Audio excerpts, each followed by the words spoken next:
Sactown Sports 1140. The Carmichael Dave Show. He's on the microphone when he's not on the microphone. He's playing a song, and when he's not playing a song, he's on the microphone, and then Boom! With Jason Ross. No, he didn't. Yes, he.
I mean, it was, it was in a joking fashion.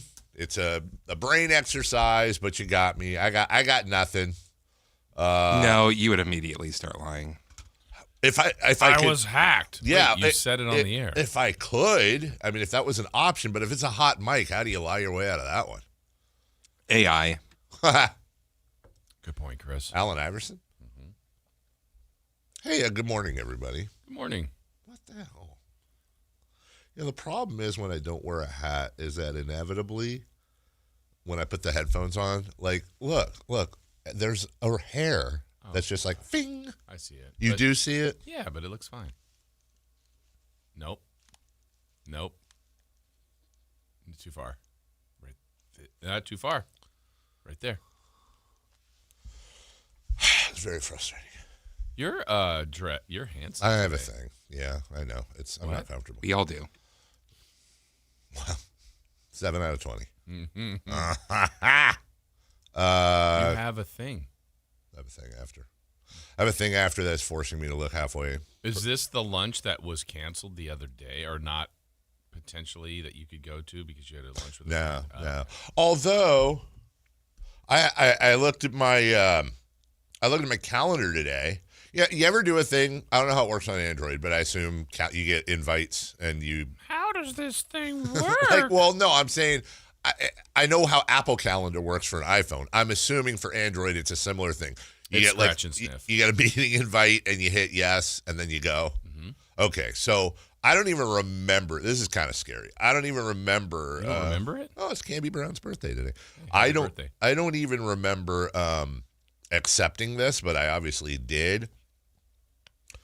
I probably shouldn't say what they're. Sorry, did you remember this morning, or did you see it yesterday? No, I looked at my calendar this morning. It's part of my thing. Like, yeah, but like you had to plan to dress a little different. I'm not saying. Oh well, no, that's not why I'm dressed up. Oh, yeah, it's a different no thing problem. afterwards. Okay. But no, it's with some of our sales friends on naming rights for an asset, and it springs off a conversation I had a couple weeks ago with them, where it was like, hey, we should be involved more in. You and I've talked about this all the time. We should be involved more in the creative for the station. Why not? We're all a team. We should be Is involved. Chris going? I don't know. I don't know who else is invited. I guess I could look. Chris, were you invited? I was not. Chris asked me if I was invited. Were you invited? I was not. Oh. Would you guys like to go? Because I'd be 100% okay with that. I don't know what this is. It's me, Bill, Marsh, and Kelsey. Huh. Interesting. That's on the invite. Well, I didn't do it. I just said, apparently I just hit accept. I can tell you one person won't be there. Who? One of those 4. Oh, really? Oh, Marsh. Because he's on the road for something. And I don't believe one of the others has been here this week. I haven't seen Kelsey all week. Yeah. No. Even Bill, buddy. Yeah, well, I can tell you somebody else who won't be there. Me.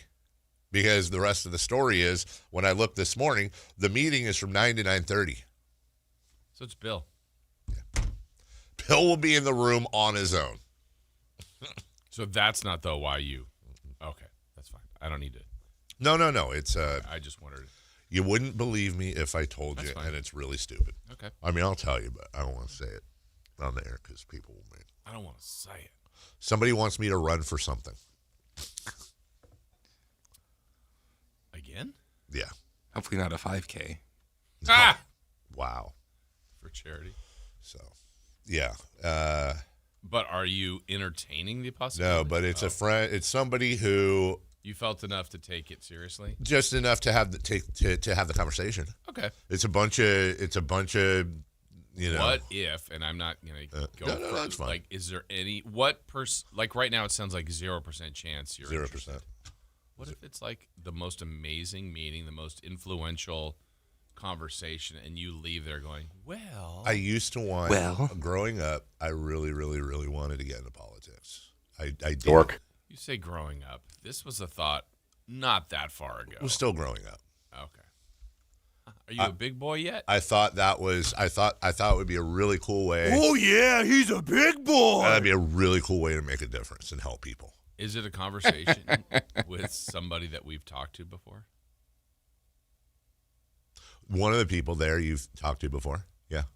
Okay. One of the people there you've met and talked to, yeah. I don't think the others, Okay. but Did you cruise with? cruise with? No, he's not there. No, he's not there. Okay. But the thing is now is just, I mean, just, you know, I think I can say this without it being political. I'm just being a human. No, it's the environment. I would never put my wife and kids through that. Make that change. I never would. I would never want to put them through that. I wouldn't want to do it. It's scary, dude. Daddy, I want you getting kickbacks, Daddy. Yeah, exactly. No matter what, people are going to. I already have enough people that hate me from doing sports radio. I went on Reddit this morning. Did you? Holy God, that should be it. We should get that I segment got linked sponsored. into something yesterday. Did were you? in Ugh. on Twitter. It's just so nasty. What did you do? What did I do? I don't know. It was you. It was your something you did back to somebody. I was in the thread, and I'm like, what are all? Jeez. I'll get on there. I don't get that many messages. I'm like, whoa. Yeah, no, 18 messages. What? I It's don't. Some thread you're in that I'm in.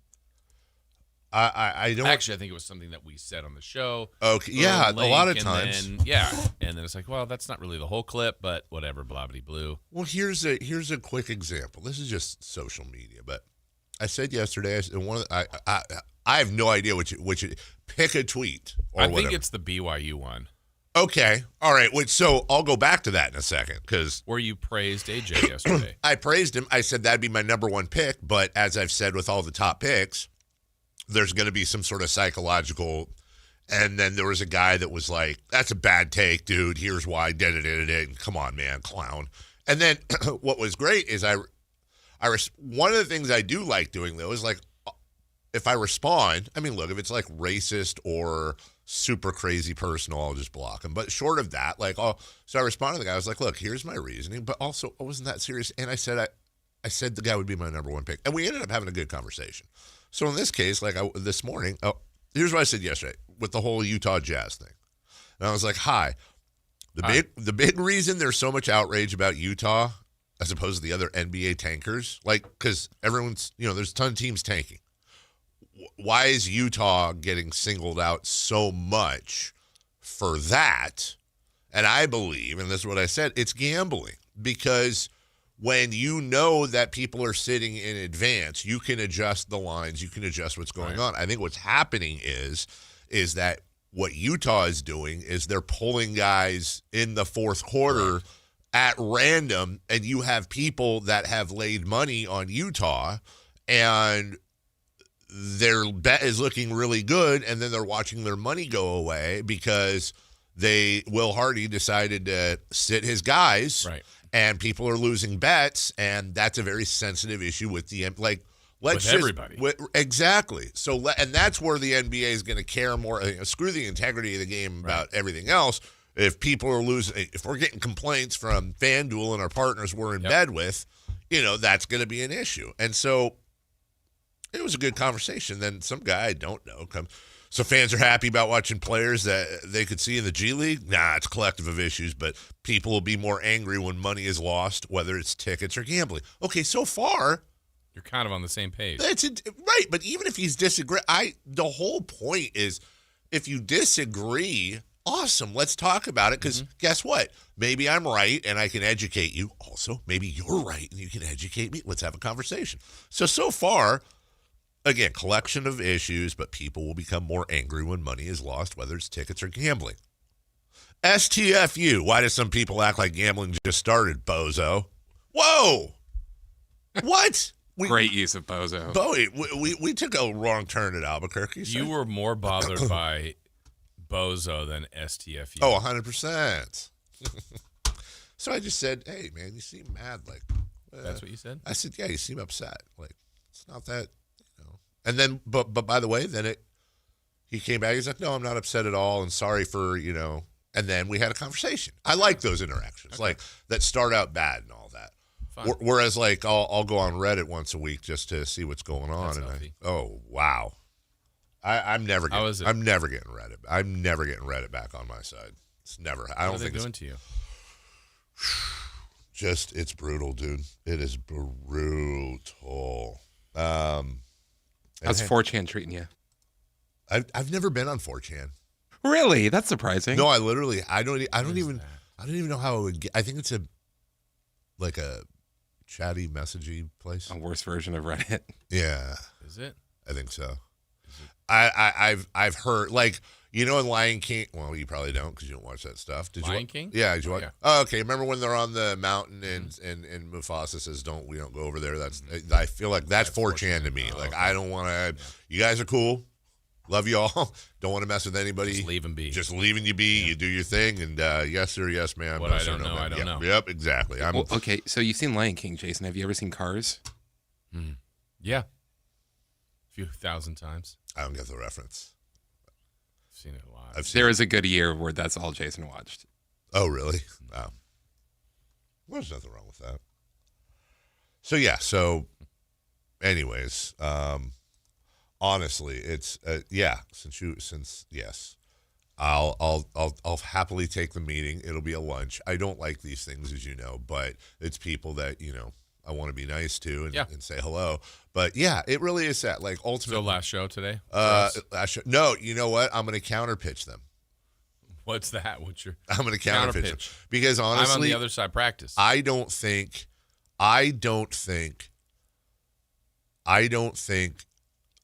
you can make a difference in politics the way you used to be able to at least try to. Like, it's just everyone's just too angry with I everybody. thought your counter pitch was, but I have a guy.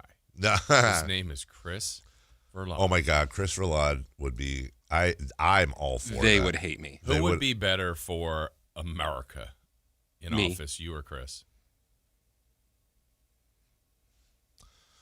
Chris said him really fast. I would be. I'm going to try to give you a real answer here. Who would be better for America? Well, or locally, whatever. Yeah, I would, but I'll tell you why. I'll tell you why in a really not for ego or whatever, because I think Chris would be more concerned with being right than getting things done. And what I mean by that is I think I'd be willing to compromise more than Chris would. I think Chris would have a hard line on things. Okay. And that would be bad? Not ethically. I understand why he would. I do. But I think ultimately it would be like most things, it would just gridlock. Yeah. He'd be like, nope, not doing any of that. Screw you and you and you. and then that's it. And I would be more of like, I don't want to do that, but what is the best of the worst solution so we can at least get something done? And that's how we're in the position we are today. And that's what I'm saying. So he'd do his. I just wanted to hear the debate. He'd do his 4 years, and then Well, one of your key platforms. 4 years, I'd be president. Is that what we're talking about? or whatever. I mean, if I was president, I'd be way better for the country than you. Why? Huh? Why? Because I'd get things done How would you do that? through executive order. You think those would hold up? Mm-hmm. All of them? Mm-hmm. Okay. Well, there you go. He And solved then I'd it. stuff the Supreme Court. How would you do? And then I would jail all my enemies. How would you stuff the Supreme Court? Huh? How would you stuff the Supreme Court? I would take whatever party I'm a part of and say, hey, get me my Supreme Courts or I'm coming What after you. are you going to do with the current justices that you can't touch? Can't touch That's why you stuff the Supreme Court. No, but you can't remove them. Yeah. Yeah, what? You put more Supreme Court justices on the Supreme Court. Oh, and and that would Shrink the numbers. and that would pass with no problem. Okay. But one of your, I rest my case on that. I have to remind you, one of your key platforms is now being utilized. Super Bowl? Yeah. Yeah. The Monday after Super That's Bowl gone. holiday. It's been taken care of. That's gone. I don't know what you're running on now. Duncan? Huh? Running on Duncan. First decree. Yes. CEOs of Ticketmaster and Live Nation in jail. He and I would agree on that. Chris might win. 100% there. No, we're in lockstep on All that right, one. I vote for both of you. I think I would want to. I think the very first thing I would do would be to try to come up with things that are actually fixable. Like, I would want to come, like, okay, if I got elected to whatever the hell, and you have that, like, 2-month period before you take office, I want to come up with, like, 10 things that are super simple on the surface that would actually make differences. Like that, for example. Like, who is disagreeing with, and also would have to completely understand that whatever you're doing, you're going to be a one-term whatever, because you're not getting, because you're going to go back and screw a lot. There's going to be a lot of the people that donated to your cause are like, oh hell no, not that again, not doing that. But something like Ticketmaster, that's something. Who is going to vote in favor of the Ticketmaster people? Just the Ticketmaster people. That's it, and they got a lot of money. Yeah. But yeah, sorry guys. Also, I would want to like, okay, let's take governor, because that's not president, and it's not like that. I feel like you're powerful enough, but you're not the president, but you're also not like some local, no disrespect to a county supervisor, for example, but like you don't have sweeping power. Okay. Here's another one. There actually is, I've been reading about this lately. There actually is a law about this, but it just doesn't get enforced. And I forget what it's called. I should know this. But like, if you go into an arena or a stadium or something, there's only a certain percentage they can mark up their food items, as opposed to if it was being sold on the street outside the stadium. There's literally like an actual And all number. of them are probably guilty of it. They're all guilty of it. In fact, somebody did a deep dive on, oh God, I forget the stadium. It was in California. Might have been in L.A. But like, I'm going to be wrong about this. Dave loves L.A. Dave loves it. So it would be like the hot dog can only be 15% above what. I know what you're talking about. You know what I'm talking about? And it was like all of them were like 59%, 71%, 84%, like across the board. They're not being enforced. So it's like, all right, number one, the Ticketmaster thing. Weirdly enough, half of my Sports and platform music. would be sports and music, making life easier for, Got my vote so far. Mm-hmm. What else? Well, I hope we get some exciting news from this meeting. Bring the McDLT back. I mean, Who's saying no to that? you're not swaying me on that one. No? Okay. But hey, look, there's no perfect politician.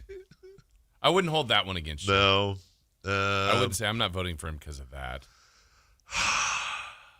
But the problem is you bring stuff like that up, and then you're 4-day gonna work weeks, and 3-day work weeks, 2 days. I think you can do. You get the choice: 6-day work week, but less hours, or 4-day work week, more hours. 6 day? I'm saying, but like if you wanted to do 6 days, but only work like Who would want to do that? if somebody, what if they Said you're working 3 hours a day. Yeah, right, exactly. What if they were just working less hours? I don't know, but I'd like them to have the choice. Why not? Maybe there's that person who's like, I don't want to go home, but I don't want to work 8 hours a day either. Fine. Stuff like that, man. But then, of course, you bring up something that makes super sense. Everyone loves it. And then magically you get outvoted because whatever lobbyist. They bought off all the whatevers, and then you get outvoted on Ticketmaster. Wouldn't want to do that. Yeah. No, I'm gonna. I'm gonna ask him. I'm gonna say I don't want to do this. Maybe only cat filters on Zoom videos. 100. How much more stuff would be done if, like, any assembly, Congress, any body like that, every meeting somebody had to have an animal filter. Like, you can't get mad at anyone who is saying things, but with a cat. Think about, like, the worst things you could say, but it's a cat filter. Yeah. Like, you're not gonna like it'd it. still be pretty awful. But it wouldn't be as You're going to jail for life. right. But it's a cat filter. Yeah, it's like, Not I a- accept. I'm not a cat. No, I would say, how about this? How about you take all the money you want to do, invest in this thing that I don't want to do, but can we? And they're going to say no to this. I know they will, but I'm going to make a pitch. But can we make a fund? Take that and make it into a fund and invest it, and let me direct that fund to helping people. Just little things, like no publicity, nothing, but like. I've always dreamed of having some rich person let me have a fund that I could just do cool things with. Give me have people, we used to do this for Christmas, have people send me, in your poorer schools, and how a lot of these kids carry, they carry debt for their school lunches, right? Pay all those off anonymously. Like little things like that make actual, this school doesn't, like in Roseville when they didn't have the notebooks and all that. Like, here's some I mean, probably 80% of it would be school related, but, this kid wants to go on the field trip with the rest of his kids. I don't know why that always hits me harder, but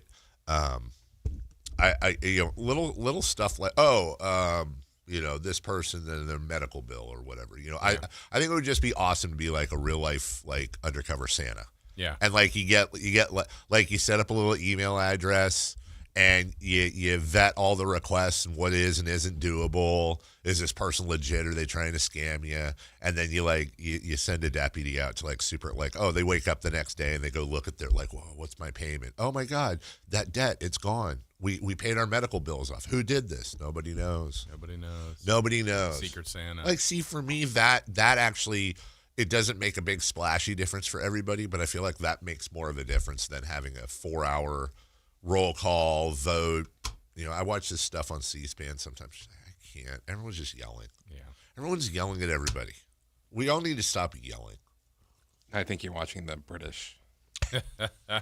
That's actually entertaining, and I do sometimes watch British Parliament, and it is freaking hilarious, dude, especially the wigs when they're wearing those. Yeah. And then everybody's just like, you're a Muppet. And I'm Never spike the wig. Yeah, boom. Stomp on it.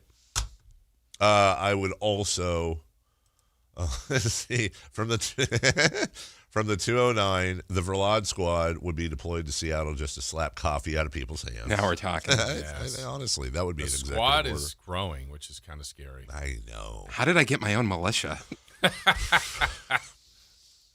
all just marching around, taking orders to Oasis, playing in the background. That group's growing. Be careful. I'm going to be honest. This is a different text. I'm going to be honest. I think Devin Carter is a better pro today than Nick Clifford, even though I think Clifford's a more skilled player. I love the fact that he's getting a chance. He can't shoot, though. Yeah. We'll talk about that today. Okay. I think we can talk about the Kings. Look, somebody said last night. Oh wait, it was me. I was saying, how are you going to talk about the Kings for 4 hours tomorrow? But there's Already knocked out 24 minutes. That's right. But we weren't. I don't think we were talking. Exactly. Yeah, exactly. I think with the All-Star break here, I think it's time we can pull back and have a conversation about the Kings and what's going on and how I need it. Okay, as we go to break, I would like us all to work on a new analogy that can replace the one somebody said to me last night that made sense, but I don't like it for obvious reasons you'll understand here real quick. Because we've all been touched by cancer, and cancer is like a real actual thing that matters, and basketball doesn't, right? But they were saying tanking is like going through chemo to combat the cancer of losing and the culture, right? Which I think at the base, I understand exactly what they're saying. Nobody's like, I love chemo, but ultimately if it does the job and it eradicates the disease, it was worth it time and time again. But that's like too serious for me. And I don't want to, again, we've all been touched by cancer. I don't want to trivialize it, but I'm trying to think of like a non-incredibly serious analogy to apply to tanking sucks, losing sucks, this sucks, not fun. But also some of us wanted this. I absolutely am in favor of the direction they're going, but how do I communicate that in a way that says, I hate going through this right now, but I wouldn't want it any other way based on the available options they have? I don't know if that makes sense or not. We'll take a break. When we come back, we will run through yesterday's game, though, because that's what we do. Kings lose to the Jazz, and oh boy, did they lose to the Jazz. We've got audio and commentary for you as we start a Thursday show next. Download the Sactown Sports app. Sacramento sports in your pocket. This is Sactown Sports 1140. Febreze. New Febreze Air Mist has 50% more odor fighters and up to 30% more fragrance than the old formula. So now you can take on 100% more stinky odors, like sweaty gym bags, greasy cooking smells, and the after effects of the dog rolling around in something. Just spray, and new Febreze Air instantly restores just clean freshness. Smell you later, odor. Breathe happy, Febreze, la la la la la. This message comes from Viking, committed to exploring the world in comfort. Journey through the heart of Europe on an elegant Viking longship with thoughtful service, destination-focused dining, and cultural enrichment on board and on shore. With small ships that bring travelers closer to the destination, there's more time to explore. And every Viking voyage is all-inclusive, with no children and no casinos. Discover more at Viking.com. Welcome to the Bar None Auction. Bar None Auction is selling thousands of items this Saturday, February 14th in Sacramento. Large framing and construction equipment, cars, trucks, and industrial supplies, all sold to the highest bidder. Always open to the public. Visit barnoneauction.com. Do you have 3 ex-wives and your current trophy wife wants a life insurance policy 3 times the size of the policies you had to purchase for your previous mistakes? If so, you need to call Big Lou at Term Provider, 800-444-2013. Big Lou is intimately familiar with your problems, and if you're 50 or 60 years old and in reasonably good health, a $1 million policy should only cost about $100 to $200 per month. Big Lou may have a solution for your previous policies as well. You may even save enough money to lighten the load on your new $1 million policy. Remember, call Big Lou. He's like you, except he's only on number 2. Call Term Provider at 800-444-2013. That's 800-444-2013. For $1 million in term life insurance that you can live with. Call Big Lou at 800-444-2013. 800-444-2013. Guys, did you know your testosterone affects everything in your system, including how you feel and perform every day? Right now, Revive Men's Health Sacramento will check your testosterone for free. Knowing your T levels is the first step in understanding if you have low T. Your testosterone level impacts your energy, libido, sleep, weight, hair loss, mood, and even ED.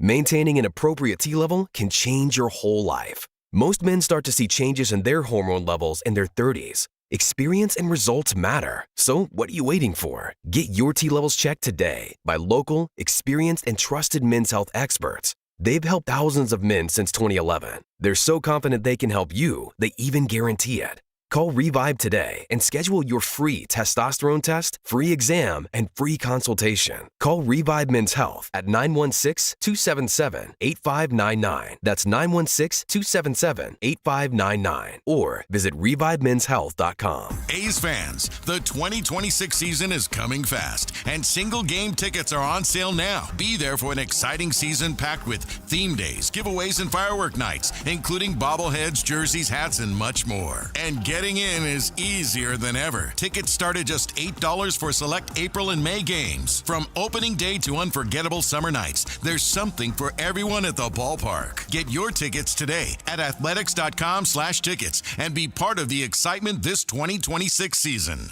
Yo, Palisades crew. Johnny Mosley here, blasting into your Thursday with the Toyota Tahoe Report. The Toyota's locked and loaded, so let's swing open the door, peek at the conditions, and see what Mother Nature is serving up today. Thanks, Johnny. Expect mostly sunny skies with a high near 46 degrees and light winds out of the northwest. Evening will dip down to 23 degrees. Dry conditions continue through Friday. This report is brought to you by your local Toyota dealers. Toyota, let's go places. At InShape, we have a place for every kind of mover. The Sometimer, the early riser, the after-work grinder, the yogi, lifter, bodybuilder, walker, runner, swimmer, spinner, stretcher, rower, climber, jumper, dancer, boxer, sauna seeker, recoverer. Basically, if you walk, lift, stretch, or sweat, you belong at InShape. So whether it's your first time or your first time in a while, start the year strong and join today at InShape.com. Find a location nearest to you. The following is a test of the emergency alert system. This is only a test.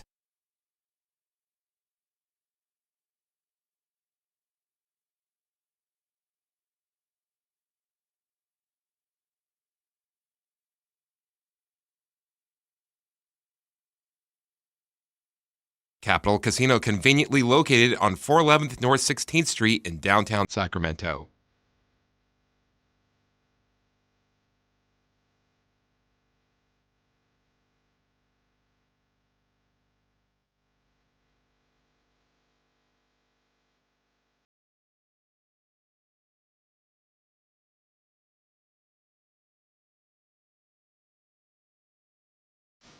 The Carmichael Dave Show with Jason Ross. Call or text at 916-339-1140. On Sactown Sports.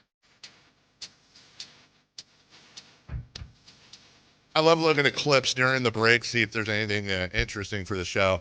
And I just happened to come across, this is no breaking news here, I just happened to come across a clip of the Virginia Tech Enter Sandman Open. Oh, God, it's just the best. Is there a better open in American sports than Va-Tech's Enter Sandman? That literally sets off little earthquake vibes. That one I love, absolutely love. You know which one I've been watching a lot? I don't know if I would call it the open, but I think they're going through layup lines in Gonzaga when they're playing. Okay. I think it's a song they've used here at the Kings before. I forget who does the song. Really? But if you look up Gonzaga and just like, I don't know if it's a layup line or warm up, and like just there's a portion, especially because it's inside and the camera shot is tight. Mm-hmm. You just see a portion of the it says stadium. the hum / That's it. That's the Zombie Nation. All right. But it's the hum. Turn this down. Shit, homegrown from Gonzaga. Is this you playing? Yeah. Why? Is this not it? I'm just hoping they showed. Oh, there's probably no footage of the crowd, though, huh? Oh, no, not Here's the song, I guess. On the Wall Street.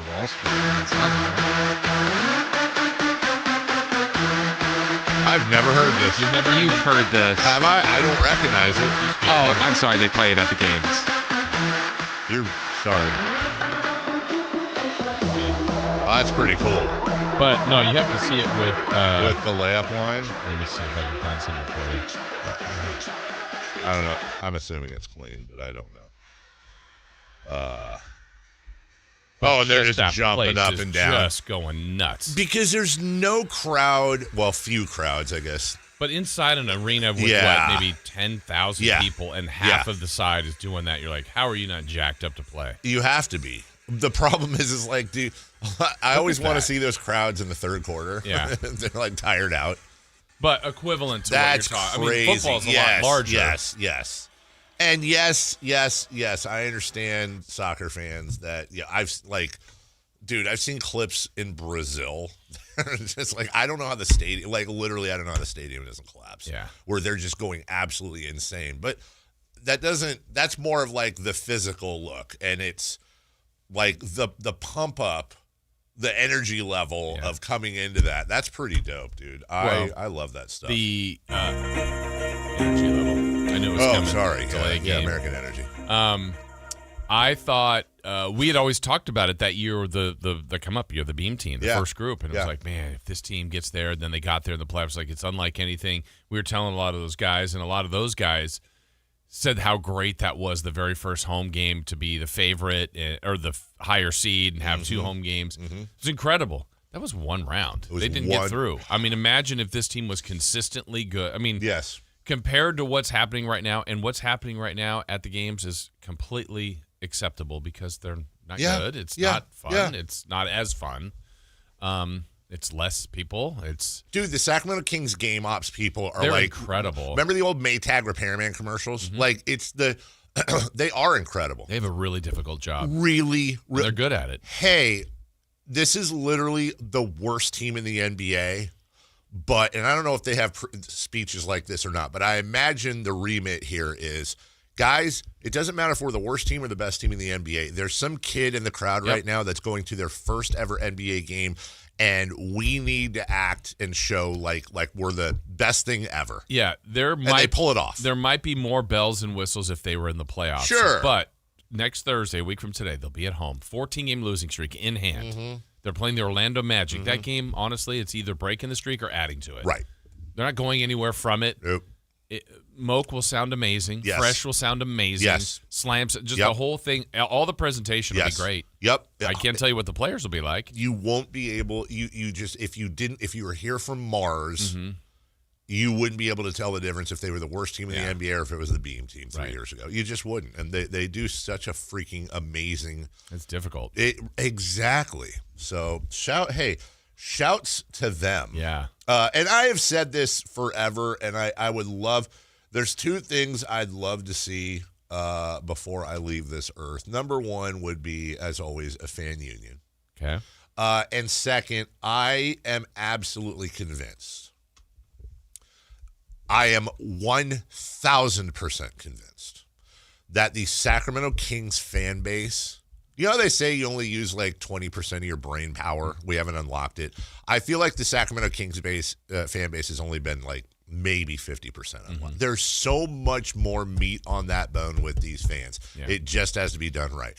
I believe, and we were so close, I believe that there is a chant/song that this fan base could pull, whether it's opening in the third quarter, whether it's middle of the fourth at the first timeout, that there is some song sung to a tune. You know, it's like what they do over in Europe, where you sing a song with the words that are dedicated to the team, but it's to the tune of, you know, My Country 'Tis of Thee, or, you know, some tune that everybody knows. And I do believe someday on SportsCenter they're going to show that, like, there is no other atmosphere like this in American sports. Listen to these, you're going to have visiting teams like looking up into this, like, what the hell? And you've already seen little bits of it. You see it with the Keegan Murray call and response. You see it with the Domantas Sabonis chant. The light the beam. The light the beam. Like, they obviously don't have it enough, but doesn't mean that's not going to be an impact. Exactly. This fan base, I think this fan base is the exact fan base to do stuff like that, really pull it off, really buy into it. Because a lot of other fan bases, you don't do that. Like, imagine pulling that in a Lakers. So if they had, like, this iconic song that everybody knew that whatever time of the game they did it consistently. Yes. How's that land this year? Terribly. Yeah. But it also might be like, I'm staying till we sing this song, and then we're down 18. I'm leaving after the song because I love the community part. That's right. I think, for example, especially if it was a song that, like, you know, not in a corny or cheesy way. I mean, there's a little cheese and a little corn, of course, but that basically was like it was about, you know, the base of it was pride in the team, pride in the city, you know, Sacramento proud. That was the base of it. To answer your question, it certainly wouldn't hit as well as it would, you know, huge game, battling for first place, that type of thing. But I think, again, this fan base would be like, yeah, we might suck, but we'll stand up, couple middle fingers for the world. Yeah, we suck, but we're proud, and we're going to stay proud, and we're going to figure this out, and we're loyal, and we're not bandwagon. Blah, blah, blah, blah, blah. Yeah. So, anyways, from the 916. Oh, I think they're talking about the platform to run on. Yes, another one. Honoring Gary Gerald. That would be that would absolutely that would go a long way. That would be a good huge platform. Huge part of the platform. All right, let's get to last night's game. Speaking of Gary Gerald. Oh, very good. Exactly. Here's we'll just go straight to the third quarter. The legendary Gary Gerald on a Doug McDermott 3-pointer. McDermott to the corner, shooting the 3, and there's a welcome sight. Kings made a triple. They're now 5 for 24. No 4 for 31 tonight, by golly. They've taken a little bit of his soul. I think and we've seen that before where it gets to the point where he's like, they've disappointed the G-Man. You have disappointed. Shame on you. Honestly, yes. That is the worst part. Shame on you. Please win a title for Gary Gerald someday. Please let him experience that. Please, basketball Jesus. I'll give you a finger. We'll take a break. We'll continue with this. Also, we'll tie in addition to that, the Tankathon setup standings. Was there a future King courtside last night? Kelly Brothers going to join us today, as will Sam Amick. We'll do a Kings Rewind as well. And Doug Christie.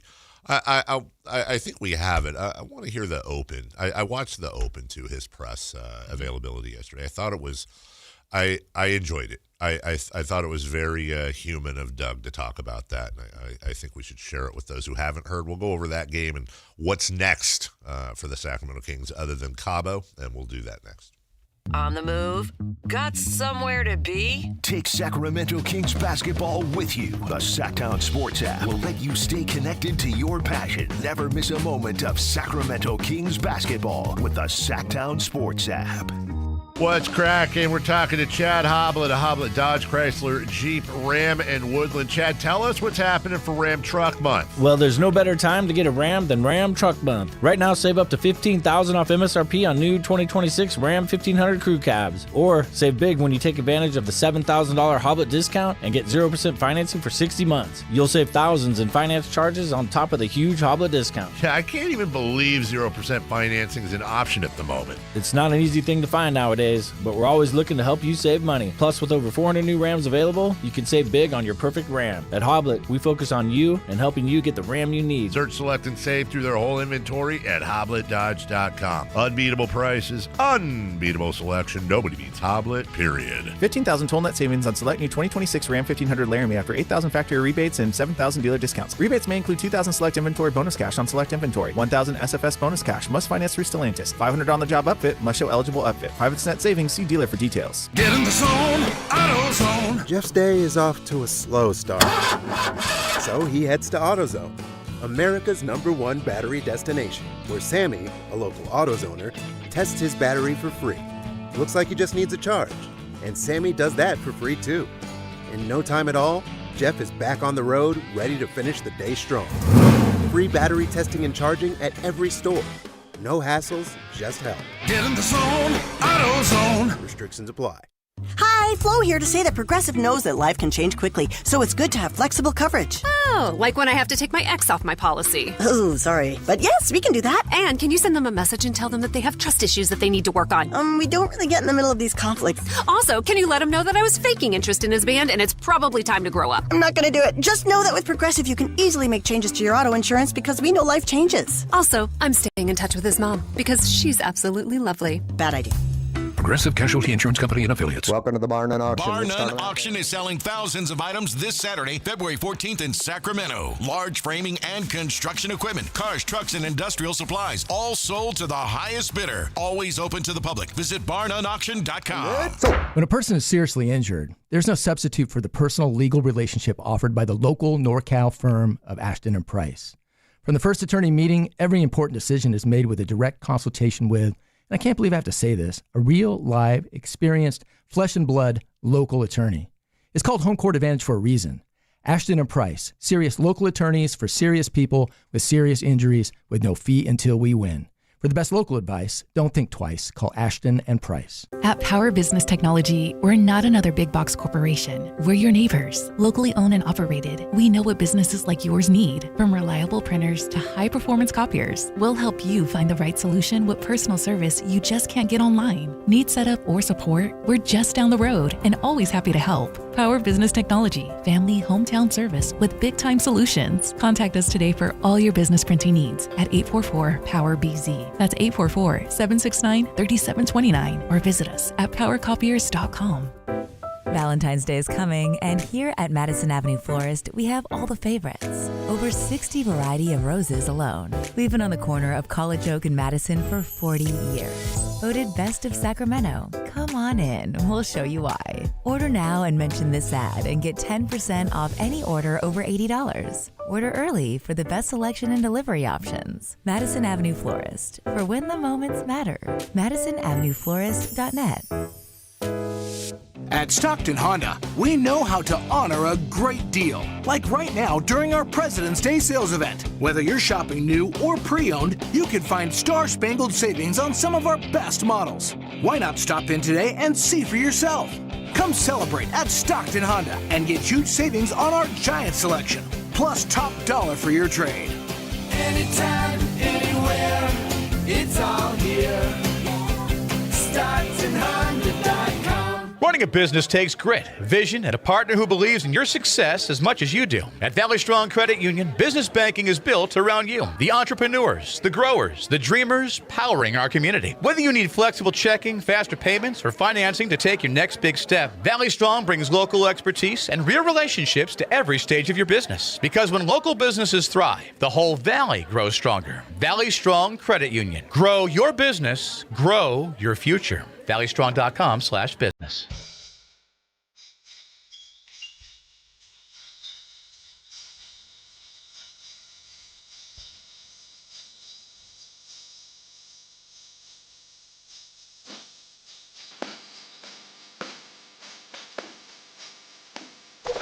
Waking you up with the best in local sports. They just make it interesting, you know? It's the Carmichael Dave Show with Jason Ross on Sactown Sports. So Jason off tomorrow. We're all off Monday for the holiday. Are you coming in anyways? But you're not to be on the air, right? No, just coming in. Just coming in. Some paperwork, office hours. And then I'm taking, I'll take a couple days next week. And, couple, whatever. Take a couple. So 2? Something in that range, give or take. And then we were just talking during the break. It's big. I feel like maybe it's just a generational thing. My parents, when I was a junior in high school, would have never left me at the house when they were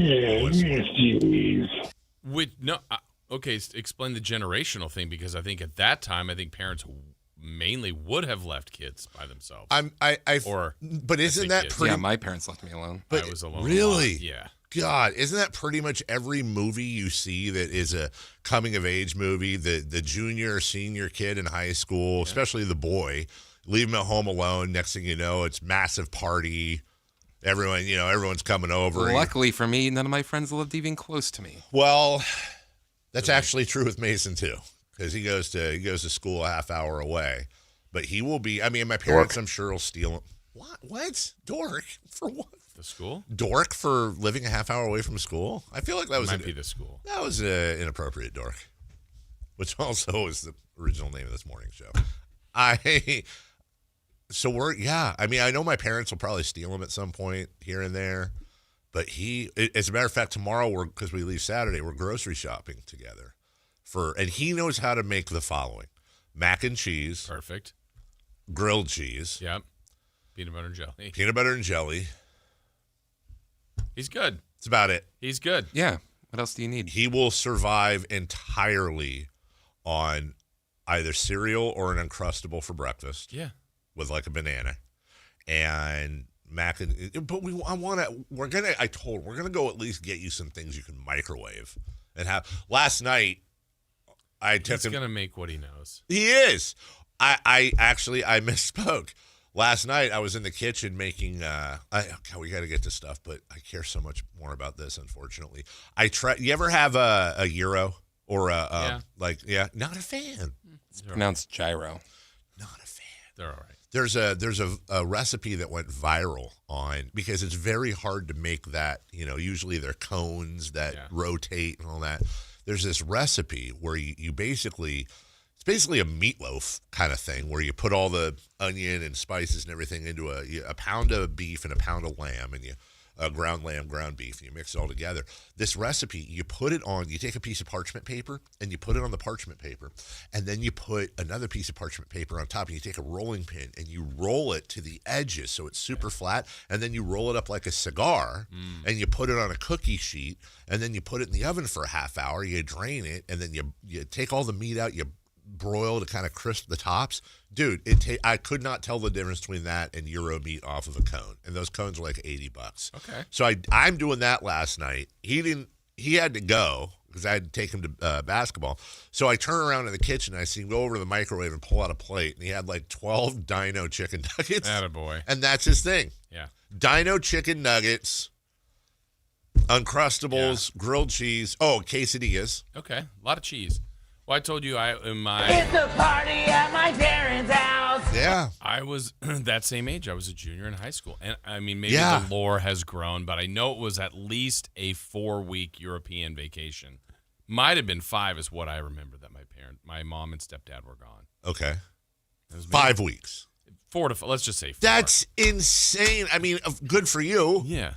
And you didn't. What was the worst thing? Did you do anything, other than the obvious, but did you do anything while they were gone that you would sold the house. not have wanted them to see? It's a party at my parents' house. I did have a planned get together, and then there was an unplanned get together. If that makes sense. So there was in that time there was a lot of us that would always get together, and we would play we'd have change cups. We'd literally gamble. But friends card games change. Yeah. No big deal. Sure. Did that one of the weekends. Cool. Nothing happened. Everybody's good. Cool. Good time. Good time. The next weekend or the weekend after, I think there was another plan for that. And then, hey, I heard there's, and then like people just kept like seniors. And I'm like, whoa. Like somehow word spread that, no parents are here. And that was a frightening feeling. Because I have you have no control. Yeah. It got out of hand. The party ended up being fine. Right. But it was not what I had intended. But I don't know. I told my mom later, like much later. Yeah, much later. After they were home. And there was no damage, nothing done, but it was like, eh. But I think for the most part, very trustworthy. Yeah, which, shocking. And the fire was fine. I think... Like your parents wouldn't have trusted you with that? No. Yeah. And they were right to not do it. And I think there was 1 week, maybe my junior or senior year, where I was home alone. Yeah. But honestly, the truth of the matter is, I think watching so many teen movies had intimidated me enough to where I was like, I'm not doing this because my friends will invite all their friends. And then next thing you know, it's what if Mason has the rager of all ragers? Can I be honest? Skinny dipping in the pool. I think it would be like this. Okay, first off, the assumption is there was no crazy damage and no illegalities and nobody got hurt and all that. As long as none of that happened and it was just like we come home and like a couple things are broken, but like everything's, there's no lasting damage. Okay. I think it would be very similar to if like some kid was picking on my son and he got in a fight at school. Mm-hmm. Like I would do the mandatory parental thing. We would have a talk. There would be a punishment. I would let him know that's not cool, but I'm not going to lie. Wait, hold on, what time is it? Okay. I'm not going to lie. Like inside, I'd be like, add a kid. Like, add a kid.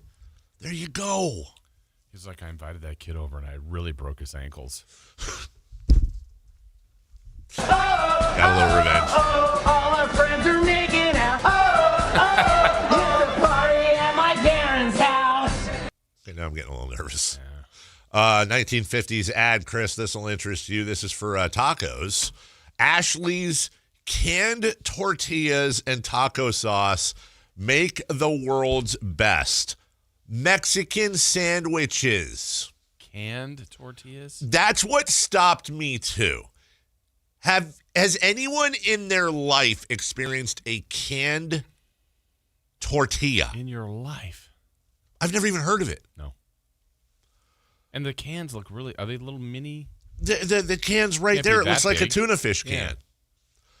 And they call them, I guess because tacos weren't a big deal or known that much. They're Mexican sandwiches. Does that answer the question? In print, they're calling a taco a sandwich. Ashley says so. Yeah, well, if Ashley thinks they are. Well, Ashley, I'm sure, is making absolutely authentic tacos. Crisp tortilla shells filled with meat, beans, avocado, or what you will. They can't be crisp. I don't know how you can get crisp out of a can. Aren't they going to be in some sort of liquid? Yeah, I don't know. Or could you conceivably put dry tortillas that have been crisped into a can and then can them? I don't know. I truly don't. Topped with lettuce and spicy taco sauce. A treat for your family. So easy with Ashley's. If they're crisp and they're in a can, they're tostadas. Right? You can't turn them. You can't fold them without breaking them. But then in the picture, they look like kind of like Jim Boy's tacos. They do, but style. That looks like that tortilla couldn't possibly have been in that can. I honestly don't even know if... Like, think about a big can of what's like what is it? Like a Hawaiian Punch can, like a big, or a baked beans can. Oh, I see what you're saying. Like, that's still a small tortilla. Yeah, And the tuna is much smaller. Maybe they made them street taco style. Okay. Tiny. I just looked up canned tortillas, and here we go. As we go to break, here's a list of 5 Mexican foods that should have never been sold in a can, but were or are. Number 5, menudo in a can. Okay. Why wouldn't that be? I don't know. I'm just reading the list from the OC Register. Like, I wouldn't want it, but... Right. Number 4, mole in a can. Okay, but there's also those little yellow jars of the base for the mole that I'll use sometimes. Because mole is not an easy sauce to make, dude. It's mole. Pulque, Pulque, in a can? Not familiar. I don't even know what that is, but it looks like agave wine. Number 2, tamales in a can. These are Hormel tamales in a can. I've seen that before. I've seen it too. I wouldn't want them, but also... gross. I will say this. In a pinch? I wonder if somebody went over and microwaved us all, some of those. That's one. Mason's gone, or you're gone, and it's like... Tamales in a can. He'd eat that. Because secretly, you know what's not as bad as it sounds like? I always that I would eat growing up? Chef Boyardee beef ravioli in a can. It's great. Honestly, I had a lot of that. Honestly, it was really good. Probably. And number 1, tortillas in a can. Hey, it's Ashley. Wow.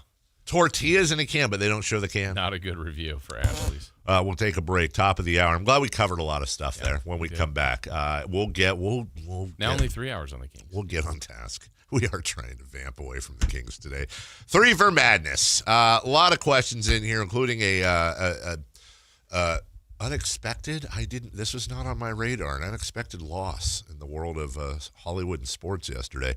But also, was last night was that the roughest loss of the season? And if you say no, I'll ask you to show your work. What was rougher? We'll get to that. 3 for Madness next. It's a party at my parents' house.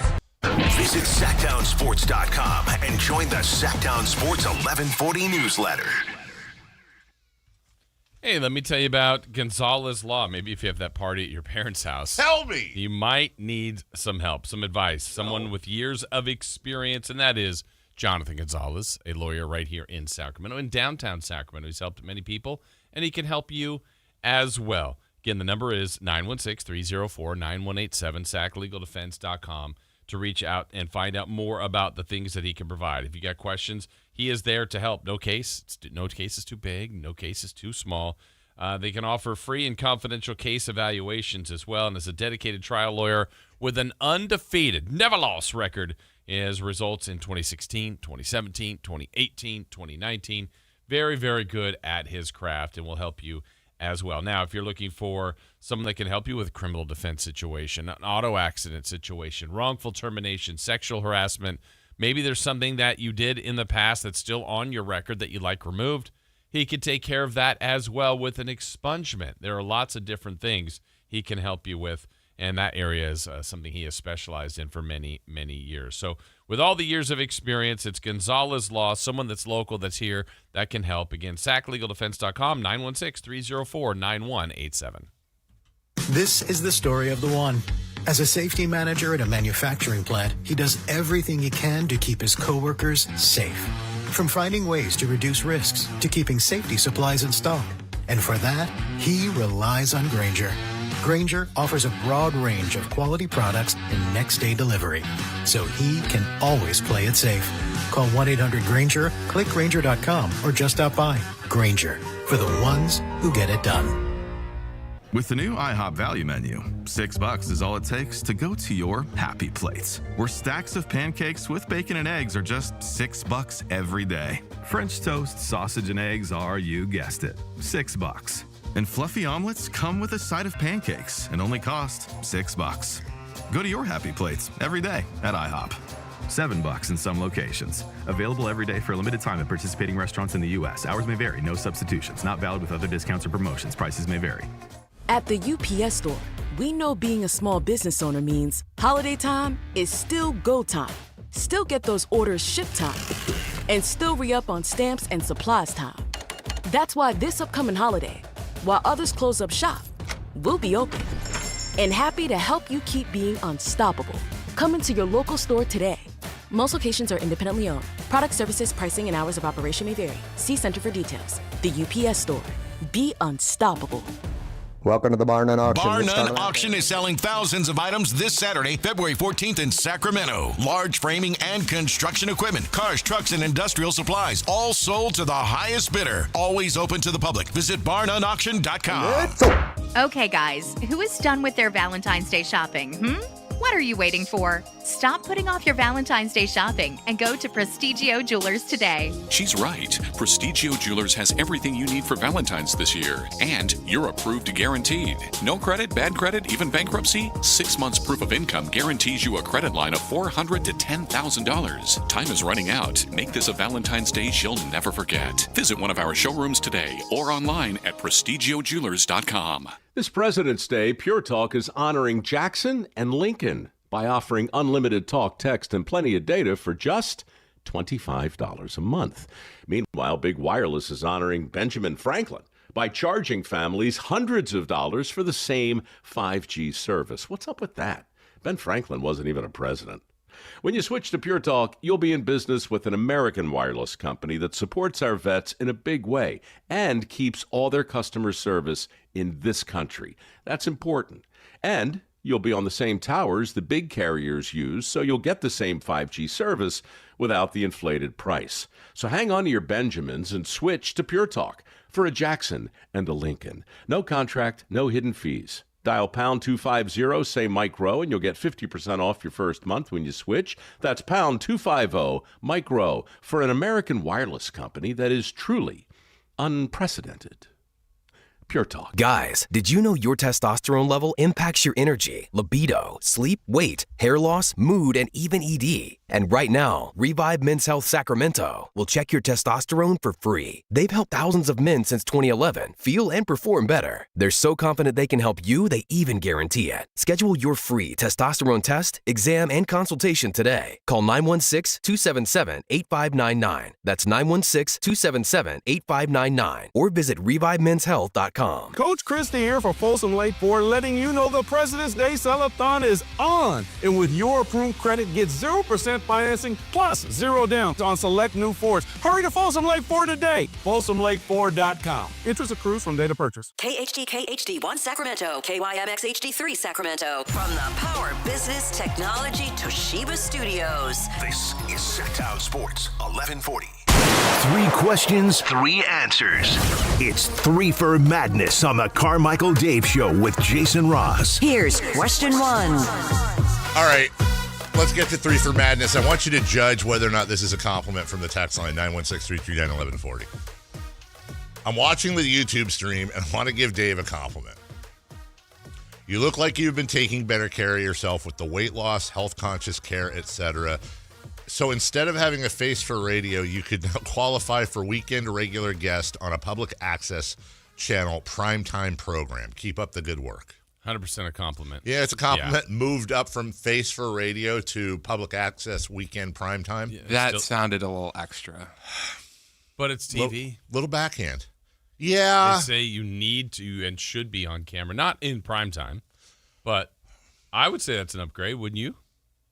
I'm going to take it as a compliment. Okay. Especially since we're supposed to start doing these upcoming video things going on with that room downstairs. Have you been pressured yet? No. I got a full court last week. You did? I did. Somebody came up to visit and talk about it. Ooh. Yeah. Chris Watkins cornered me. And said? In a very lovely way, because he's a lovely human. Hey, you got any ideas? And I found myself, all I could think about was, are you doing this of your own accord, or has somebody told you to do this? And I said, I do. I'll get back to you next week. Oh, no, I thought he answered that question. Oh, no, I didn't ask him. Oh, okay. I didn't ask him. He's doing his job. Yeah. They're great at that. I will be interviewing AEW wrestler Willow Nightingale next week in that room. That's going to be Chris's hack. Yeah. Is that Chris's thing is going to be videos of him interviewing wrestlers, and they're going to get like 7 billion hits. I know. I'm more locked into a smaller thing with Stingers Up. Yeah. The Hornet fan base, but they're out there. They are. Yeah. I still haven't figured it out. Dave's cooking show. I would love to do that, but I don't know. I think it would be difficult to do it in actuality in the studio, like bringing in things. I have a hot plate. I'd need a whole setup. How bad do they want it? How bad? You know what? Yeah. Let's get a sponsor. Christopher Ladd, 3 for Madness. Question 1, please. Was last night the roughest loss of the season? It kind of felt like it. And I'm not saying and a lot of people, I have noticed this on the internet discourse. A lot of people are putting a lot of words in a lot of mouths. Now, listen. So, for example, I say, yeah, last night felt like the roughest loss of the year. And then and then this gets clipped up. And then one of the YouTube comments is like, what is he bitching about? This is what you've been asking for. Well, I didn't say that wasn't the case. I'm talking about in a vacuum. You've got a team that in the Utah Jazz that are bad. Mm-hmm. And you got a team in the Utah Jazz that are getting more crap than anyone when it comes to the tanking situation. Mainly, I think, for the fashion in which they've been making some decisions. And then you go in there. What did the Kings end up? They were 6.5, 5.5 point underdogs. I think it dropped. Like yeah. And that just wasn't even close, bud. Like, not even close. It was not a game. At no point after that game got started was it a competition in any way, shape, or form. And I found myself wondering, they have Yusuf Nurkic that they acquired, right? What are they going to – I mean, Nurkic is on expiring. But is there any chance that they keep marketing Jaren Jackson Jr., Nurkic, and Walker Kessler? Probably not. Right? But I think it's Kessler that goes too, by the way. Really? I feel like not Nurkic, based on being expiring? I feel like Kessler and the Jazz have not been on the same page for a while, and you've heard Kessler's name brought up a bunch of times. I think that might actually be a very interesting low-cost acquisition for some. Not low-cost. I mean, a guy's going to get probably, I think his market's probably 18 to 20 a year, somewhere in that neighborhood. But they could put out a giant lineup if they wanted to. And then Ace Bailey, who's like, 6'9" point guard. It wasn't a contest, dude. It just was not. The Kings got absolutely blown off the floor by a team that many think are in full tank mode. So it was rough just in the sense of, again, the vacuum of the fashion in which they got beat. But more disappointingly, if that's even a term. Let me do something here real quick. 35, 40,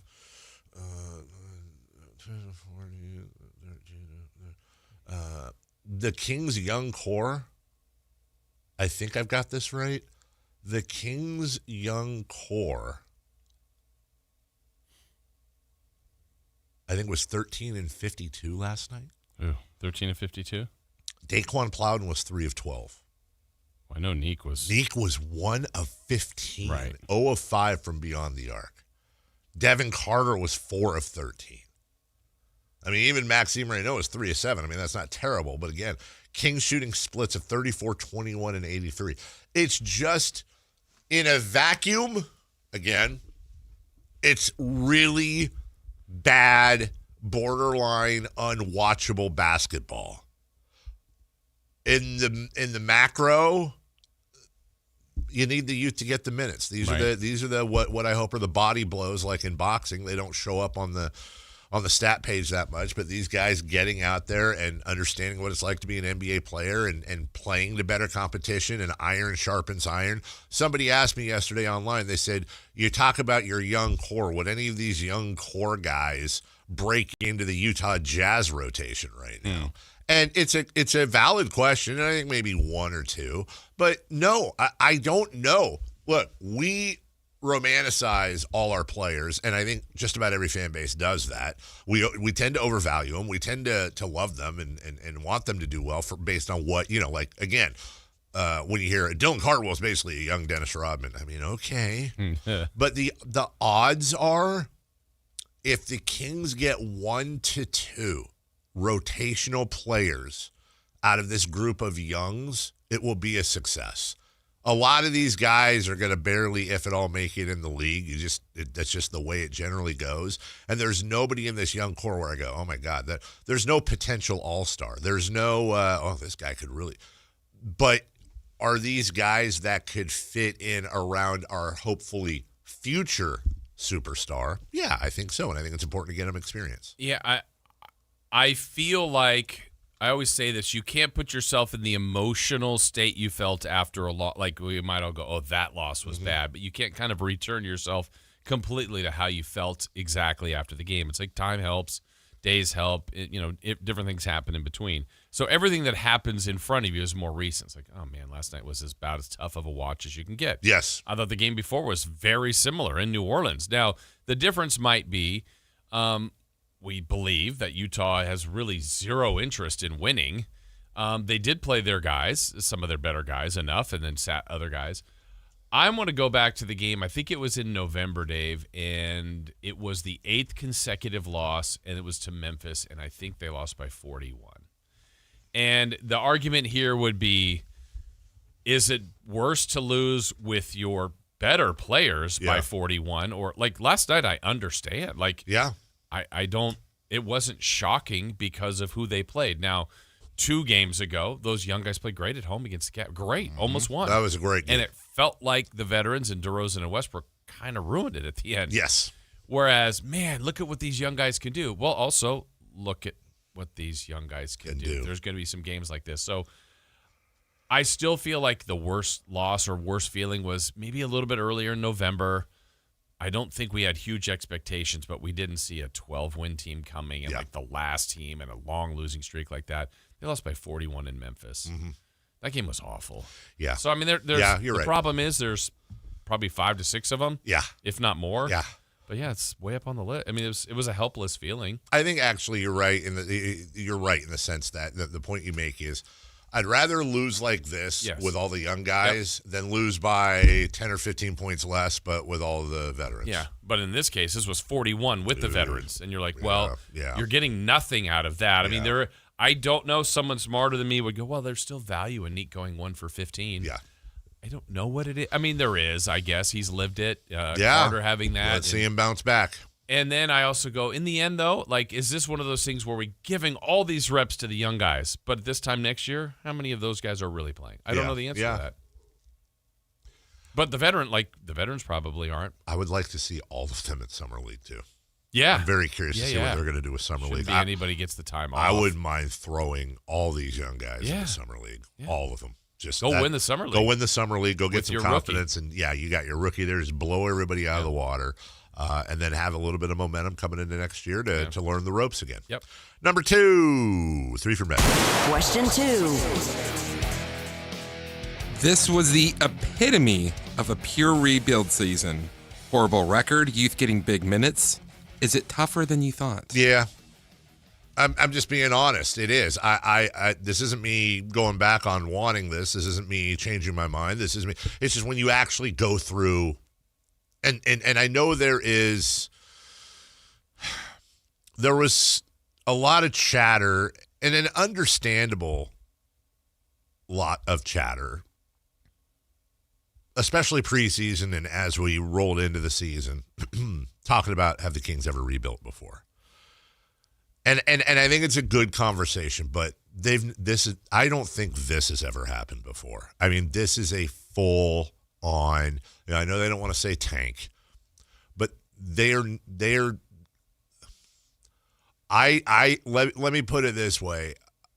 I think if you set it up to where your life depends on every win, I think you'd be putting out some different lineups. I just think they're prioritizing at this point development or attempted development over wins, and there is an organizational understanding that wins don't really do anything for this team right now. As a matter of fact, they arguably hurts their future.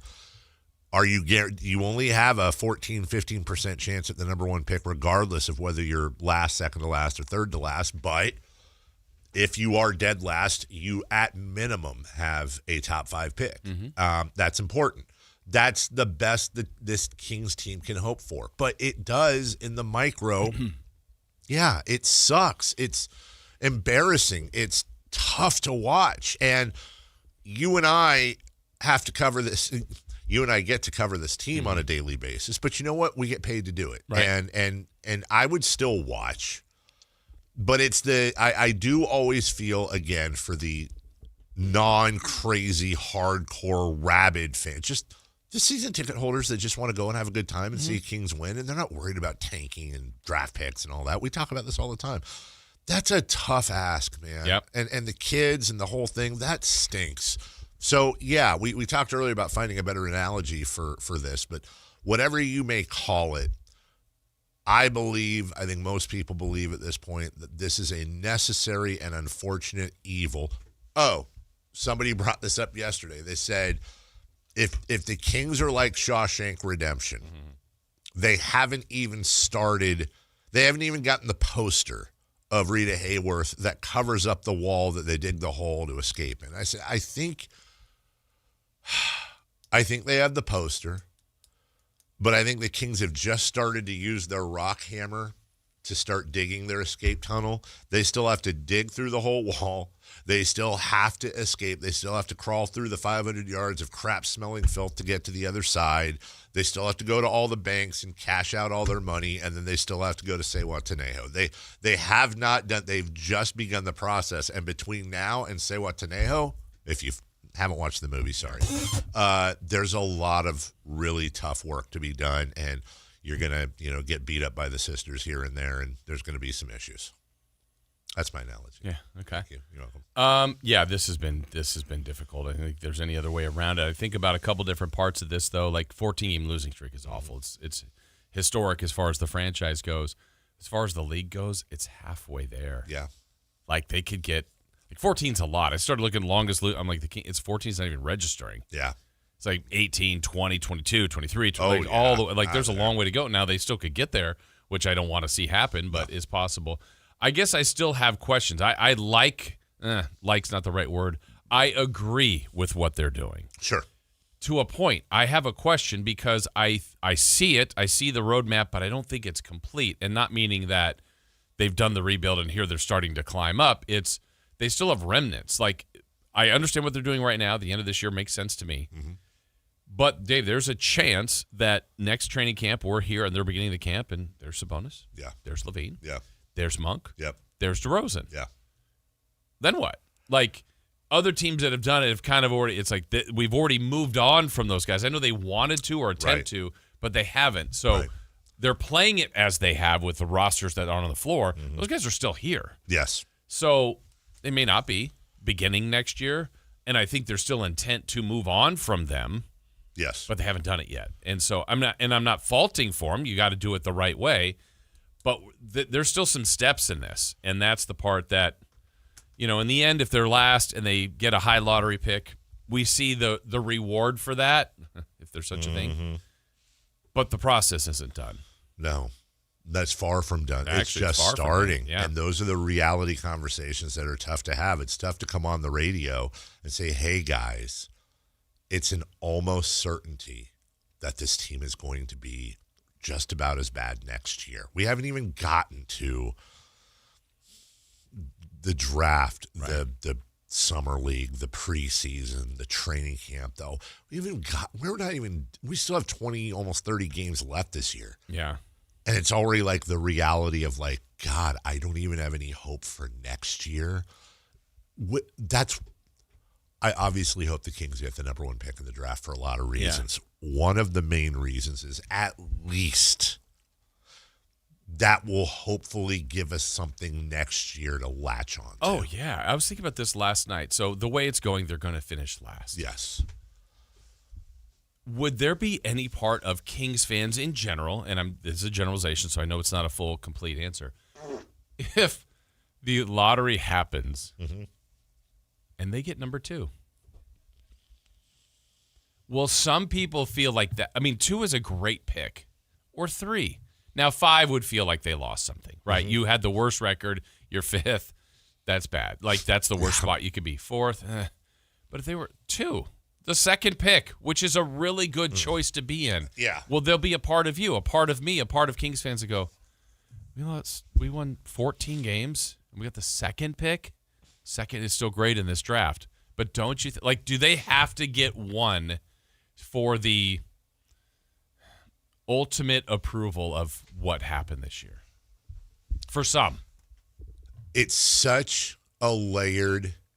2's not losing, but it might be. It's a layered question and conversation, Jason. I'm really glad you brought it up because I've been trying to figure out how to bring it up. Because here's the thing, and we've joked about this before.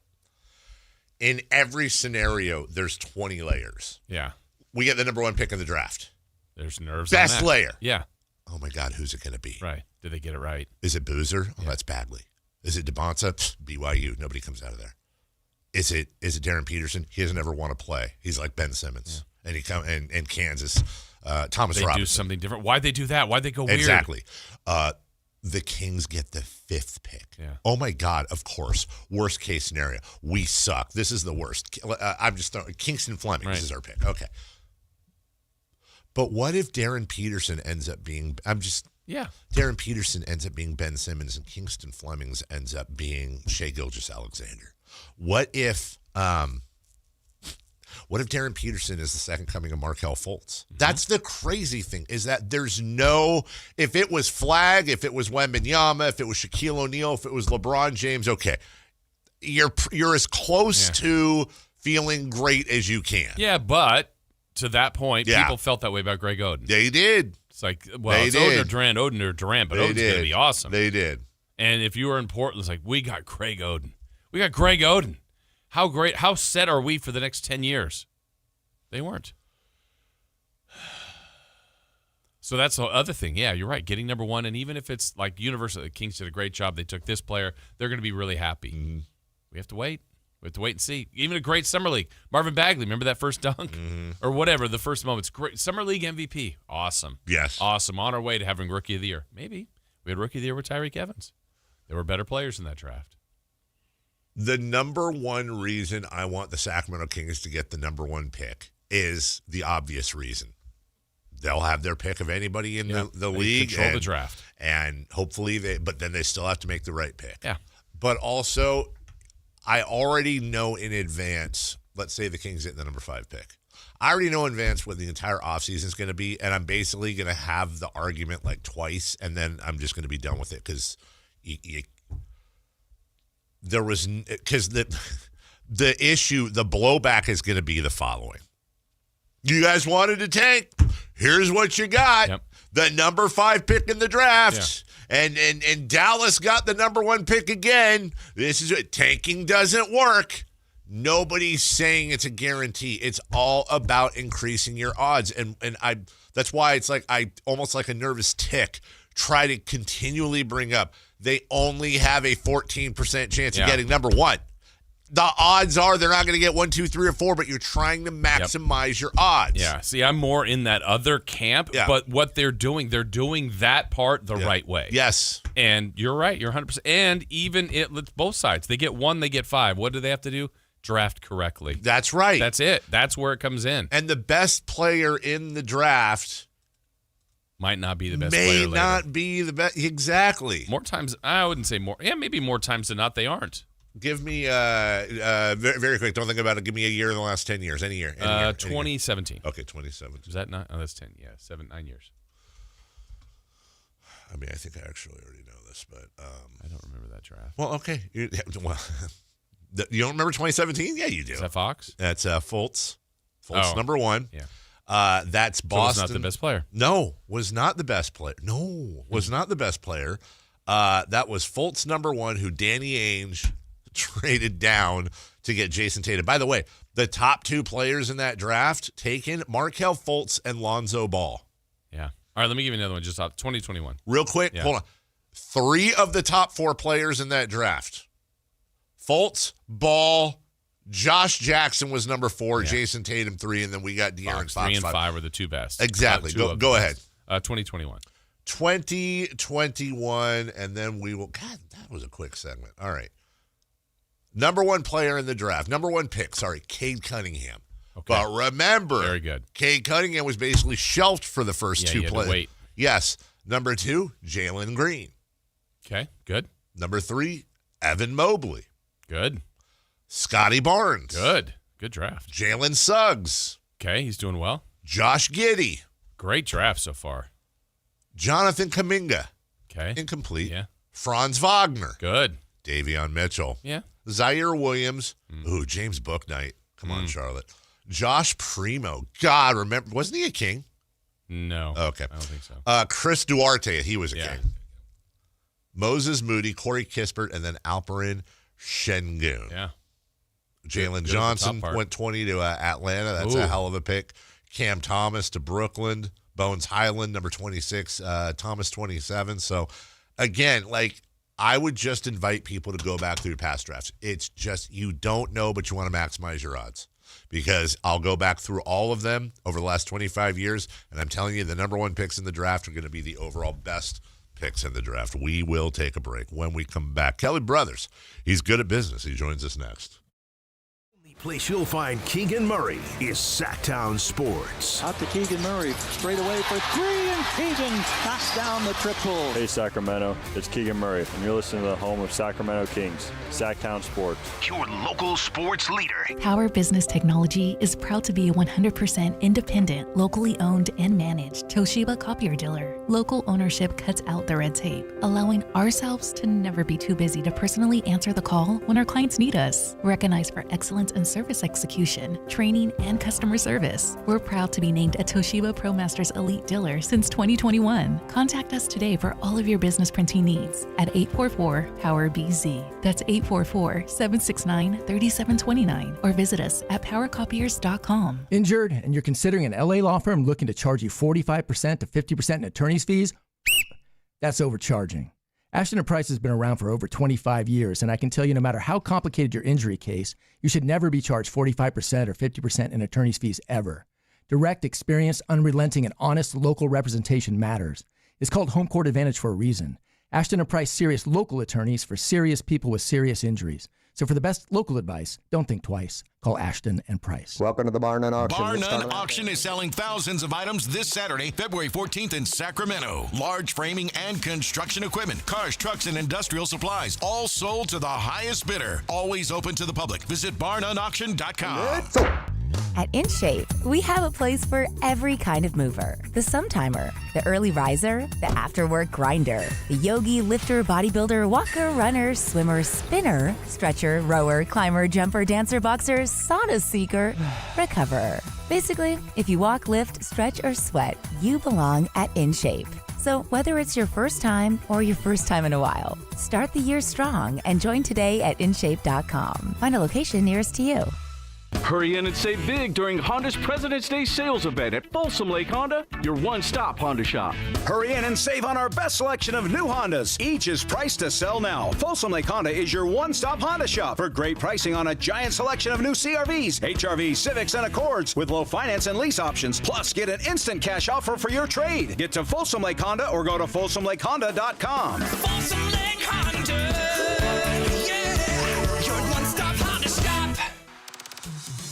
Joining us now on Sports Sense, certified financial planner Kelly Brothers. Kelly is an advisor with Cap Trust, one of the nation's largest registered investment advisors. Cap Trust counts among its clients numerous pro athletes and pro sports franchises, but most importantly serves many Northern Californians through comprehensive financial planning. Here's Kelly Brothers.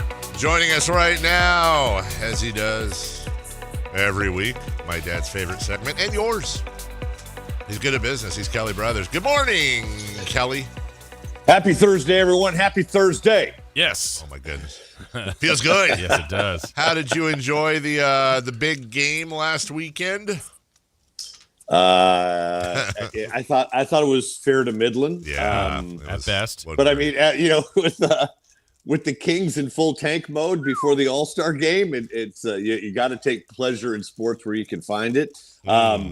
But, having it in California is interesting. There's a lot of Twitter talk about the tax situation, and they're not wrong. When someone tries to leave the state of California, they keep a calendar, and they mark every night where their head hits the pillow, what state.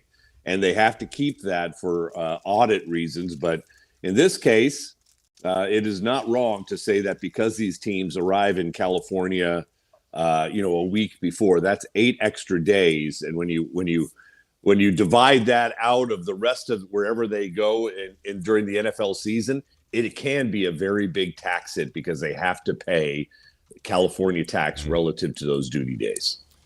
Now, as far as the game went, like we said, fair to Midland, whatever. Everybody had their opinion on the game, but Seattle gets the win. Is it a good time, Kelly, for them to be selling? A bad time for them to be selling? Great point. It is the best time for them to be selling if that's what they're after. I mean, they're going to get, if they had sold back when Paul Allen died. Paul was the owner. His sister Jody Allen is running the team now, but it says in Paul's will and trust and estate that he wants the team sold with the money going to charity, which is going to be a real boon for some charities, I think, in the Seattle-Tacoma area. But if they had sold when Paul Allen, they might have gotten $1 billion. They're going to get $9 to $11 billion for the Seahawks now. And that's going to be a record. I think the past record was just north of $6 billion when the Commanders sold a few short years ago. But to sell in this environment with the broadcast contracts that are in place and coming off a year, and you have probably the most beautiful stadium in all the NFL. And you have the rights there, and you win the Super Bowl, and they're going to be. I have a feeling they will be sold here in the next month or so. We'll see. We'll see what bids come in. But then how hard do you fight when all the money's going for charity? I think Jody Allen's going to fight. She wants $10 billion for the team. Wow. I want to do the research on this. I wonder if a team in major American sports has ever been sold when they are a reigning champion. I don't think they have, or have they? Was Boston? No, Boston that's the was one a I little thought, bit but it was after, a little right? bit, it was like 2 years after, I think 3 years after. Either way, Kelly, that's going to bring in. I love that, and the fact that it's going to charity too. And like you said, the only thing close to that number is, of course, the Lakers recently when they were sold. But they've become very valuable, these franchises, because of the TV deals, because of the love of sports, because of the fact, guys, that you really only want to own ads during a sporting event because that's the only time that people are watching live. That's right. Right? Yeah, you're not DVRing any of that. No one's DVRing anything. No. It's and what was it? 8 million, 10 million per 30 seconds this year. Heavy AI influence on the commercials this year, Kelly. It was. They're terrible. Terrible. It's amazing to think that 10 years ago it was beer and chips, right? And movie premieres and stuff. Yeah. That's right. Yeah, what was I know movie trailers. Yeah. Yeah, it is. But and you know, mixed reviews on Santa Clara. I mean, I think overall things went well, but I think there was some friction over the 40-mile distance between a lot of the events in San Francisco and the stadium being in Santa Clara.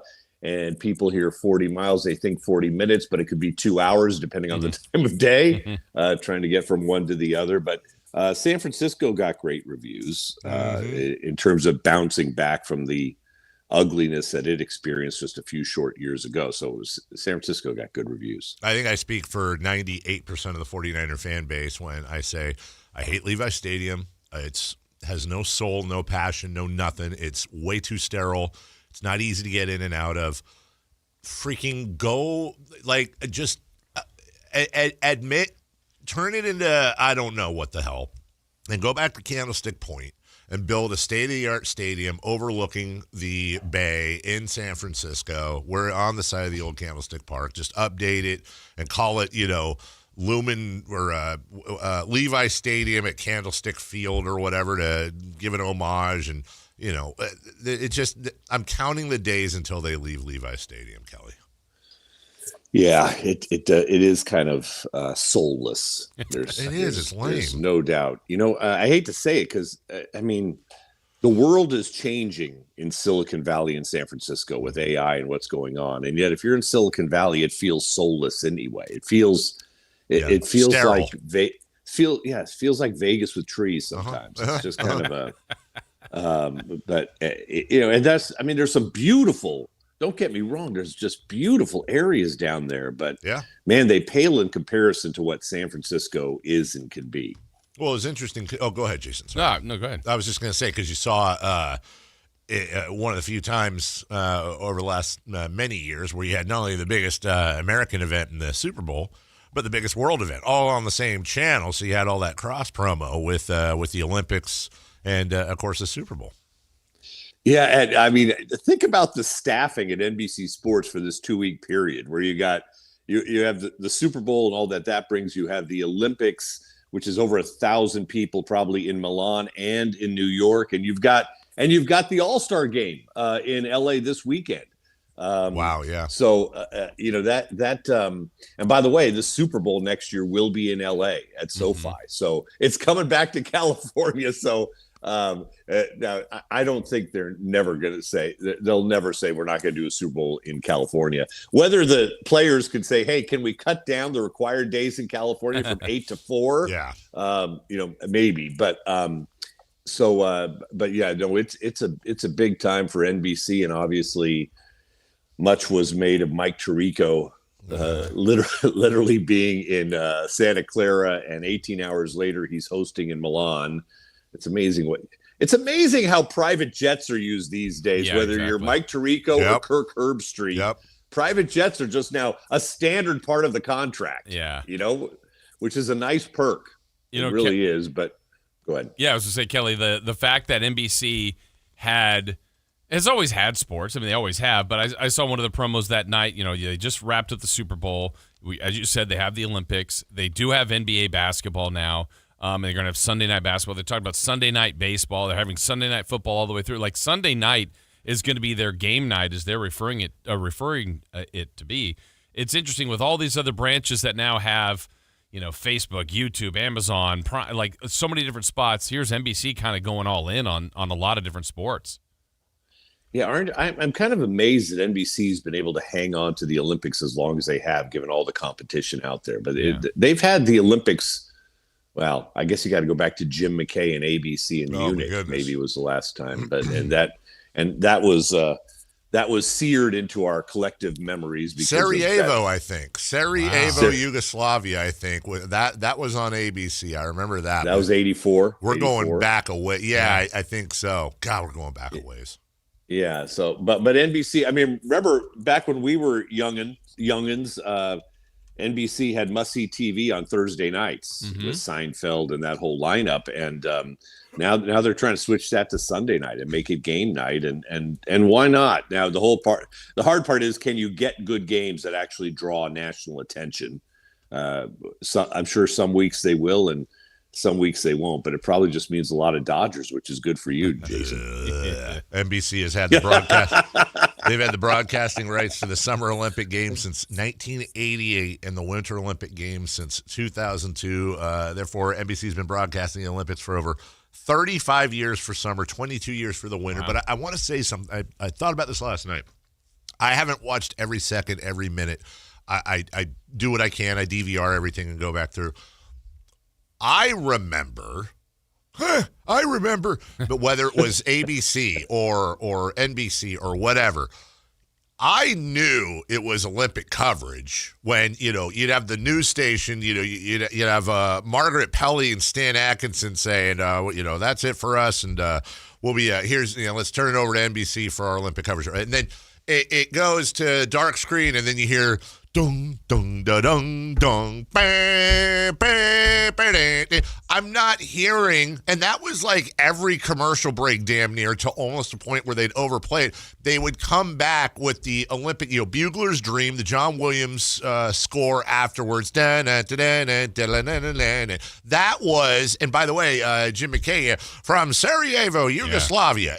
And I watched probably 3 hours last night. I didn't hear it once. Like, what? That's part of the part and parcel and positioning of the whole thing. What the hell are they doing, Kelly? You're a TV guy. Yeah, I don't know. I wish I had more insight into their music choices. I really do. I mean, because you're right. I've missed the theme a little bit. But yeah, I mean, great memories of Franz Klammer going down the hill in Innsbruck. Yes. I mean, literally within an inch of disaster on every jump. And Yes.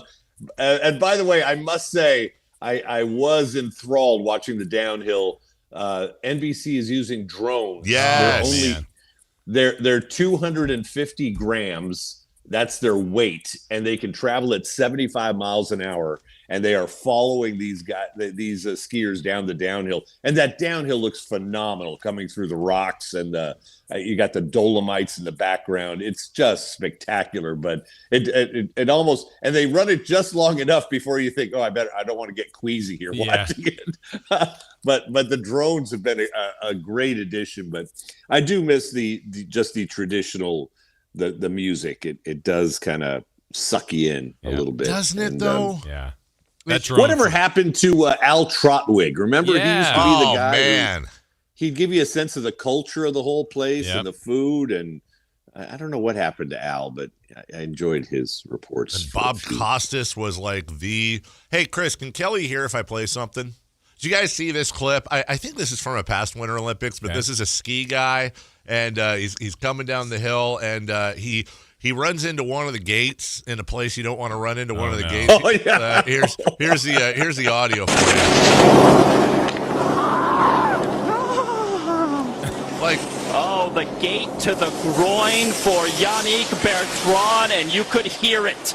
Yeah. And if you're a man, you could feel it. Wow, watch this again. Let's revel in his pain. The Frenchman. Oh, monsieur. I mean, the poor bastard did one to the groin, but still, I think it's one of the best calls I've ever. Oh, monsieur. Well, no, he goes on to say something about the boys. Yeah, the boys. Right. He said something about the boys. Sacre bleu. Right. Oh my goodness. All right. We're late for a break. Thanks, Kelly. We'll talk to you on guys, Thursday. Next week. Over and out. All right. Take care. Here's a Oh, monsieur. Wow, the boys took a beating on that one. We'll take a break. Oh, when we come back, how about a Kings rewind? Let's do it. We'll still have fun as man. Guy was driving towards the finish line, took one right in the woo-hoo. That's no fun. Just you don't want to take one to the wallets. That's why you want to deal with my good friends at Hoblet Dodge Chrysler Jeep Ram in Woodland. How about the best kind of gift as we barrel on to spring, the kind that saves you cash? Right now, save up to $13,500 off MSRP on the new 2026 heavy-duty Ram 25 and 3500s. That's $13,500 off MSRP. No payments for 90 days on brand new 2026 Ram heavy duties. You have some starting at $47,599. The best selection in Northern California. Over 400 Rams available. Hundreds more on the way. Search, select, and save through their whole inventory at HoblettDodge.com. Unbeatable prices, unbeatable selection. Nobody beats Hoblet, period. Kings Rewind. Coming up next. You never know what you might hear when listening to a Sacramento Kings game. Out of Keegan, going for another triple. Man, is he feeling it. Keegan, can he do it? Yes, there's number 11, Keegan Murray. Keegan steps back. He just knocked down his 12th three-pointer, a Kings franchise record. He's got 45 points. Never miss a moment of Sacramento Kings basketball with Sactown Sports and the Sactown Sports app. Meet Morgan Jones. Morgan is about to step into a world unknown to most, thanks to Progressive's Renters Insurance, a place of fresh linens and turn-down service. You see, Morgan temporarily vacated her apartment and has gone to a hotel because a pipe burst in her apartment. A pipe that made her sense of reality and apartment ceiling all come crashing down. Luckily, Morgan checked into Progressive's Protection Zone. Get a quote at Progressive.com. Progressive Casualty Insurance Company affiliates and third-party insurers. You're still grooving, still connecting, still loving, still turning up, still thriving. You still got it, but your immune system, it weakens as you age. That's where vaccines come in. They help train and strengthen your immune response to fight off respiratory illnesses like flu, pneumococcal pneumonia, RSV, or COVID-19. Ask your doctor or pharmacist which vaccines you need. Book in minutes at VaxAssist.com. Sponsored by Pfizer. Welcome to the Bar None Auction. Bar None Auction is selling thousands of items this Saturday, February 14th in Sacramento. Large framing and construction equipment, cars, trucks, and industrial supplies, all sold to the highest bidder. Always open to the public. Visit barnoneauction.com. Guys, did you know your testosterone affects everything in your system, including how you feel and perform every day? Right now, Revive Men's Health Sacramento will check your testosterone for free. Knowing your T levels is the first step in understanding if you have low T. Your testosterone level impacts your energy, libido, sleep, weight, hair loss, mood, and even ED. Maintaining an appropriate T level can change your whole life. Most men start to see changes in their hormone levels in their 30s. Experience and results matter. So what are you waiting for? Get your T levels checked today by local, experienced, and trusted men's health experts. They've helped thousands of men since 2011. They're so confident they can help you, they even guarantee it. Call Revive today and schedule your free testosterone test, free exam, and free consultation. Call Revive Men's Health at 916-277-8599. That's 916-277-8599. Or visit ReviveMen'sHealth.com.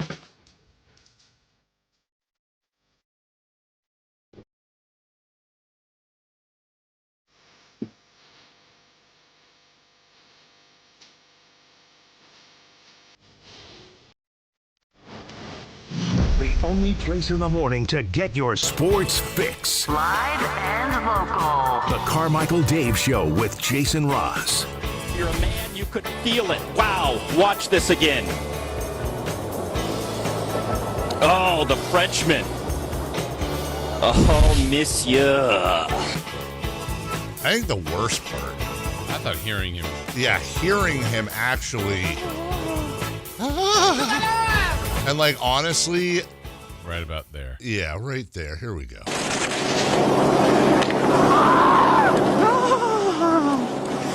Oh, the gate. Like when I first. Was that second? The announcer or him? I think it was him. I think that's the announcer. You do? Yeah, because the scream, he screams and it sounds super far away. Yeah. And then the announcer sounds closer. Like yes. That's a quieter sound, and it sounds like it's in our ear, like right there. If that's the announcer, that adds to it. I mean, that adds. That to is not him. When I first heard it, I thought it was like one of those like stupid voiceovers somebody was doing. Yeah, that's like right up on the mic. Yeah. And then the call after. Oh, the gate to the groin for Yannick Bertrand, and you could hear it. And if you're a man, you could feel it. Wow, watch this again. Oh, just right. Oh, the Frenchman. Oh, monsieur. Wow, the boys took a beating on that one. Why is it like monsieur? And look, I've never been a woman, but I gotta feel. Look, I understand why you're saying if you're a man, I gotta feel like that's not gonna feel good to either. Yeah, either of the sexes, if you will. Also, as we get to Kings Rewind here, big story coming out of the world of golf, Jason. Yeah, I love the game of golf. I admit, like Chris, I love the Masters tournament. I love Augusta. You like the history? Interesting. Just the whole the pageantry, the course, all of that stuff right now. Currently. The 3-time Masters champion, Gary Player, says his request to play around at Augusta National with his 3 grandsons has been denied. They have a long-standing rule. You have to play with a member. It doesn't matter who you are. And there's a popular misconception that if you win the Masters, you become a member. That's not the case. Jack Nicklaus, I think Tom Watson, there's only 2, I think, alive right now that have won it, that have been granted membership. Here's my thing, though. Daddy, I want membership, Daddy. How is Gary Player? Well, it's Gary Player, and I understand he's got, like, one of his grandkids did a stunt where he was holding a box of balls to do, like, a marketing stunt next to Lee Elder a few years ago. And I know Gary Player can be a little cantankerous, but also he's Gary Player. Like, let the dude play with his grandkids. How does one get a membership? You should. I don't know if you've ever gone down that rabbit hole. Holy crap. Okay, first off, I can tell you how you don't get a membership. Ask, campaign. Like, that's pretty much a guarantee you won't get one. You basically have to know people, and they have to invite you. Like, if I was Elon Musk, the richest guy in the world, whatever, and I tweeted out like a few times how much I'd really love to be a member at Augusta. Nope. That is how you guarantee you're not a member. And then, like, how much your yearly membership is, stuff like that. It's a really interesting rabbit hole to go to. It's not as expensive.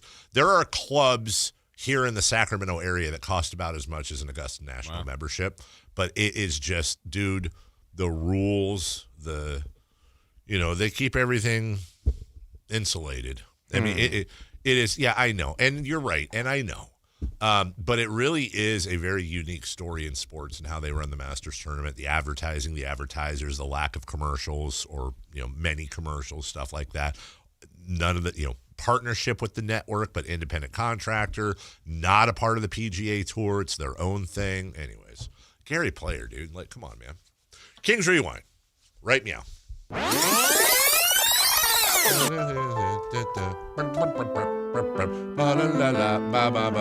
Oh boy.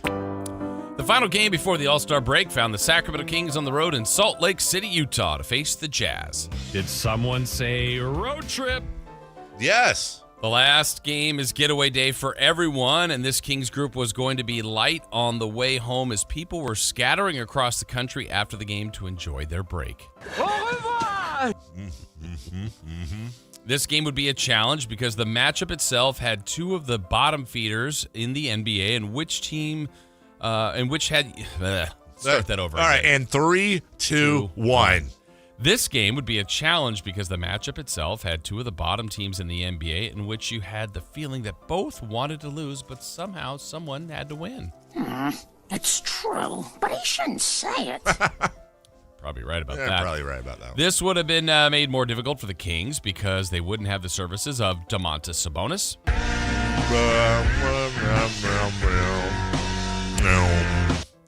Or Zach LaVine.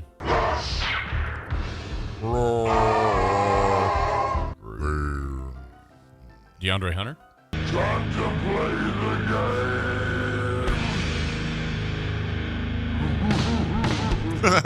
game. No Malik Monk. I'm a pizza guy.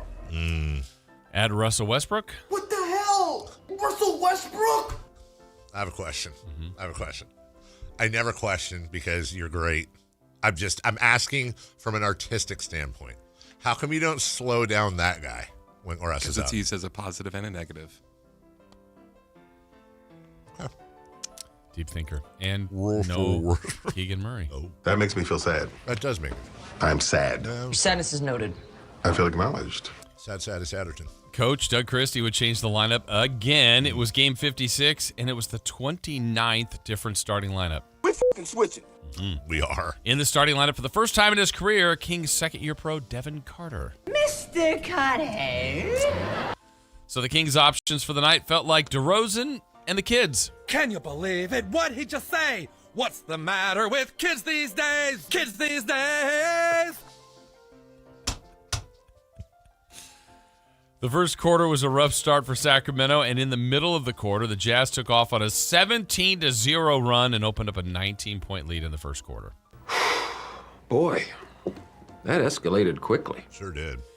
Well, it's a make-or-miss league. The Jazz were making at a clip of 62%, while the Kings were missing at a clip of 24%. Stop it. Get some help. Yeah. For real. For reals. By halftime, it wasn't getting any better for Sacramento as the Jazz extended their lead to 71-44 at the half. He's not coming back, is he? He might. No, he's not. No.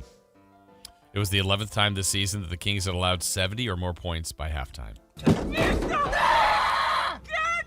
here! Is that DeMar DeRozan? Yeah. New member of the Jazz, Jaren Jackson Jr., was the star of this one as he had 18 points at the half. Oh, good for you. Mm-hmm. Hey, how about this, though? Celebrity alert, more like future NBA star alert. BYU freshman A.J. DeBonsa was courtside watching two of the potential teams that he could be playing for in his NBA future.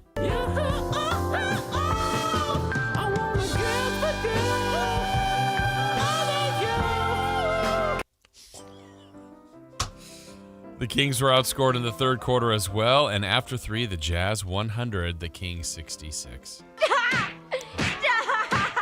He's already dead. Forgive me if this is in here later, but are we talking about Isaiah Collier enough?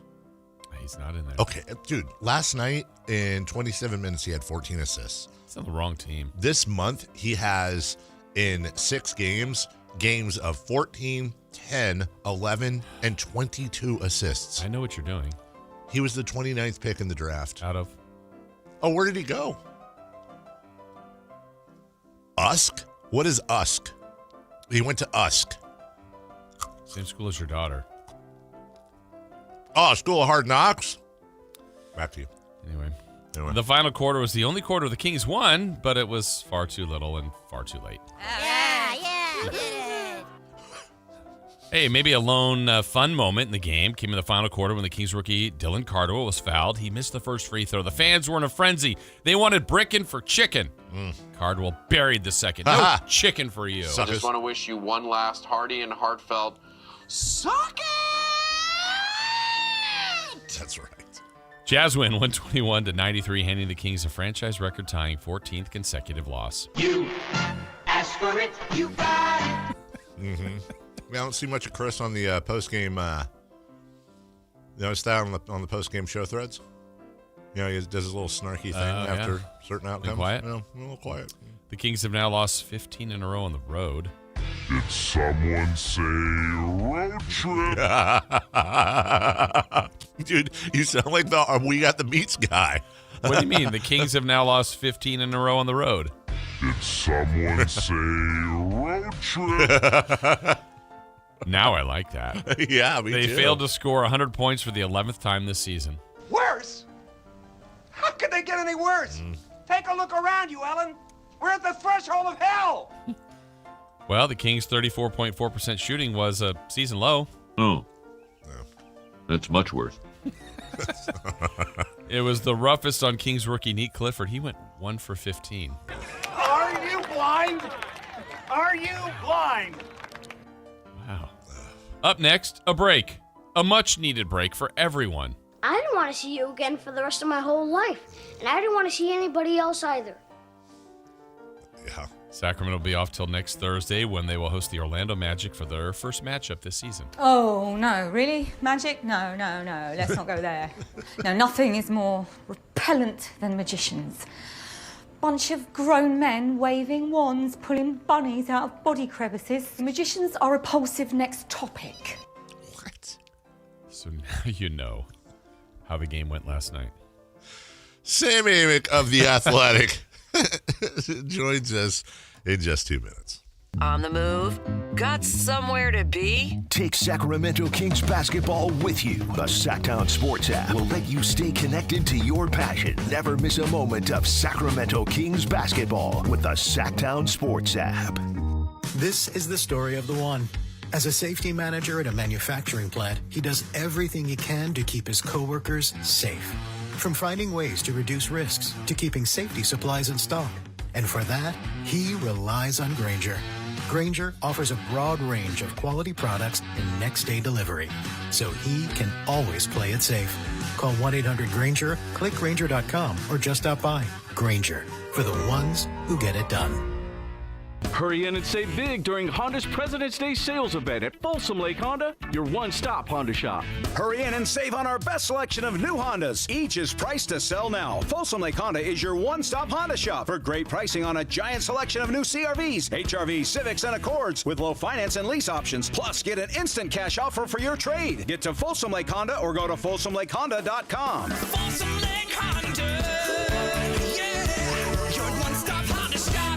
At Power Business Technology, we're not another big box corporation. We're your neighbors, locally owned and operated. We know what businesses like yours need, from reliable printers to high-performance copiers. We'll help you find the right solution with personal service you just can't get online. Need setup or support? We're just down the road and always happy to help. Power Business Technology, family hometown service with big-time solutions. Contact us today for all your business printing needs at 844-POWER-BZ. That's 844-769-3729 or visit us at powercopiers.com. There are many reasons to choose Gonzalez Law Offices as a dedicated trial lawyer with an undefeated record from 2016 through 2019, and you'll know that no case is too big or too small. Due to his success, hard work, and commitment to excellence, attorney Jonathan Gonzalez has been listed in Super Lawyers Rising Stars, as well as in the top 40 under 40 list by national trial lawyers. You can find Gonzalez Law Office online at saclegaldefense.com or call him at 916-304-9187. Welcome to the Bar None Auction. Bar None Auction is selling thousands of items this Saturday, February 14th in Sacramento. Large framing and construction equipment, cars, trucks, and industrial supplies, all sold to the highest bidder. Always open to the public. Visit barnoneauction.com. Golf to Go is brought to you by the Hagen Oaks Golf Super Shop. Here's Frank LaRosa. How far do you hit your 7-iron? The answers will tell you which tees to play, according to Josh Sens in Golf Magazine. Deep down, you know you shouldn't be playing from the tips, but it's common for golfers to play from too far back. Aside from higher scores, rounds become a grind and golf becomes much less fun. After several years of research, the USGA unveiled a new data-driven offering to find the proper tees called Best Tees. If you know how far you hit your 7-iron, Best Tees will tell you which tee boxes to play. A typical male golfer should be playing from 6,100 yards and a typical female golfer from 4,400 yards. Most players have a good idea of their 7-iron distance, with average male's distance of 138 yards and average female's of 100 yards. Throw out the occasional perfect shot, which travels more than those distances, and concentrate on your average. This will allow you to reach the vicinity of most greens in regulation and let you hit a variety of clubs on approach shots. Leave your ego at home and give it a chance. You'll have more fun. That's your Golf to Go. I'm Frank LaRosa. KHD1 Sacramento, KYMX HD3 Sacramento. From the Power Business Technology Toshiba Studios. Sactown Sports 1140. The Carmichael Dave Show. He's on the microphone when he's not on the microphone. He's playing a song, and when he's not playing a song, he's on the microphone, and then boom. With Jason Ross. No, he didn't. Yes, he did. Call or text at 916-339-1140. It's the Carmichael Dave Show with Jason Ross on Sacktown Sports. Perfect timing, I guess. We have breaking news. When it breaks, we have it first. It's Sacktown Sports breaking news. And here I am watching last night's game thinking, who looked really good in this 22 minutes? Who's that? Jaren Jackson. I thought so. 23 points, 4 rebounds, 2 assists, a steal, a block. Well, shout out to Jaren Jackson doing all of this when he was hurt. He is going to miss the remainder of the season, according to Chris Haynes. to undergo surgery on his left knee to ensure his long-term health after a localized PVNS. Sorry, that just looks really weird. I'm not laughing. PVNS in all caps just for a second looked completely different for a localized PVNS growth that was discovered post-trade, according to league sources. What is a PVNS growth? Look at second from the bottom. Doesn't that almost PVNS in all caps almost looks like a different word? And that would actually. So listen, I'm like, if he's gonna have surgery, there's something there. But that is how you tank, right there. Hey, is there anything we can do to ensure your future? Yes. The Kings sent him to surgery. You've got a PVNS growth. Joining us right now from the Athletic, the one, the only, the lovely, the talented Sam Amick. Good morning, Sam. Good morning, guys. Trying to find a good spot in this hotel room here. Where are you coming to us live from, Samuel? I'm down in LA for All-Star Weekend. Oh, Sam loves LA. When's the move here? When's the big Adam Silver presser? Have they scheduled that out yet? Yeah, it's Saturday. I'm actually gonna miss it, unfortunately, but it's Saturday. At a party? Yeah. What do you got on your mind? Got a what? He said, "What do you got on your mind?" What do you have on your mind? You have questions for Adam? Oh no, I do. I honestly, I'm not even joking here. I think I'm more interested in Adam Silver's press conference than I am any other aspect of All-Star Weekend. I'm being dead serious. Like, this is going to be a really interesting one for him. You're going to have expansion questions. Yeah. You're going to have it's going to be like all tanking all the time questions. You're going to have LA Clippers and aspirin conversation Maybe questions. the 65 game limit. The 65 game limit. Like you know that meme of like the one guy with the sword and he's by himself and there's like the army coming at him. I forget what movie that was, but I feel like that's going to be Adam on Saturday, Sam. That's going to be a very interesting and informative presser you're going to miss. Yeah, I know. Now I got FOMO. Yeah, sorry for not doing my job well. That's all right. Yeah, I'm sneaking home for a family thing real quick. That's fine. But no, yes, indeed. Okay. Yeah, we're down here, LA All-Star Weekend. Trying to rally after a late night. But what's up, gentlemen? Well, I was going to ask you about that because we've talked a lot about it, Sam. It's relevant to the Kings where they are, but they have company of other teams that it sure looks like it's in their best interest to not win games. I know the league cares about that. Where are you right now with this kind of just general thought of competitive games for teams at the bottom of the NBA that probably don't want to win games? Yeah, no, it's really bad. I think we had this conversation right after the deadline, and we should circle back on it because it's perfect timing with the Jaren Jackson news. Remember this thing I told you guys about David Locke from the Jazz? Yeah. And like how the voice of the Jazz, and now he put out this video about how excited he was because, ding dong, the witch is dead. They could finally compete like a regular sports team, and lo and behold, that was a little premature. So this is, maybe have recency bias, but it does feel like the worst that we've seen. We've seen individual tank jobs that were more egregious. Obviously, the Sixers and their famous process.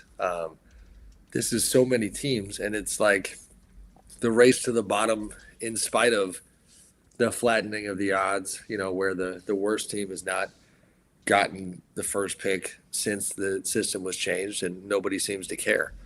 So, that'll definitely be a topic of discussion on Saturday. And it's a big deal because it's just, your casual NBA fan doesn't even realize that, 30% of the games are not on a level playing field right now. And I was thinking this with Utah yesterday. We talked about this a little bit earlier, Sam, because Utah seems to have been getting the bulk of the anger at least from national media they have. And I think understandably Utah fan is kind of like, dude, why is it us? Like, everyone is tanking. What is your issue? I'm not entirely sure, Sam, that the issue with Utah is gambling and the fact that whereas with the Kings, everyone's out and they list that beforehand. People can adjust lines and betting and all that. Whereas if you're Utah and you've got a bunch of bettors and a bunch of sports books looking at the Jazz winning a game, for example, and then sitting Markkanen and Jaren Jackson and Nurkic for the fourth quarter, that's a whole different ball game that massages those lines and those outcomes a little bit. I think that's actually the issue and what's probably going to piss the NBA off more than anything. Yeah, you can't it's the Wizard of Oz thing, right? Like, you have to do the magic behind the scenes. You can't be doing it in real time. Yeah. In a way that people, where they see the strings during the performance, so to speak. So, yeah, I think that is the issue. And poor Adam Silver, I say that with air quotes, but it is a little bit of like, while he's navigating the Clippers controversy, and there's a lot of pressure for him to get that right and to be tough on them if in fact they did what it appears they did, ditto for the gambling thing. He's just now the tanking stuff related to that tangentially. He's got a lot of people looking at him, and saying, are you soft or are you not? And yet again, we'll see how he handles it. Do you think? And I know it's been a while. Do you think the shadow of David Stern kind of looms over Adam in situations like this? I don't know what David would have done, neither do you, but my instinct tells me we'd have a different scenario going on. Maybe not. Do you feel like sometimes, unfortunately for Adam Silver, that Silver's got a long shadow that it casts over him to this day? Yeah, I think so. Yeah. I mean, it's natural because not only is that going to happen, with any long tenured commissioner who gets replaced, but David rather, he took the league to a global level. He's the godfather of building the NBA, and so those are big shoes to fill. So it's there, and obviously Adam is from the David tree. Mm-hmm. I mean, my first kind of reaction, Dave, when you asked that was like, well, Isaiah Stewart damn sure wouldn't be getting 7 games. Dude, absolutely right. Like, my God, like that's insanity. If I'm Isaiah, I would just say, you know what, fighting's fun. Let's go. I'll do it again. Yeah. I mean, it's like he did the whole thing. He broke all the rules. Yeah. He came off the bench. He swung. He repeat wasn't offender. Part of it initially, made it worse. Repeat offender. I'm pretty blown away by that. And in Detroit. And even and not only that, and even like referenced one of the darkest moments in league history as he walked off the floor. I'm sure you guys saw the video. And I mean, it's funny, but he tells his assistant coach, like, what y'all draft me to Detroit for if I'm not going to fight? Like, this is what they're known for. Yeah. So, I mean, it's funny, though, with Adam, because, like, everybody will kill him, and then you kind of look up, and it's like, man, they are making money. You know what I mean? Like, the league is very successful, and it's going in in terms of growth. To reference your other thing, because I'm also a child, Dave. Your Jaren Jackson analysis was cracking me up. In terms of growth, they are doing fantastic at the moment. Yeah, Sam Amick joining us from The Athletic, as he does each and every Thursday at 8 o'clock. Sam, about Silver, too, I have always felt he's very aware of the perception of the league and very socially aware about that. He cares, which might be good. Sometimes maybe it's bad. So, this tanking topic is out there. I know he has addressed it before at broadcast meetings. It does bother him, and they've flattened the lottery odds. They have added 2 more teams for the play-in. Like, they've done so much already, and yet it's still happening. I'm sure they're going to discuss more. I just don't know. I think there's a lot of people talking about it, and I don't know what the fix is for the league on this. Yeah, I mean, I'm trying to think back years ago when it was all the rage to come up with fixes. Mike Zarin, who's the longtime assistant GM of the Celtics, a guy who actually has been in the running for the Kings GM job at times. Mike, at a league meeting, proposed, a system where it was a rotation of picks, and it was more innovative than that. And I'm forgetting all the details, but it was just. It took the competitive stuff out of it. And to me, that's always been the only fix is, I hear some of these creative ideas where it's, have the lottery positioning locked in on February 1st, something like that, and cut off the back end of the schedule. I don't know. I don't know the answer. I don't get the big bucks to do this, but they got to do something here because it's loud. And one thing with Adam that is consistent is that, like it or not, like he does listen a lot to the public discussion, to the media, internally with the league. There's kind of a running joke that if you want something changed, like just tweet about it a lot, and he'll get tired of seeing the noise and do something about it. So there's going to be change coming. I'm just curious to see what it is. I think the part of the problem is it's not like this is the first tanking conversation we've had this season, and this has been going on for a while. And they've adjusted it, they flattened the odds, all the things we just talked about. Sam, I don't know that there's a solution, and the reason I say that is because you haven't thought of one, I haven't thought of one, Jason hasn't thought of one. I've seen about 70 think pieces, and many of them have solutions, and not one have I read and gone, oh, like Chris Mannix, friend of the show, he came out with a lottery wheel or something. Like, dude, no, like that's not going to work. And props to him for trying. I've seen some really good minds take a crack at this. That actually sounds like sorry to interrupt, that sounds like the Zarin idea. Oh, is that Zarin? Okay. Which would make sense. Which would make sense with Mannix. Because Mannix he's a Boston guy. Yeah. So I don't know, but also I don't know that the NBA, because unlike you say go to the NFL like they do just straight up. Okay, but again, different thing. And I don't know that there's another sport, at least American, where, Jason, you said this yesterday, where one player can make such a difference on a team. Certainly not baseball and not even football to this aspect. So they got their work cut out for them, dude. They really, really do. Yeah, I mean, it's ugly. It's ugly. At least the Kings are just bad. You know what I mean? They're not tanking. They're losing with purpose. Well, and yes. As part of your All-Star weekend, I know it'll come up. And I know you've got your family thing on Saturday, but they will talk about expansion. And even with the induction of 2 new teams, you have potentially expansion is pretty tough generally on new teams coming in. They could be near the bottom. Do they get penalized? Do they get rewarded when they come in? Do they add more playoff teams? I mean, there's some realignment, like that's a major step if they truly do involve Las Vegas and Seattle in expansion here in the next couple of years. No question. I mean, that could be ugly. So big problems. And it have you heard, is there any part of you, and I know you don't know this, is there any part of you that has any real reason to believe it's not going to be Vegas and Seattle, which we've been talking about for years? No, but I mean, I wonder, and there's chatter about relocation as well. Yeah. And chatter about 3 teams. And so.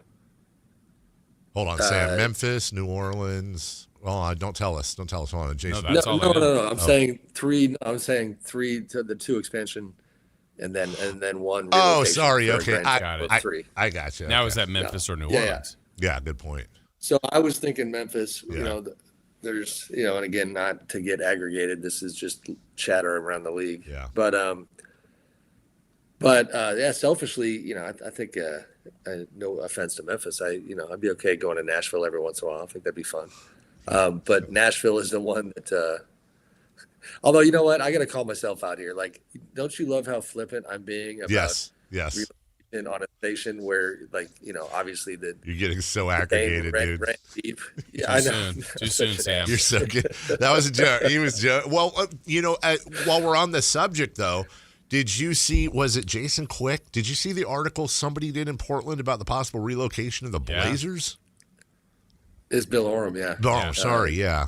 It was from my former athletic buddy. I need to read it. I've seen good things about it in terms of the work that he did. Interesting. I love that Bill is kind of owning that story, and it seems very real.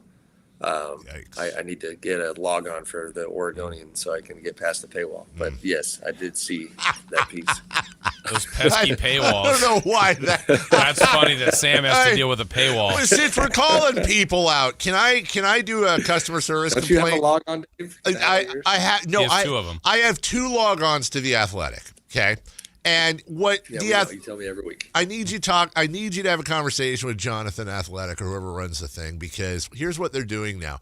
Like earlier, somebody named Evan wrote a story about the pending lockout in baseball, right? And again, I'm not doing a bit here. I love the Athletic and I love the journalism, and that's why I pay to be a member. But what they're doing, Sam, is they're tweeting it out under the New York Times link. And so when I click the New York Times link, it doesn't take me to the Athletic. It asks me to sign up for the New York Times, and then I got to go to the Athletic. I got to search the author, and then I can read the stinking thing. So can you fix that, please? Because that's annoying. This is my face when I really don't care. Well played. See, there you go. It's replayed his face. Yeah. He does not care. All right, back to you. Fair. That's fair. I'm just trying to keep it together. You guys know how it gets. We're only one day into All-Star Weekend. Yeah. I'm tired. I'm trying to get moving here. You see me chugging this water, so that's where we are, guys. Yeah, I got it. Nice shirt, Dave. You're very fancy today. I am. Well, I like to look good for you, Sam. Yeah. Yeah, That's what the 2 subscriptions get. That's exactly right. Do you have obviously, Sam, the All-Star game it's a fun weekend. It's a collection of just a lot of people, a lot of your colleagues, a lot of NBA people. Do you go in there with kind of a target idea, or just kind of see how everything develops this weekend?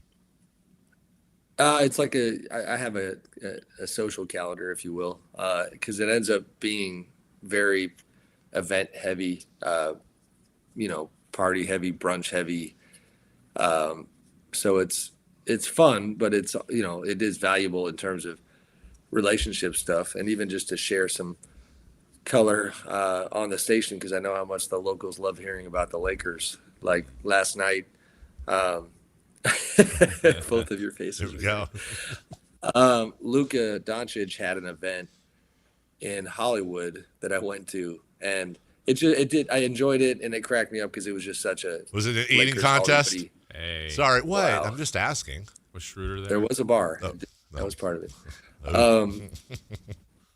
I don't even remember the name of it, but he has his own content platform now that he's promoting. But my God, like this whole setup inside this, big warehouse in Hollywood reminded me of, what was that video game movie? I think it was Adam Sandler a couple of years ago, where it was like when the video game came to real life. Ready Player One? Pixels. Oh, Pixels. Okay. Pixels. Yeah. It had a Pixels feel to it. Like you'd be sitting and there's, Lakers people everywhere. Rob Pelinka's there. Jeannie Buss is there. Luke is there. His dad's there. All these people. And like every 17 minutes or so, it's hard to explain, but there's this massive, pixel board, this video screen with Luca's face on it and all these digitized things. And then they would put like a level of decibels through that building that made your organs shake. And so you'd be sitting there just talking to people, and then it was a whole massive promotion that I'm not explaining very well for Luca's platform, but that was just cracking me up because it was such an all-star event. Like this is the only place where stuff like this happens. So that, to give you an idea, like that's all right. Let's talk to NBA people there. That was night one, it ends up being trying to figure out where everybody is and where you want to spend your time. And whoever put that together got paid more to put that together than the three of us combined for a year. Probably guaranteed. Well, maybe not Sam. Sure. But you and I. Better for networking, Sam, NBA All-Star break or NBA Summer League? Different. I mean, Summer League's longer and more casual in a lot of different places. This is like you meet a lot of people where you're yelling over music, Yeah. So that part's a little exhausting. Do we have time for a quick side story that I think is kind of funny? We do. Sure. I know I'm rambling here, but the other night we put out a story about how Luka and Donnie Nelson are part of this group that's going to buy a team and move it to Rome and possibly be in the running for an NBA Europe squad. Well, the Italian outlet, to quickly go through it, had initially said that Dirk Nowitzki was part of the group. Mm-hmm. We've cited them in our reporting, had not confirmed that part. Admittedly made the mistake of not getting to the bottom of it, had to clean it up a little bit. So long story short, we had Dirk in our story, ended up having to correct that. Those things happened. We fixed it quickly. So I see Dirk at the event last night, and I knew him when he was a player, but I don't see him these days. And I very much enjoyed our interaction because he walks by, I say hello, and I said, "Hey, Dirk, how are you? Nice to see you, Sam Amick. Do you remember me?" And a big smile on his face, and he says, "Oh, yeah, we had a situation yesterday, huh?" He's on top of it. Well, it's just like in this job, you sometimes don't know who's reading what, and it Right. very much cracked me up that it was like right on, and I literally told him like, "Thanks, buddy, right on the nose." Yeah, Yep, nailed you it. got me. Does he still look? Can he still go out there and play? He's moving gingerly. He's skinny as heck, man. Like that part jumps out at you. Wow. I don't think he would be up for the physicality of the game. I'm sure he can still shoot the lights out, but it was good to see him. It's not an accident. We're saving this till the end because I just don't really What are know. you eating? Smarties. We have something called the Culture Crew here in the station, and in honor of the upcoming Valentine's Day, we got bags of candy. So of course I'm going to eat nice it. messages. And there was like 5 on the door. You want to hear something hilarious, Jason? I just in looking at this notice, I just picked a random bag. I didn't notice the names on it, and I picked the one with my name. Oh, I didn't know they had a name. I didn't on it either. I just grabbed one, and it happened to be mine. Wow, breaking news. Before we go, Sam, It's good radio right here. Yeah, it is. I know YouTube guys going to be loving this. I don't really have any King stuff for you. So do you have any King stuff for us? Because I don't know what the hell to ask. The trade deadline's over. I could ask you if Doug Christie's job is in danger, but I don't think any of us know or whatever. Or is it just all quiet on the Western Front and they're gunning for the 1 pick as far as you're hearing? Yeah. I mean, all I can think of is, it's that the video of DeMar throwing his water bottle. Yeah, kind of feels like that's the like symbolic of the season, I guess. That's it. Okay, all right. It's funny because I mean, I still, my quick commentary would be, we'll talk more when the season's over, but it's like I didn't think that'd be this bad. You know what I mean? Mm-hmm. If you would have told me this kind of a losing streak and this kind of a record, and the hopefully for the fans' sake they get something for it on the back end, but it's pretty ugly. Hello. Yeah. I found out about that. Apparently the water bottle thing, I didn't know this, but apparently it was Aquafina. DeMar only drinks Fiji. I thought it was. I naturally thought it was a frustration. That's why he was throwing it. Yeah, he threw it. He was like, I don't like this. Wrong water. Had nothing to do with the year. For the YouTube audience. Aggregate that. Well, you okay? What was that? Yeah. Jeez. I threw my water bottle. Yeah. Oh, I didn't. I can't see it live. See, I'm on a delay. All right, Sam Amick, the Athletic. Enjoy your time in LA, and if you get bored, go see Avery. Take her to lunch. She's right there, a few blocks from you, and have a good All-Star break, friend. We'll talk to you in a bit. Not at UCLA, like I mistakenly said. You really should be. Yeah. You got it. Now you got to do that. Dave loves LA. Yeah. Dave loves it. No, he doesn't. See you, Sam. All right, y'all. See you. All right. Sam Amick of the Athletic. We'll take a break when we come back. You know what? Almost all the league was in action last night. Almost all of it. 28 of the 30 teams. A lot of blowouts going around, and a win that means a lot for your Sacramento Kings. We never did do our Tankathon update earlier. We'll fit that into everything else coming up next.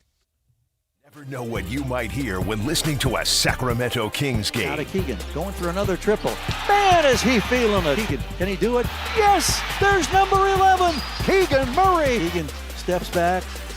He just knocked down his 12th three-pointer, a Kings franchise record. He's got 45 points. Never miss a moment of Sacramento Kings basketball with Sactown Sports and the Sactown Sports app. Your business moves fast. Your bank should keep up. At Valley Strong Credit Union, business banking is built for momentum with tools that help you manage cash flow, streamline payments, and fuel growth. Right now, there's never been a better time to switch. Open a new Valley Strong business account and get 3 months of business banking products and services free, up to $750 in value to power your next big move. Because when your business runs stronger, the whole Valley does too. Valley Strong Credit Union. Grow your business, grow your future at valleystrong.com/business. Yo, Palisades crew. Johnny Mosley here, blasting into your Thursday with the Toyota Tahoe Report. The Toyota's locked and loaded, so let's swing open the door, peek at the conditions, and see what Mother Nature is serving up today. Thanks, Johnny. Expect mostly sunny skies with a high near 46 degrees and light winds out of the northwest. Evening will dip down to 23 degrees. Dry conditions continue through Friday. This report is brought to you by your local Toyota dealers. Toyota, let's go places. Guys, your testosterone level impacts your energy, drive, weight, hair loss, and even ED. Revive Men's Health Sacramento will check your T level for free. For your free T level check, exam, and consultation, call 916-277-8599 or visit revivemenshealth.com. You remember me from a show called And Joe? I'm back on the radio, Sacramento. It's Joe Mami, and when you need your new country fix, join me weekdays from 6A to 10 for the Pat and Cody with Joe show on New Country 105.1 KNCI or on the free KNCI app. The President's Day Sell-a-thon is on at Folsom Lake Ford. And with your approved credit, get zero down, no finance rates, plus huge factory incentives on select new Fords. Hurry to Folsom Lake Ford. Tell them Coach Christie sent you. See dealer for details. Hi, I'm Maria, salon owner. You know the jingle. Now discover the facts about Ozempic, a GLP-1. There's only one FDA-approved Ozempic, made by Novo Nordisk. Learn about the real thing. Talk to your healthcare professional today. Call 1-833-OZEMPIC or visit Ozempic.com to view the medication guide and to learn more about Ozempic. Semaglutide injection 0.5, 1, and 2 milligrams.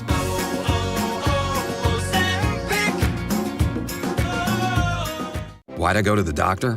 Working on the farm, my heart kept skipping a beat. I didn't think much of it, but my daughters made me get checked out. Turns out I have atrial fibrillation, which increases the risk of stroke about 5 times. Symptoms like irregular heartbeat, heart racing, chest pain, shortness of breath, fatigue, or lightheadedness can come and go.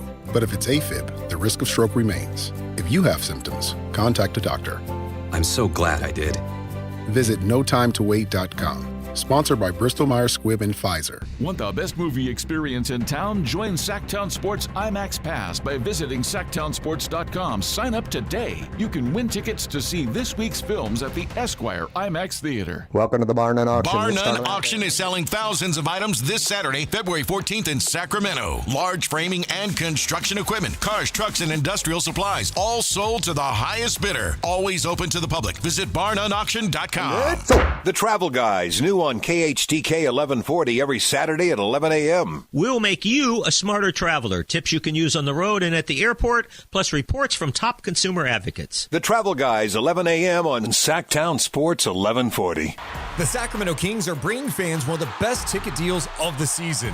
Now through February 16th, get tickets to any Kings game with no fees. Catch must-see matchups against the Warriors, Spurs, Bulls, and more, plus fun theme nights like Girls Night Out, Y2K Night, and Slamson's birthday. And you won't want to miss your chance to see your favorite Kings players take the court, like exciting rookies Maxime Reynaud and Neat Clifford.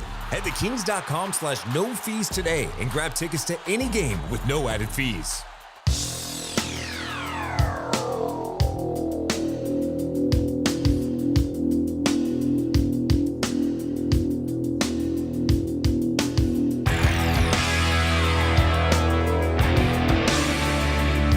The Carmichael Dave Show with Jason Ross. Call or text at 916-339-1140. On Sacktown Sports. Well, you heard the lady with the phone number, 1-800-920-1140. Get your tickets to go see the Orlando Magic take on our Sacramento Kings. That's Thursday, February 19th. First game out of the All-Star break, Jason. Yeah, that's right. Listen for the cue to call. Right now, 1-800-920-1140. We'll take caller number 2. Wow. Caller number quick. 2. Making it easy for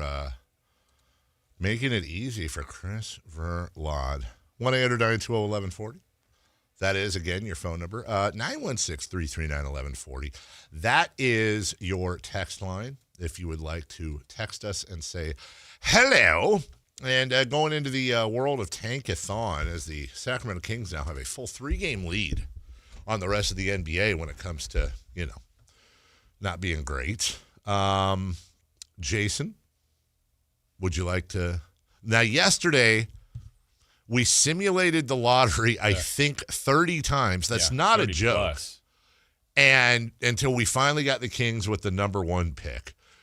I'm going to say it will take less than that, okay? Here we go. Simulating the lottery on radio.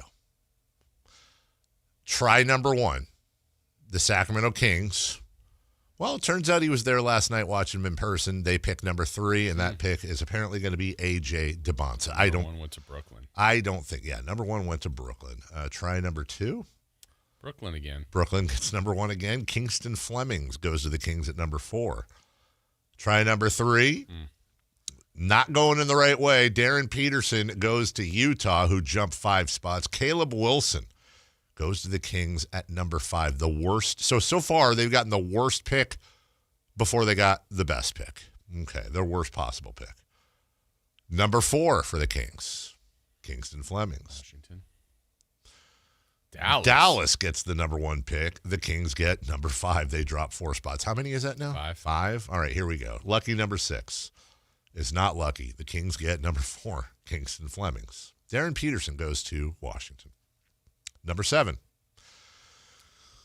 Brooklyn again. All right, this one, 8th one, is the one that's going to happen. Yeah? This is the one that's happening in May. Jason is making his stone cold lock. Yeah. This is the exact result that's going to happen. I'm not going to show you until it happens. But congratulations to the Chicago Bulls, who jumped 9 spots to get the number 1 pick. Cam Boozer goes to Indiana, number 2. A.J. DeBonsa to one by Dallas, number 3. Kingston Flemings goes to the Washington Wizards, excuse me. And the Kings get the worst position they possibly can. Caleb Wilson, number 5. Now, it's funny you said that because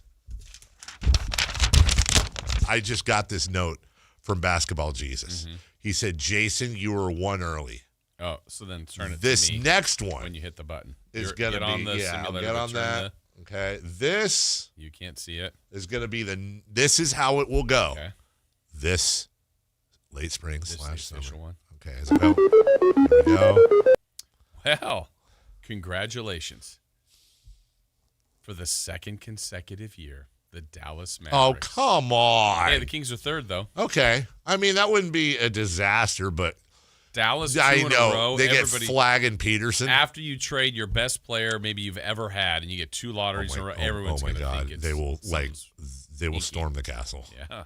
We're at 9. We're at 9. And Dallas again, number 1. Atlanta, number 2. And Kings 3. Kings get 3.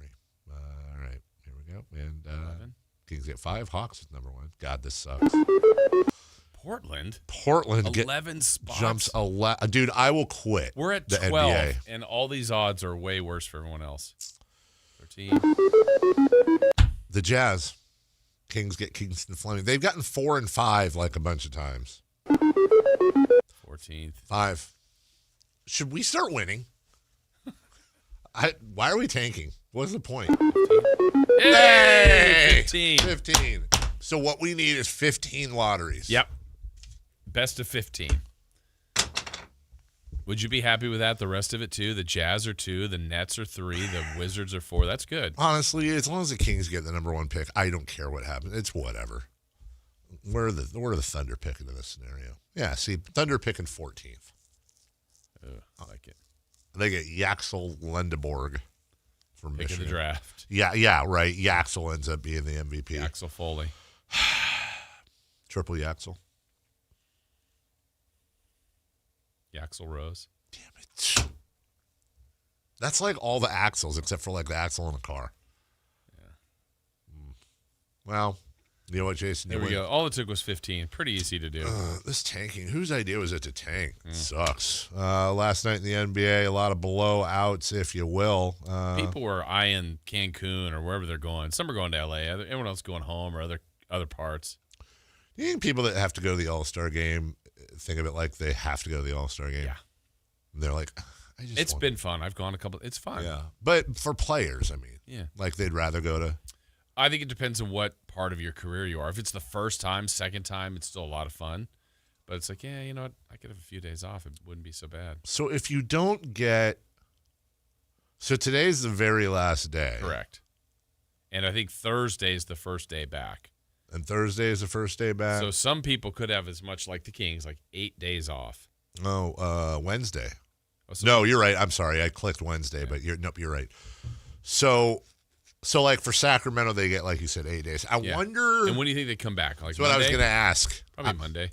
So today is Thursday. Really? So they only get, I mean, I say only, but they get like a weekend. That's a lot for them. I mean, if you really are getting away and you left like last night, that's the way it usually goes.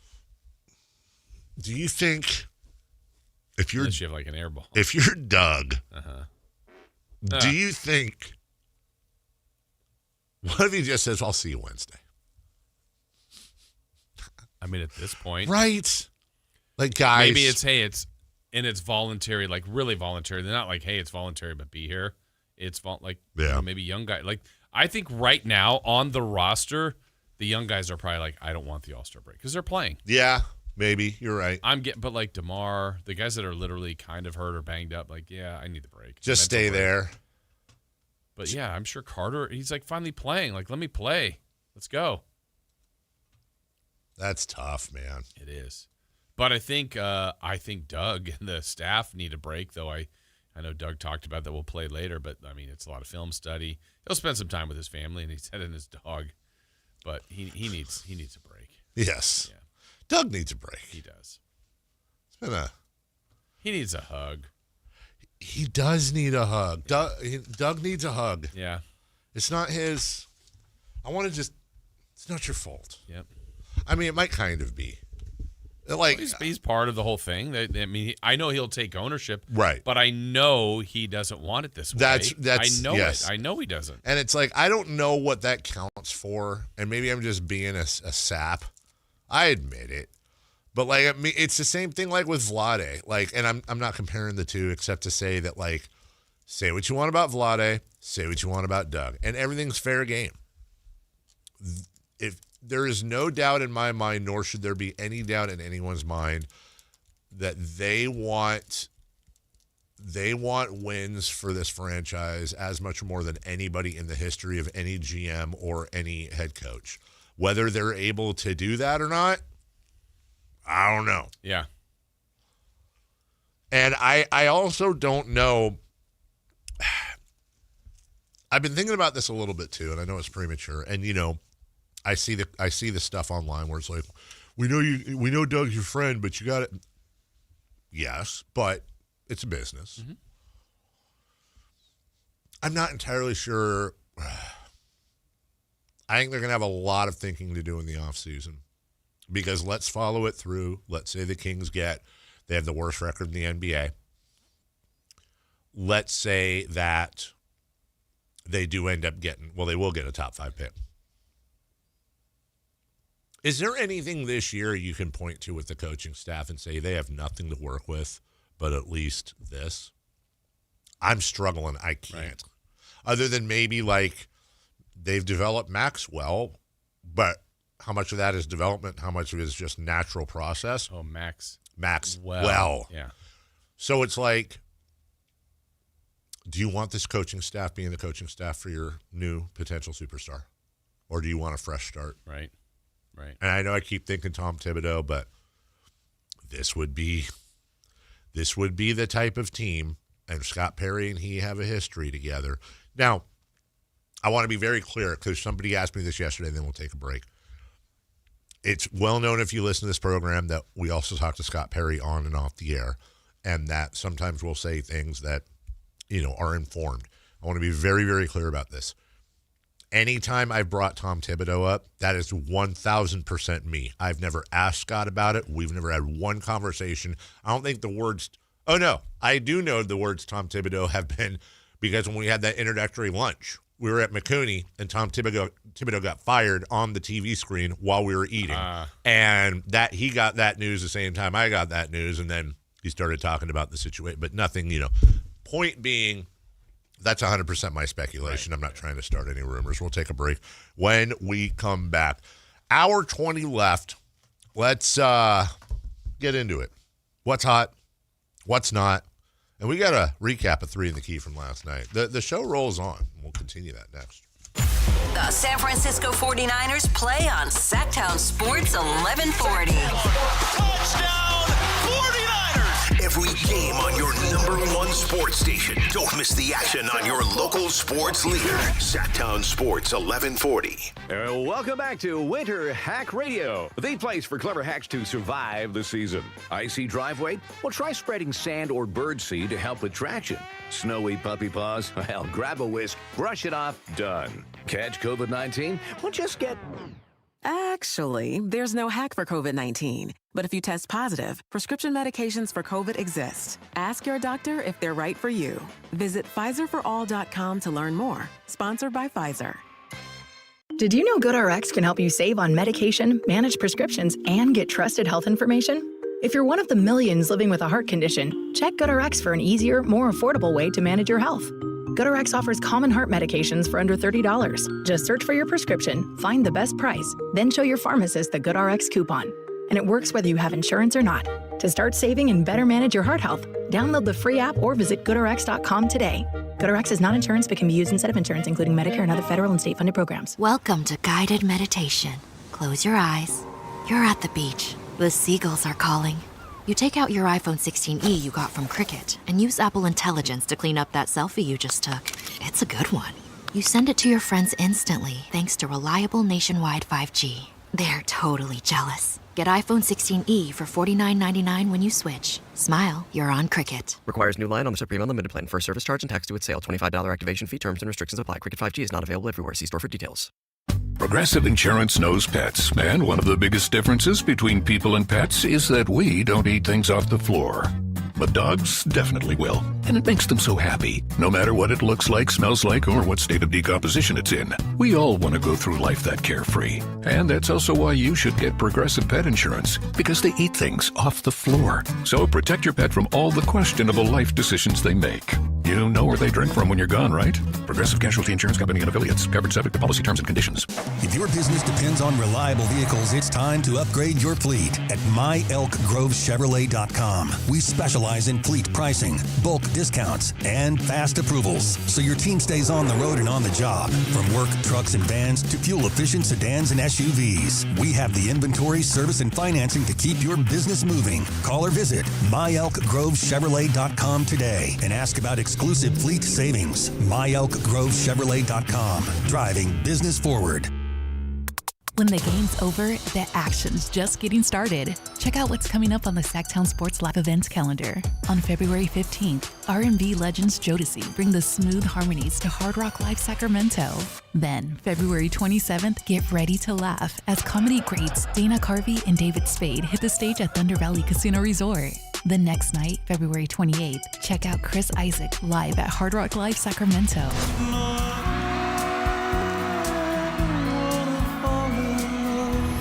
A night of timeless hits and that signature style. Looking for high-energy action? March 7th, it's Thunder Showdown No. 4 Boxing at Thunder Valley. A fight night atmosphere packed with intensity. Then, on March 15th, rock history rolls into town when Jefferson Starship performs live at Hard Rock Live Sacramento. Concerts, comedy, and fight nights that bring the energy. Find your next big event now on the Sactown Sports Live events calendar. What's hot? Yeah, hot. Real hot. And what's not? It's not good. Brought to you by American Energy Heating and Air, Sacramento's complete heating and cooling company, and second opinion partner.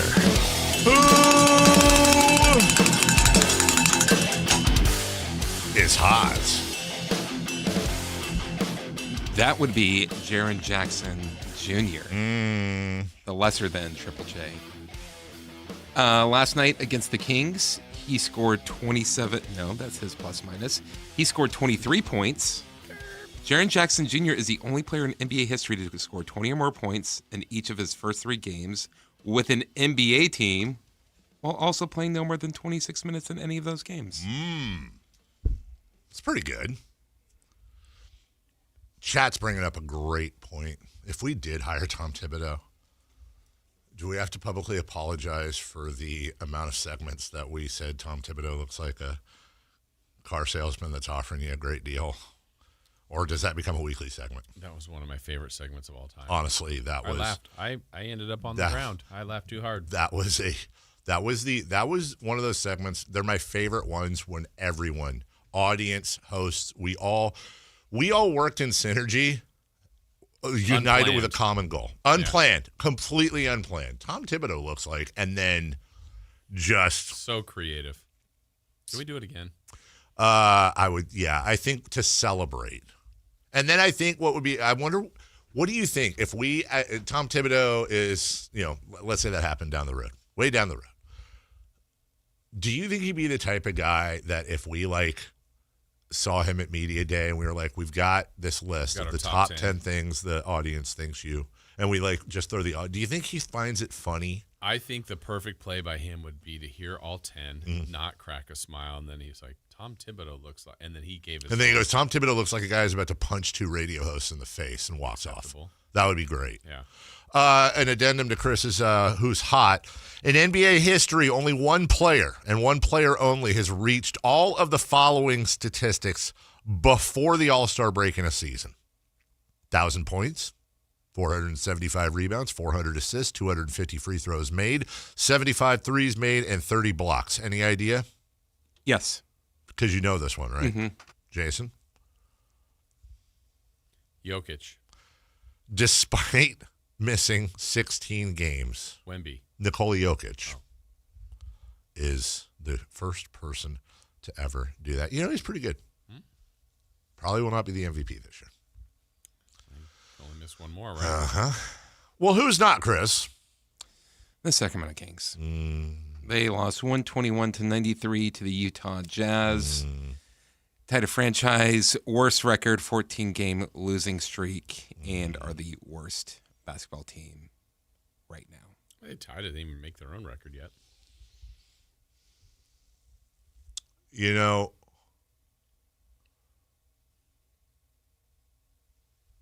who else isn't hot? Who? Graphics on social media from sports outlets. I'm seeing the dumbest graphics, and I tweeted it out yesterday. So remember the whole thing? Jonathan Kuminga's family allegedly was taking a bunch of food. Bleacher Report put out a graphic. Jonathan Kuminga, too much food. Somebody, I forget who it was it Joey Porter? Somebody did an interview saying that Ben Roethlisberger was not a good guy. He was a bad teammate. So there's a picture of Ben Roethlisberger in a Steelers uniform, and the caption is, a bad teammate and a bad person? That's a real graphic that's out. Stephon Diggs, reportedly, allegedly, welcomed not 1, not 2, not 3, but 4 children in a calendar year. So here's a picture of Stephon in a Patriots jersey. 4 kids in 1 year. And finally, when the Niners were doing the hullabaloo about all the injuries because of the there's a picture of a grim-faced John Lynch, and underneath the caption is electrical substation. Who's coming up with these graphics? Graphic artists. The Kuminga story is pretty crazy. It's very crazy. All right, we got to recap 3 in the key right now. 55 fries, 55 tacos, 55 pies, 55 cokes, 100 tater tots, 100 pizzas, 100 tenders, 100 meatballs, 100 coffees, 55 wings, 55 shakes, 55 pancakes, 55 pasta, 55 peppers, and 155 taters. That's Luka Doncic? It's a big order. Okay, Luka, now we got your order. What does Kuminga want? It's an eat-off. It's an eat-off.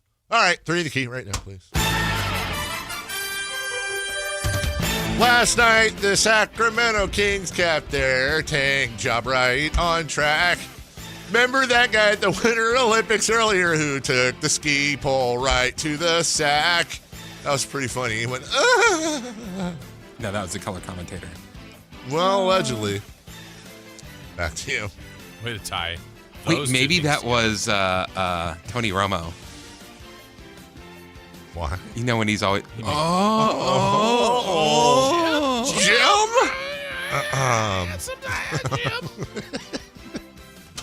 How do we do last night, Jason? Well, a little bit like the Kings, I think. Yeah. We asked for the leading scorer for the Kings. Davey said DeRozan, 24. I said, Clifford, is it? 27. Yes, Clifford, is it? And Chris said, Banter. Yeah. Rayno, 24. Dave, you were closest. It was DeRozan with 20. Leading minutes for the Kings. Dave, you said Clifford, is it? Clifford I said Clifford. Chris said Clifford.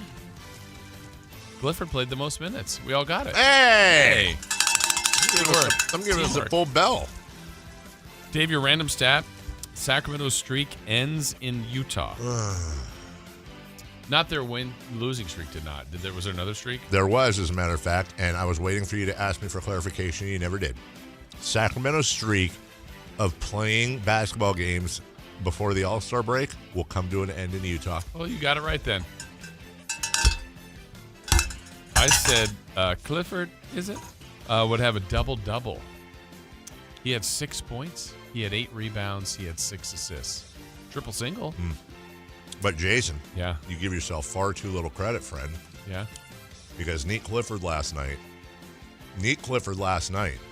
in 38 minutes was 1 of 15. So shot attempts and minutes, he was a double-double. I didn't ask for you to clarify either, but you texted me last night saying that's what you meant. Yep. Uh-huh. And then Chris said Maxime Reynaud would have a double-double. There you go. And Max had 7 points and 4 boards. That is not a double-double. No. Funny enough, Chris texted me last night, too, to clarify. He said he meant points and rebounds. Oh, well, then he was way off. And he said, I guarantee it. I guarantee. Why would I call you to clarify? Just in case. Because you knew there was clarification on my end. Mm-hmm. Hello. I told you that's what Jason meant. So then I called you? Yeah, why wouldn't you call me? Call me all the time. I don't even know the last time you called me. I call you. I usually call you when it's like, hey, we're supposed to be here. Where are you? I'm outside throwing a spiral. Jason and I call each other. Mm-hmm. I've called Chris, but it's usually like, hey, the thing. And then he's like, ugh. Or I'll call him when I'm at Man City. I'll FaceTime him. He likes that. And he's like dead asleep, and he puts on his giant glasses. Whoa. His giant glasses?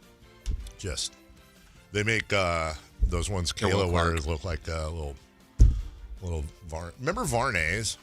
Yeah. Yeah, what happened to Varnays? Varnays swatches. The dinosaur? No, Varnay glasses. Varnay glasses, yeah. Those used to be a big deal. Also, I was, they still make TNC surf design shirts? No. Yeah, but not like, they don't look like they used to. Oh, of course, TNC surf design. Well said. Well said.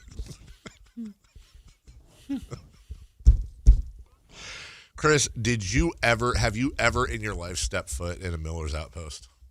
No. Do you even know what that is?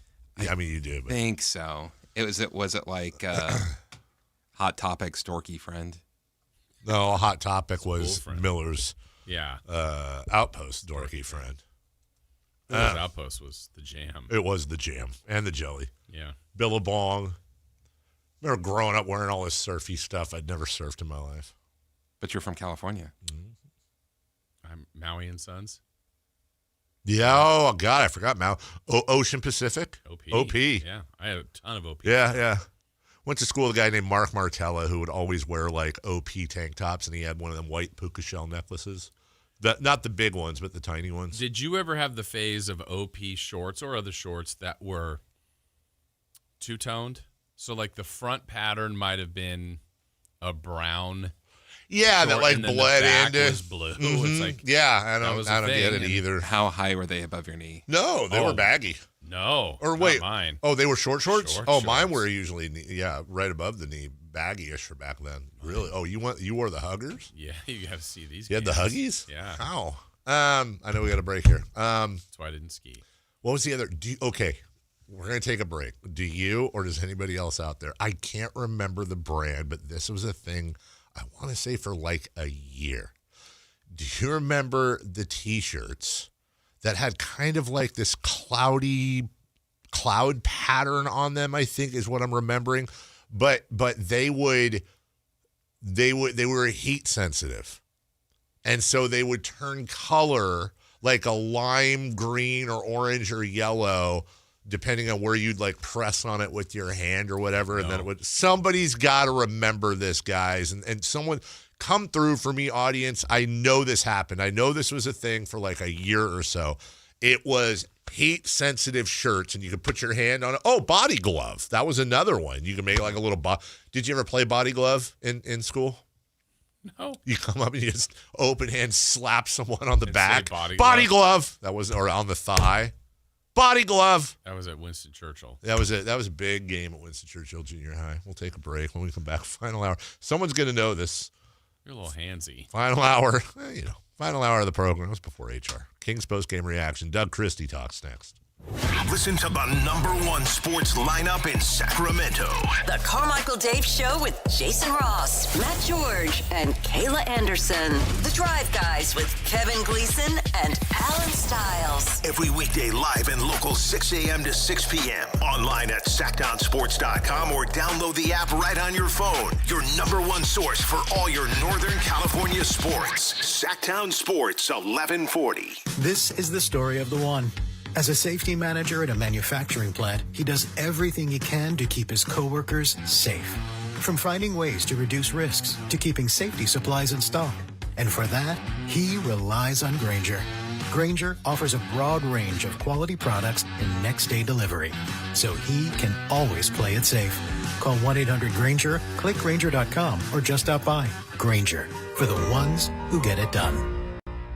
What's up? We're talking to Chad Hoblet of Hoblet Dodge, Chrysler, Jeep, Ram in Woodland. Chad, what's going on for Ram Truck Month? Get the new Ram you want at the most affordable price I've seen in years. You can lease a new 2026 Ram 1500 Laramie for as low as $399 a month for 39 months. That's $13,000 off MSRP on a brand new 2026 Ram truck. Whoa, $399 a month? That feels like it can't be real. Yeah, it's pretty impressive how we've been able to find all this savings. As a fifth-generation family-owned dealer, our goal has always been, and continues to be, to serve our customers and save them as much as possible. Search, select, and save through their whole inventory at HobletDodge.com. Nobody beats Hoblet, period. 13,000 total net savings on select new 2026 Ram 1500 Laramie after 5,000 factory rebate and 7,000 dealer discounts. Rebates may include 2,000 select inventory cash on select inventory, $399 special lease with $29.95 due at signing, plus tax, license fees, and dealer accessories. Must finance through Stellantis. 7,500 miles per year, 30 cents per mile over for well-qualified buyers with 720 plus FICO score. Sample VIN 179105. MSRP 68,125. See dealer for details. This is the story of the one. As an HVAC technician, he and his digital multimeter are in high demand. So when a noisy office HVAC turns out to be a failing blower motor, he doesn't break a sweat. With Grainger's easy-to-use website and product information, he selects the product he needs to keep everything humming right along. Call 1-800-GRAINGER, click Grainger.com, or just stop by. Grainger, for the ones who get it done. At the UPS Store, we know being a small business owner means holiday time is still go time. Still get those orders shipped time. And still re-up on stamps and supplies time. That's why this upcoming holiday, while others close up shop, we'll be open. And happy to help you keep being unstoppable. Come into your local store today. Most locations are independently owned. Product services, pricing, and hours of operation may vary. See Center for details. The UPS Store. Be unstoppable. Welcome to the Bar None Auction. Bar None Auction is selling thousands of items this Saturday, February 14th in Sacramento. Large framing and construction equipment, cars, trucks, and industrial supplies, all sold to the highest bidder. Always open to the public. Visit barnoneauction.com. KHD1 Sacramento, KYMX HD3 Sacramento. From the Power Business Technology Toshiba Studios. This is Sacktown Sports 1140. The Carmichael Dave Show. He's on the microphone when he's not on the microphone. He's playing a song, and when he's not playing a song, he's on the microphone, and then boom. With Jason Ross. No, he didn't. Yes, he did. Call or text at 916-339-1140. It's the Carmichael Dave Show with Jason Ross on Sacktown Sports. As usual, the audience does not let us down. Thank you to the text line, the chat line, and even Twitter. They came through for you? Yep. Genera Hypercolor is what they were called. I was a little wrong about it. It wasn't cloudy design. It was almost like not a tie-dye. It's similar, though. See the cloud. Okay. And yeah, you'd... I don't remember those. Here you go. You don't remember these, huh? Yeah, you put your... You put your hand somewhere and it would stay colored, and if it was like a lavender shirt, I think it would wear off after time, the effect, but I don't know, maybe 30 seconds to a minute. You'd have the the color there. But it's always nice, especially when you're covering the worst team in the NBA, to sidetrack a little. Gordon and Smith surfwear. It's nice to go down memory lane. I remember Gordon and Smith. Oh, look at Imran Pilati checking in on the text line. Hey, buddy. What's up, Imran? He said, yeah, they were hypercolor. Bum equipment. Oh, I do kind of BUM. It was like with little periods after each letter. It stood for something. Scorpion Bay for Miller. They got to bring back Miller's Outpost. I wonder what happened. Oh, Miller's Outpost turned into Anchor Blue, according to Nick. Interesting. Yeah, I don't know what it was. It basically, in our time, like surf and skate. Actually, wasn't that a store? Mm-hmm. I know there was a place. Oh man, there was a place, I want to say in Carmichael. Was it on Manzanita or Fair Oaks, called Go Skate? Okay. And you just roll in there, and it's all kind of, man. I wanted to skateboard so bad when I was younger. All my friends. I just didn't have I had giant feet, dude. I still do. But I had like 14s when I was. A bigger board. I try. Like my friends had set up like these little ramps in their cul-de-sacs, and they'd be like jumping and stuff. And I'd like, I could ride on the skateboard, but then I'd like just kind of like go off the corner.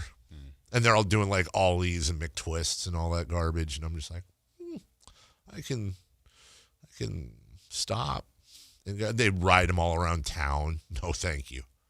I never. And then Back to the Future came out. And Marty McFly knew how to skateboard and hold on to cars and stuff. I was a biker. Yeah. Not like a Harley. I was a cyclist with little Peugeot hats with the brim flipped up. Yeah. Anyways, welcome back, everybody. Doug Christie has been, let's just say, look, he gets paid well and he's doing his dream job. Yeah. I don't feel I'm not trying to have a pity party for Doug, but man, he's got a tough layout this year. It's been a year. And I do feel for him. Mm-hmm. I know that there's levels. Okay. I understand that there's levels of feeling bad, but I see some of the shots he takes, and it's like, I don't know enough to know, like I said, like somebody even got mad at me.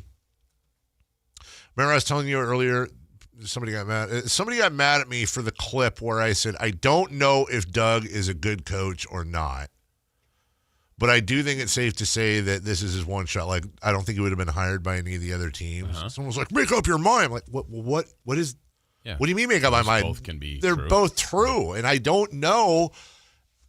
People think they know things, mm-hmm. and none of us know anything. I'm putting myself in there. I don't know how good of a coach Doug Christie is. I can absolutely poke holes in his coaching. Well, Dave, I play a lot of NBA 2K, and I know how a coach should act, and that's why I'm able to say he's a bad coach. It's kind of the thing, and it's like everyone's so sure, and I want to be like, would you bet your life? Right. I don't know. I don't, because I'm looking at, look, I think Mike Brown's a good coach. He sucked with this team. Mm-hmm. Now Mike Brown has one of the best. He's got one of the best records in the NBA. Did he forget how to coach last year? Mm-hmm. And then he just remembered when he went to New York?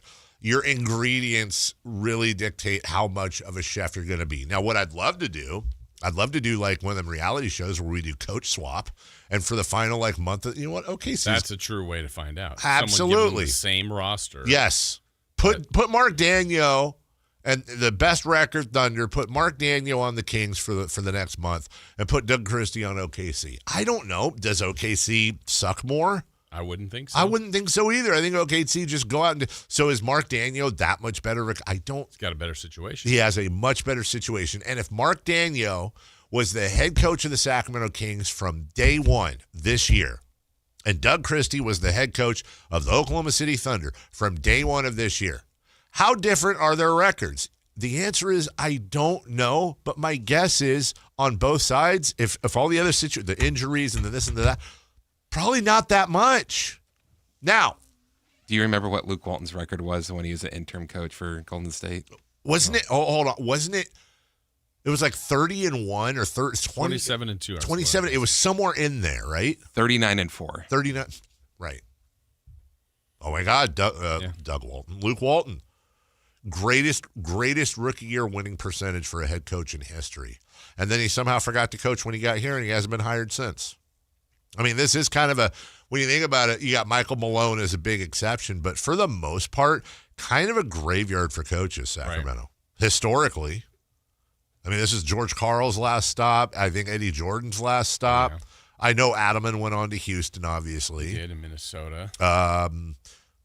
Mike Brown in New York, but I think probably about Theus. Yeah, I would say they coached college, must have been college. But I'm talking about NBA wise. I think probably if you look back to 1985, 70% of Kings head coaches didn't coach in the NBA after they coached here, somewhere in that neighborhood. Yeager still hasn't coached in the NBA, like head coach. No, and that really surprises me.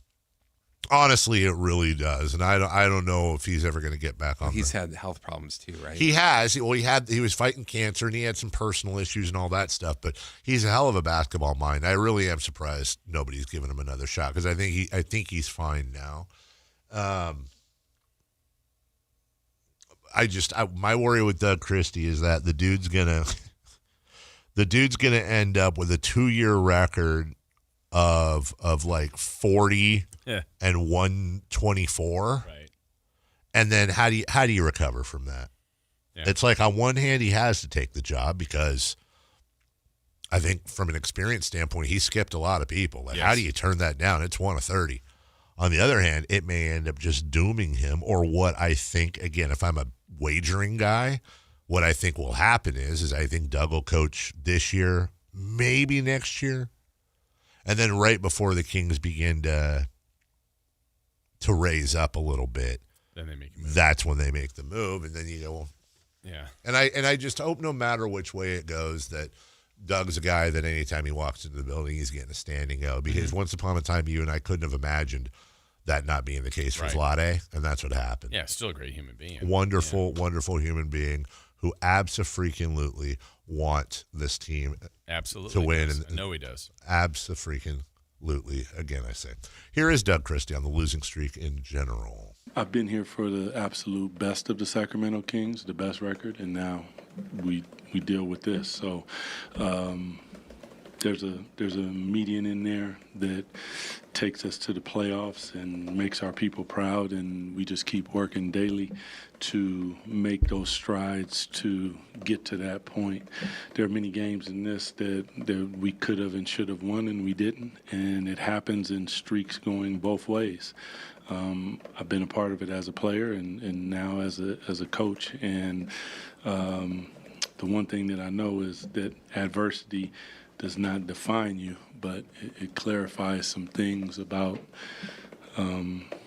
you as an individual and us as a collective, because when you face that, you come together with brotherhood, you communicate, you compete at a high level, and we will be better for it in the long run.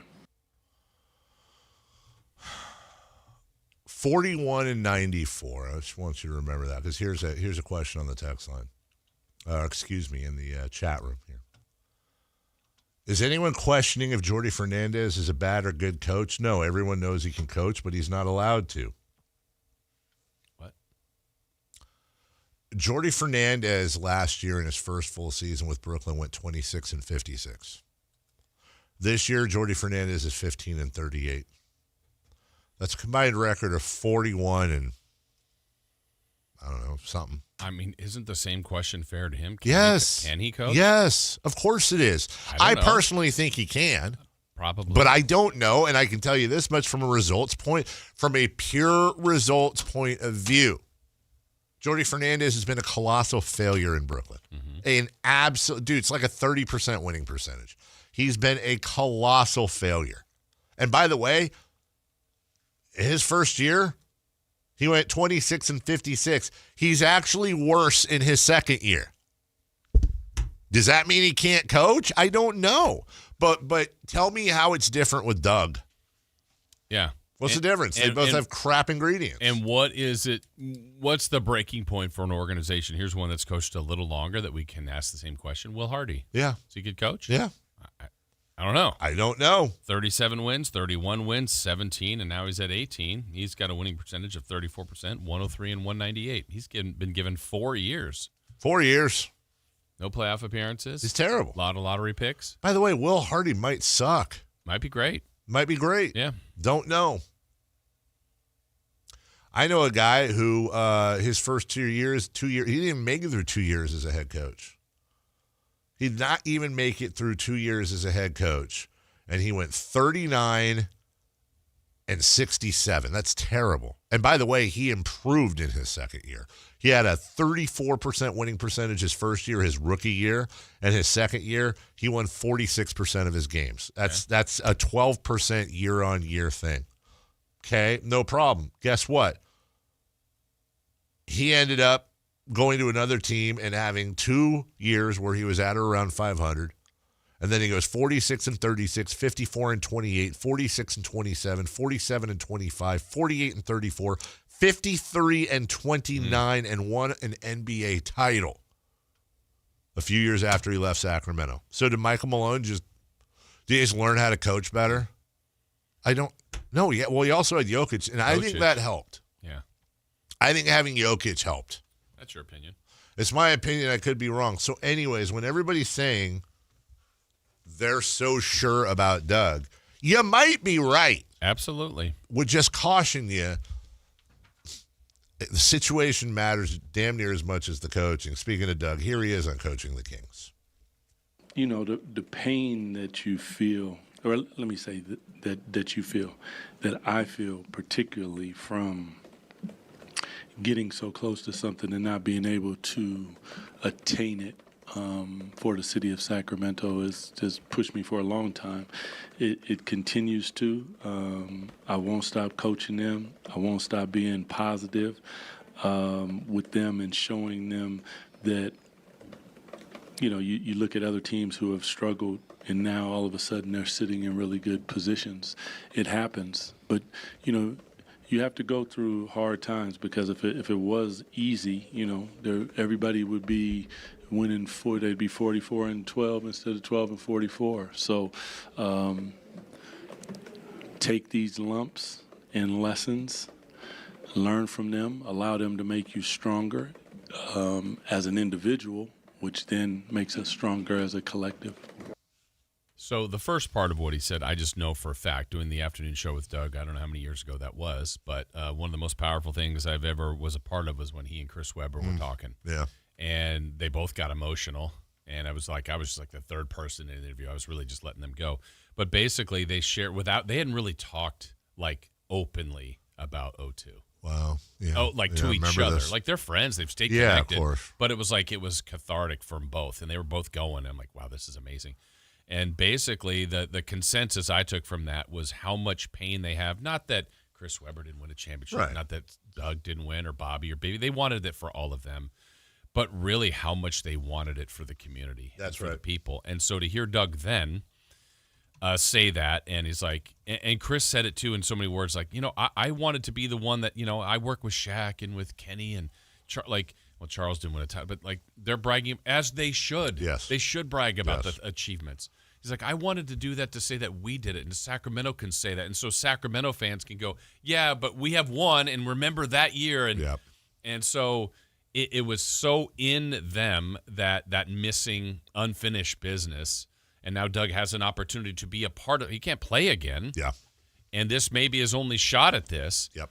I know he wants that. As does Bobby. Yeah, and not in a way like, yeah, there would be accolades to Doug and to Bobby, sure. but it would be like, and there might be, I'm sure he'd get emotional, but it's like, you know, that's for, and this is a fan there, but it's Sign Lady. Yeah. That's for the person in 210. Mm-hmm. That's for somebody that's just starting to be a fan, but really it's for the people that have been here a long time that didn't get it in 2002 or any other time.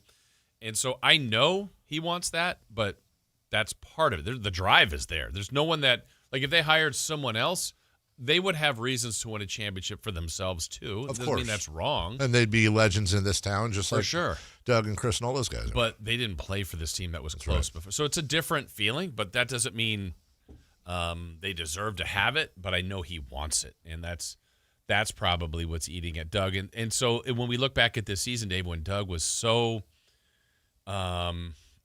emotional or aggressive in some of his post. Like we're gonna get like I think that was his way. Like I'm gonna be so into this that if I am, they will be too. Yeah. And it's like at some point, it's like you gotta right. Just for your own sanity, dial it back. And now he's at a much different temperature. He still has those same goals, but I think that would have been too much for him to be like that for 82 games. Well, and I think generationally, especially in the last 25 plus years, I think every former player has had to go through that thing where it's like, yeah, some of these guys are making more money than you made in your whole career in 1 year. And when you're making 8 figures or more per season, and certainly more than the coach. The rah-rah. Yeah. You know, and it sucks because you want, like, hey, in a dream world, Vlade would have been a successful GM, and Doug Christie with Bobby Jackson and Mike Bibby and Chris Webber on his staff. That's the movie. Would have won the whole thing, led by rookie Andrei Stojakovic. You know, that's not what's going to happen, obviously. And I have a hot take. Okay. I think coaching's a little overrated. I'm not saying it doesn't matter. Right. I think you need to be – I think if you are able to handle personalities and have the respect of your players, I think that's 80% of your battle. You hire a defense guy, an offense guy for X and O's, and you're dealing with basically your exterior stuff, your ATOs, things like that. I think the days and age of Tex Winter and Mr. Nerdface, no, dude, these guys know what they're doing. Right. I know really what think you're it's a little. I'd rather have a good GM and an average head coach than a great head coach and an average GM. Well, and how many times have we said this? Like, I think as fans, we've made this claim, like, oh, just give me 5 guys that want it on the floor. Like, that's so much more fun for me to watch than the guy making $8 million, you know, all these figures of dollars and all this talent. Like, they're going halfway through this. Give me the guys that want it, that don't have the talent. Well, I can tell you, if you ask the NBA coaches, would you rather have the roster of 5 guys like that or talent? They're taking the talent. Absolutely. Asked Jim Les that last week, and this is independent of the NBA. Like, hey, coach, and even in college, like, what if you had 5 scrappers? Give me the talent. That's right. Coaches are as good as your talent. That's right. I think coaches will be confident in themselves and their own ego. Like, I can make more out of this. Can you? Can you? That's if it's like. I think coaches are like the sprinkles on the sundae. Mm-hmm. They can augment the situation and make it better. And yeah, there's some cases we can point to where it's like, wow, that was a really good adjustment, really good move. Sure. Yeah, I'm not saying they're not important. But again, switch Mark Daniel and Doug Christie, the best record in the NBA and the worst record in the NBA. And shockingly, Doug's record is going to be a lot better. And you know what people would say, like if that legitimately happened for the next month. And at the end of the month, the Kings were losing at about the same clip and the Thunder were winning about the same clip. People would say, well, of course Doug's doing that.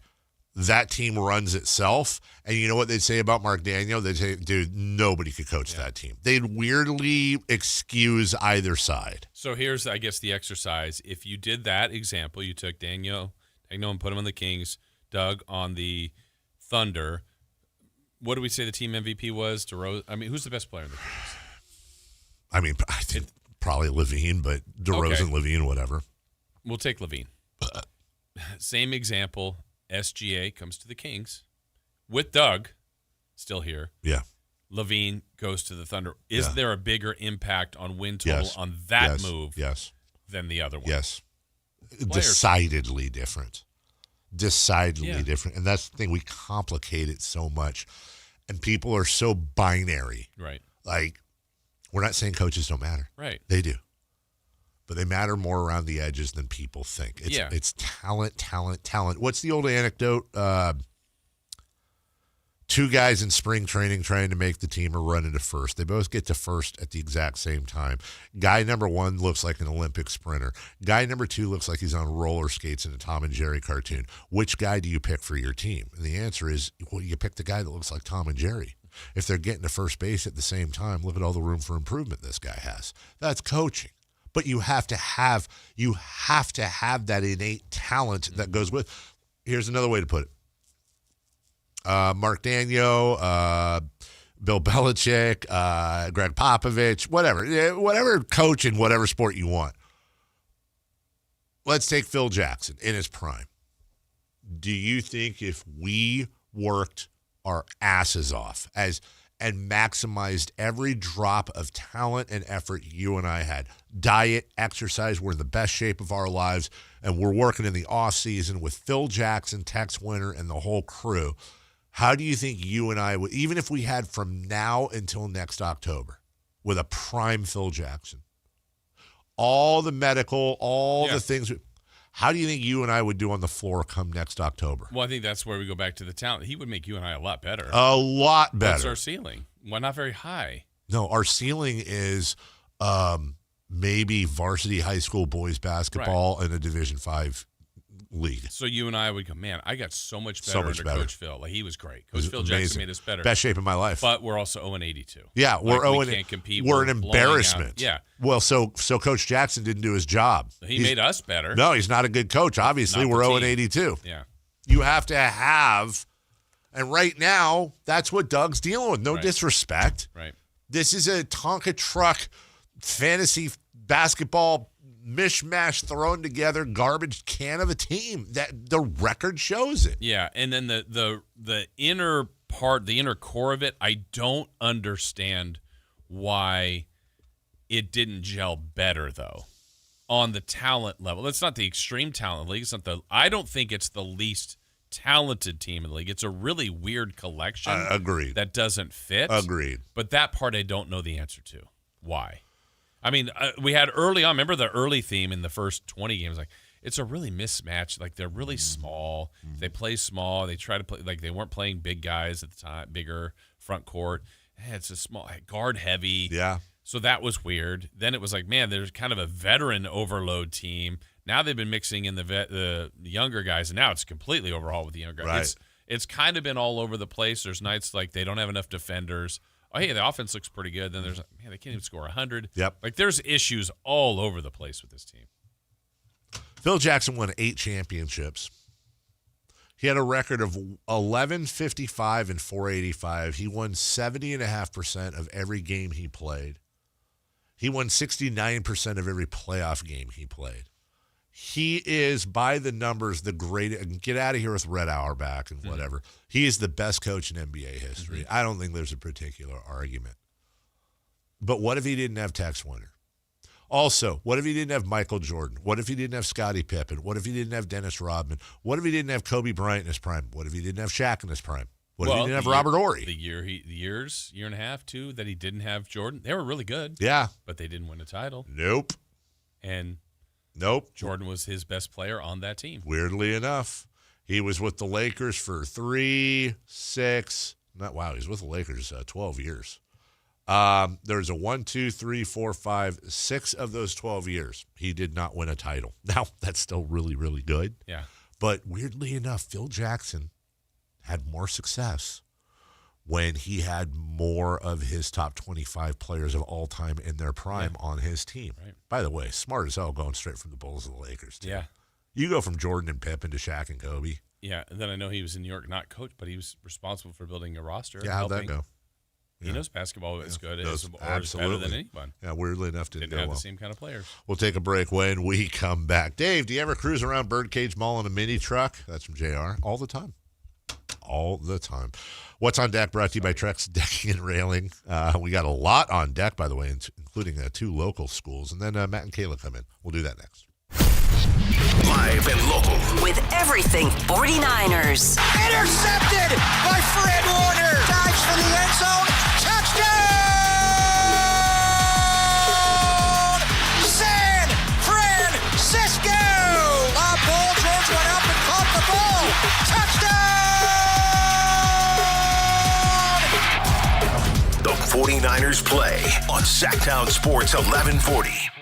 At the UPS Store, we know being a small business owner means holiday time is still go time. Still get those orders shipped time. And still re-up on stamps and supplies time. That's why this upcoming holiday, while others close up shop, we'll be open. And happy to help you keep being unstoppable. Come into your local store today. Most locations are independently owned. Product services, pricing, and hours of operation may vary. See Center for details. The UPS Store. Be unstoppable. Meet Lee Platz, a renter whose possessions fill not only her apartment, but also the darkest corners of a mini storage unit. A land of both truth and fiction. Truth, everything inside is protected by Progressive. Fiction, one day Lee will fit into her clothes from senior year of high school. Renters, discover coverage for what you love and what you can't get rid of in Progressive's Protection Zone. Get a quote at Progressive.com. Progressive Casualty Insurance Company affiliates and third-party insurers. Welcome to the Bar None Auction. Bar None Auction is selling thousands of items this Saturday, February 14th in Sacramento. Large framing and construction equipment, cars, trucks, and industrial supplies, all sold to the highest bidder. Always open to the public. Visit barnoneauction.com. The Sacramento Kings are bringing fans one of the best ticket deals of the season. Now through February 16th, get tickets to any Kings game with no fees. Catch must-see matchups against the Warriors, Spurs, Bulls, and more, plus fun theme nights like Girls Night Out, Y2K Night, and Slamson's birthday. And you won't want to miss your chance to see your favorite Kings players take the court, like exciting rookies Maxime Reynaud and Neat Clifford. Head to kings.com/no fees today and grab tickets to any game with no added fees. Running a business takes grit, vision, and a partner who believes in your success as much as you do. At Valley Strong Credit Union, business banking is built around you. The entrepreneurs, the growers, the dreamers powering our community. Whether you need flexible checking, faster payments, or financing to take your next big step, Valley Strong brings local expertise and real relationships to every stage of your business. Because when local businesses thrive, the whole valley grows stronger. Valley Strong Credit Union. Grow your business, grow your future. ValleyStrong.com/business. Hurry in and save big during Honda's President's Day sales event at Folsom Lake Honda, your one-stop Honda shop. Hurry in and save on our best selection of new Hondas. Each is priced to sell now. Folsom Lake Honda is your one-stop Honda shop for great pricing on a giant selection of new CRVs, HRVs, Civics, and Accords with low finance and lease options. Plus, get an instant cash offer for your trade. Get to Folsom Lake Honda or go to FolsomLakeHonda.com. Folsom Lake Honda. What if the greatest player on the court wasn't who you expected? This February, experience heart, hustle, and a whole new kind of hero in Sony's GOAT, the animated sports adventure for the whole family. Only in theaters February 13th, rated PG.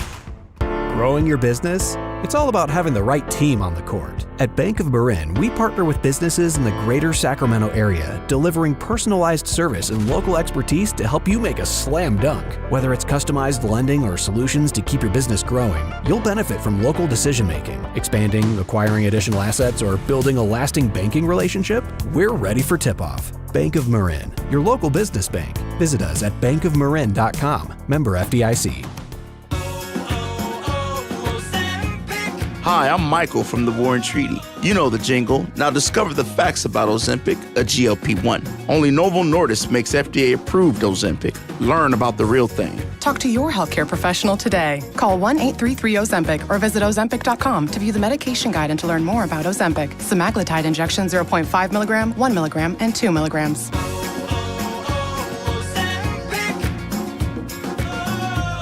Get in the zone, AutoZone. Welcome to A to Z Savings, our biggest sale of the year. Happy to be here. Can I get some rotors? Would you like brake pads with that? How much are the brake pads? Free with Duralast rotors. Free. Really? Really? Free. I also need some oil. Would you like an oil filter with that? Yeah. How much is that? Free with the oil. Free. Really? Really. Free. It's part of A to Z Savings with hundreds of deals. From A to free.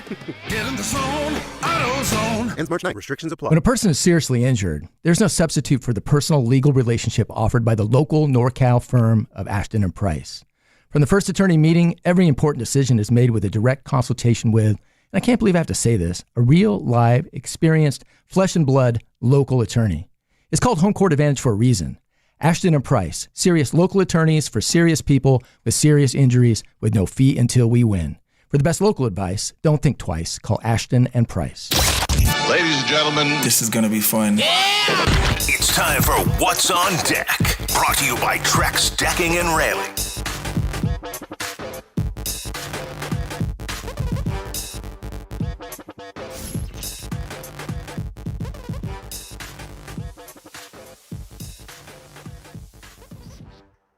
Hey, Chris.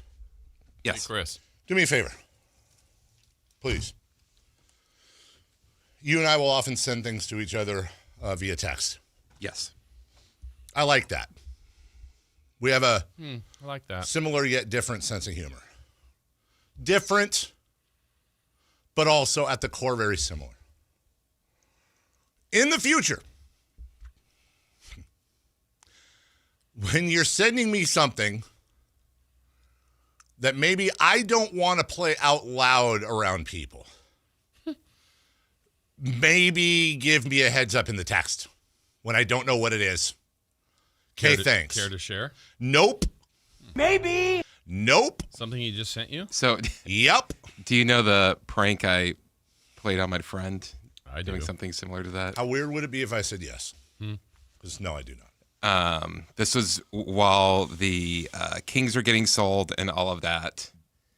And I was working here, obviously. Mm-hmm. And I told all my friends, I sent them a sound link. I said, hey, the Maloofs were just caught on a hot mic. You need to listen to what they just said. So my friend at work said, hey, everybody. At this work? No. At his work. Okay. He said, hey, everybody, gather around. My friend works at the Kings radio station. He just got this clip of the Maloofs. And it was just a loud fart noise. And didn't they follow up on that? Oh, that was a different friend who kept saying, like, something's wrong with the audio. It just sounds like a fart. Yeah. So were you caught in a weird position? Here's the funny thing. Who did you play that in front of? Here's the funny thing about this whole conversation. I was not. I played it outside on my own while I was on my way out, walking to my car. Volume fully up. And then as soon as I heard what he sent me of somebody saying something, I immediately looked around everywhere and was very, very happy that nobody was around me. So what's the problem? The problem is, but for the grace of dog, I could have been around. Who knows? You usually play full blast videos in front of other people? No, not in front, but I'll be just saying, is it that much? Why is all the response? It's just a simple play this when you're alone. Yeah. That's it. But you're not going to, so that's fine. Nate Duncan writes about the NBA, and I just saw, speaking of graphics, something from him. It's an angle I hadn't thought about yet, but I'm going to make a statement. The last two losses from the Sacramento Kings are the worst two losses consecutively in NBA history by any team. Nope. They lost to the openly tanking Pelicans. They're not. And the openly tanking Jazz. They might be. Well, I would say this. The Pelicans are 15-41. The Jazz are 18-37. That's combined 33-78. And the Kings lost by a combined 54 points. Yeah. They're not tanking the Pelicans. No, I agree with you. And they played their guys. They should be better. But anyway, they're bad losses, 100%. Mm-hmm. But his point is those are the two worst losses in league history? Yeah, consecutively. Well, forget you, Nate. I don't even, let me see. If you want to feel old, anyone here ever play Super Mario Brothers 3, when he had the little raccoon tail and could fly and all that? Of course. In the movie The Wizard, when they had to play that for the final round. Yeah. That's what I was talking about. Mm-hmm. Super Mario 3 came out 36 years ago today. Might be the last time I ever entered a contest. It was in a Game Informer magazine. I got a subscription for Christmas, and I was just a little tyke. And you sent in, you mailed in a UPC code or something, and the grand prize was a 19-inch color television, a Nintendo, and Super Mario 3, the ultimate game station. I did not win. Here's James Harden on loyalty. I said, here's James Harden on loyalty. And finally, you're unmuted. You're unmuted, and you're unmuted. Here's James Harden. Well, it makes sense. Here's James Harden on loyalty. And you don't hear anything because he said, amongst other things, quote, the whole quote unquote loyalty thing, I think it's overrated. This is a business at the end of the day. Sure, he would say that. Here's some notes for you, by the way. Tony Gwynn, in his career, how good of a hitter was he? How good was he?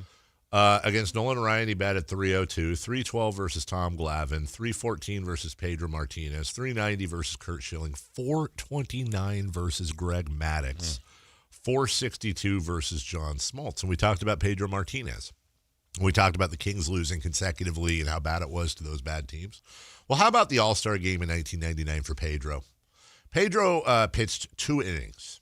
In those 2 innings, and of the 6 batters he faced, he struck out Barry Larkin, Larry Walker, Sammy Sosa, Mark McGwire, and Jeff Bagwell. That's pretty good. That's great. And finally, if you want to know how to lose your entire locker room, here is Kansas State head basketball coach Jerome Tang on his players and their performance last night. Hey, I'm gonna honor Christ like I always do. Blessed to do this, but this was embarrassing. These dudes do not deserve to wear this uniform. There will be very few of them in it next year. I'm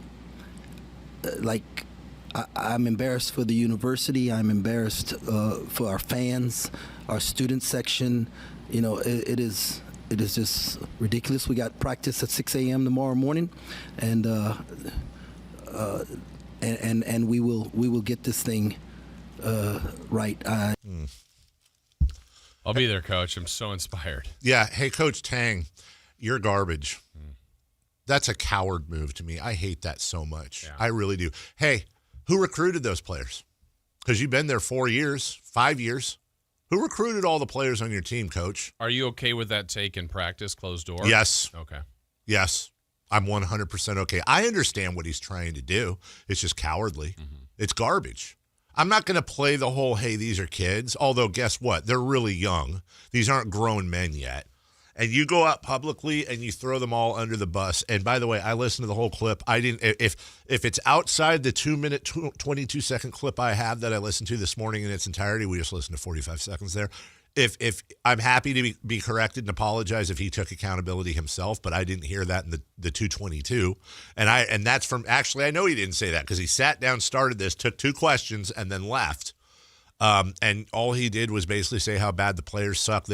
I'm fine with a little rah-rah. I'm fine with we were embarrassed out there. I'm fine with those players need to understand what it means to wear the jersey. But you better follow it up with, and it starts here with me and my staff. And if I was my boss, I'd fire me right now, and we're not getting it done, and the buck stops here. But you go out there as a grown man, and you take the crew that you recruited and you decide to throw them under the bus, that's CYA. And by the way, I don't think he's going to have to worry about coaching those players next year. Just a hunch. And you know what? He deserves it. Don't do that. That's garbage. Bucks at Thunder, Blazers at Jazz, Mavs at Lakers, all coming up tonight. And our good friend and champion. Did you see the text yesterday from March? Yeah, we got to figure that out. We got to pool our resources. Jim Les and the UC Davis Aggies go down to San Diego to take on UC San Diego. Scott Marsh on the call, speaking of, right here in Sactown Sports. And Stingers up. Sac State, Mike Beebe, Brad Miller, and friends taking on Northern Colorado. A couple of road trips there as well. By the way, congratulations to Coach Tim Plow, as UC Davis announced an extension for him. Weirdly enough, the same day we decided to approach him about teaching me how to throw a spiral. Were they connected? More next week. Yeah. We'll take a break. Matt and Kayla, cross-talk. Listen to the #1 sports lineup in Sacramento. The Carmichael Dave Show with Jason Ross, Matt George, and Kayla Anderson. The Drive Guys with Kevin Gleason and Alan Stiles. Every weekday live and local 6 a.m. to 6 p.m. Online at SactownSports.com or download the app right on your phone. Your #1 source for all your Northern California sports. Sacktown Sports 1140. We just want to have enough money for retirement. And travel to visit our grandchildren. I understand. That's why at Fisher Investments, we start by getting to know each other, so I can learn about your family, lifestyle, goals and needs, allowing us to tailor your portfolio. What about commission-based products? We don't sell those. We're a fiduciary, obligated to act in your best interest. So how do your management fees work? We have a simple management fee based on the value of your portfolio. So we do better when you do better. We appreciate that kind of transparency. We also check in with you regularly to keep you up to date on the markets and your portfolio. Well, what other services do you offer? As a client, you have access to resources on investing, financial planning, estate planning, Social Security, Medicare, and more. Wow, sounds like Fisher Investments has everything we need. At Fisher Investments, we're clearly different. Learn more at FisherInvestments.com. Investing in securities involves the risk of loss. At the UPS Store, we know being a small business owner means holiday time is still go time. Still get those orders shipped time. And still re-up on stamps and supplies time. That's why this upcoming holiday, while others close up shop, we'll be open. And happy to help you keep being unstoppable. Come into your local store today. Most locations are independently owned. Product, services, pricing, and hours of operation may vary. See Center for details. The UPS Store. Be unstoppable. When your check engine light comes on, do you see a repair bill or do you see peace of mind? For 20 years, CarShield's been the name America trusts to help keep you on the road. While other companies stop covering you when your car gets older, CarShield offers protection plans up to 200,000 miles. With over $1 billion in claims paid, we don't just promise protection, we deliver it. Don't let a breakdown break your budget. Get the flexible month-to-month coverage you deserve.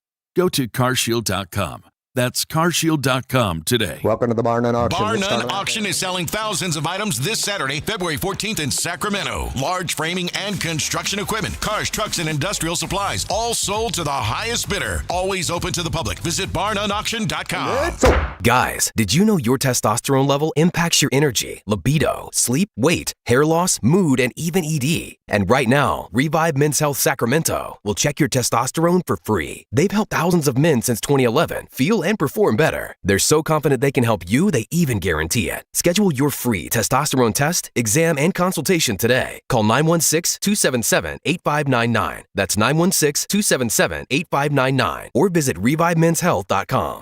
It's time for the news of the day. The latest headlines, the biggest stories, hard-hitting analysis. Yeah, this is none of those things. And now, here's Carmichael Dave and Jason Ross. Hey!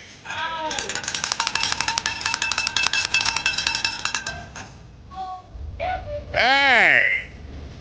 Thanks once again to the Culture Crew, not to be mixed up with the Culture Club here at Sactown Sports for getting us Valentine's stuff.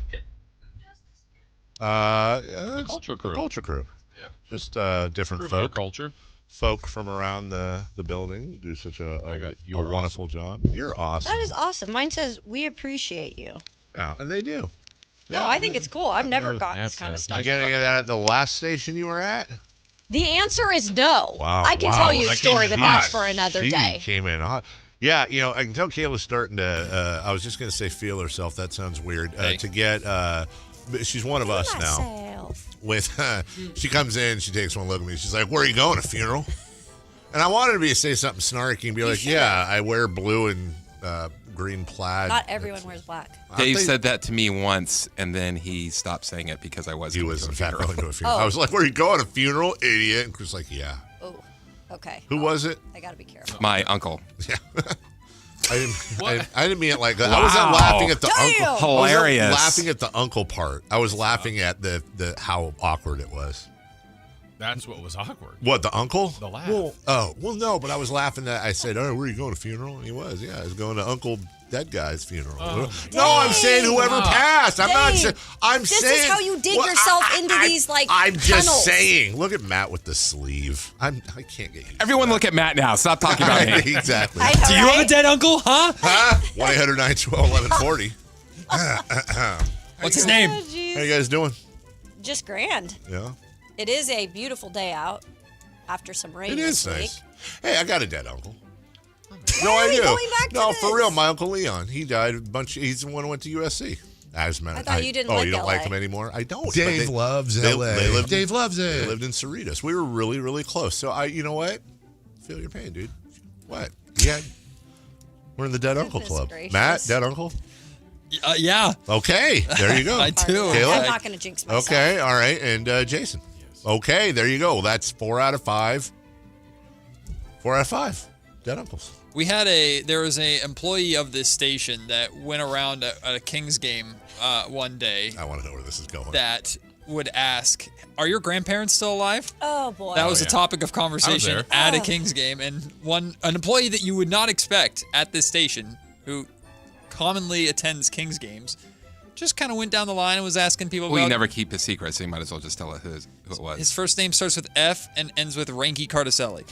Why did he do that? I don't know. It's just Did his grandparents die that week? He goes, It's he's so like, random. My grandparents are still kicking.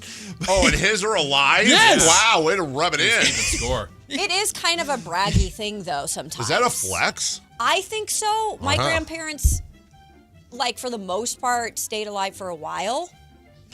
Were you keeping them somewhere? Like,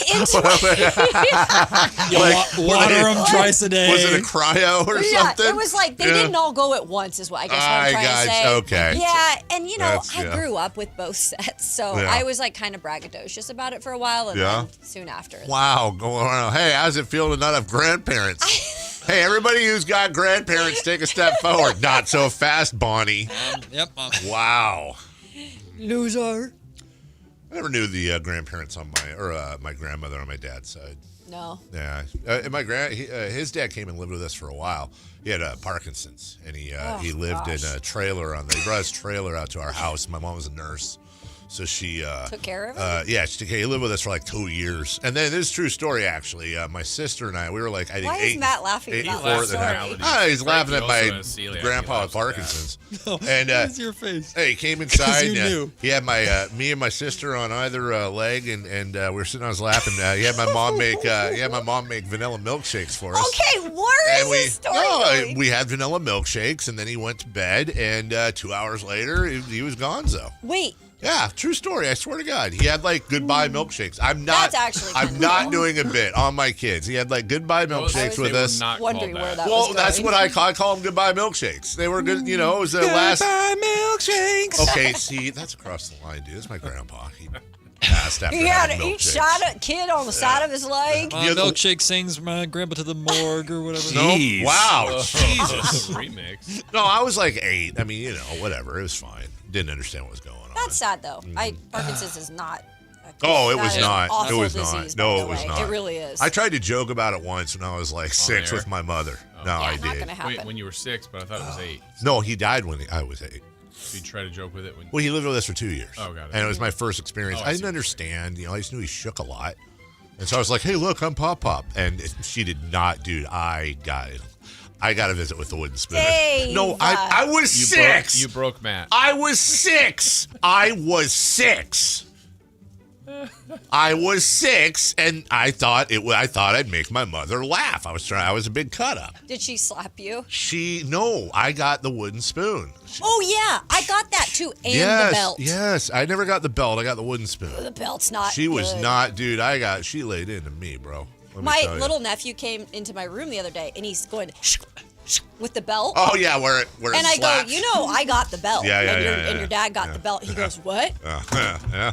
I said, yeah. Why is Matt laughing? I don't know. Chris is laughing Matt too. is not even part of this crosstalk. I don't even know He's what in hysterics what over broke here. you. I'm telling a story. Little about, Dave. Little Dave broke us. I thought it was. I thought lit. Yeah, pop shakes. Oh, What? man, that's so sad. One day I will tell you the story about my meeting my Aunt Ann for the first time. No, you've kind of inferred on I've that told one. you before, Yes, haven't I? I have heard that story. I'm scared. You That's- mentioned Aunt Ann recently, and I you did. got a call. What's did. strange Did get a is call. Dave still hasn't learned to think before he says That's something. not entirely okay. That's true. When you're little, you don't understand things. You're not So little. what's your excuse now? I'm trying to fill 4 hours, brother. content? It's content. What? Really, though, why are you dressed up? I have a thing later. Oh, okay. He's running for governor. Yeah, Right? Yeah. I mean, why not? Hey, Celebrity Birthdays are brought to you by. What are you laughing at? Nothing, brother. Yeah, it's a great show. Celebrity Birthdays brought to you. You don't get this with the afternoons? Well, No. No? Oh. There was some pain behind that shake of the head. Well, we talked about Disneyland for a whole segment yesterday. we did. We tried to plan a Disneyland Dork. murder mystery party. Dork. Like, you go to Disneyland and you find out who killed Mickey. It's Dork. a great plan. It was, look, first segment vibes. Oh, on your show or with? Why are you trying? No. They weren't interested. Why are you trying to kill Mickey? No, it's like, have you ever been to a murder mystery party? They're fun as hell. Yeah. And we were talking about Disneyland. He doesn't get the dork drop for that. He doesn't get a dork drop for a murder mystery party. It's not. They're fun. My friend took me to a murder mystery for my birthday, and it was. Have great. you never watched Saved by the Bell? Yeah. That's the best episode. That's the best. It is a good one. But the idea is Disney turns into, because people would pay big money for an experience where it's people would pay big money at Disneyland. You have to. I just want to say, be careful, because I'm in deep negotiations right now with people to try to get us a broadcast down there. What? Yes. Us or us? Well, mainly us. Yeah, but hopefully everybody. Then I don't care. Hey, Matt, how about take all this Disneyland money and go to Europe or something like that? Boom. I should do that. Didn't we see that thing where you can go to Disneyland Europe for cheaper than my friend just took Tokyo. his son to Disney Japan. Yeah. And he said it was cheaper than Yeah, Disneyland. including flights and everything. Yeah, and it's way more tech. Have you seen Disneyland Tokyo's Pirates of the Caribbean is insane. Is it cool? Because I do like Pirates of the Caribbean. It's dope. It has almost nothing to do with like Jack Sparrow, but it's just a cinematic pirate experience. It's awesome. What are the foods different? Because I'm obsessed with going over there and going on a food tour. You've done Epcot, right? Nope. Never? Eating and drinking around the world, the whole back part of Epcot? No. I've not done it. Do you know what you Epcot need like a is? solid $5,000. Big golf ball in Florida. Well, yes, that is. Yes, but they have at the back of the park is different countries, and you can eat and drink all their authentic food and My drinks. kids' school used to do that, and all the families that had from other places, they bring in the food. You buy a And pass, you go, yes, and you just it's go from exactly place what- to place they and must have eat and stolen drink it the from entire there. time. Yeah. Shout out to that place. Who's old today? Let's find out. I was 6, dude. I didn't know any better. You know what I'm saying? Hey, on this date, in what year did the movie Groundhog Day come out? Chris? 1993. Yeah, I think he's right.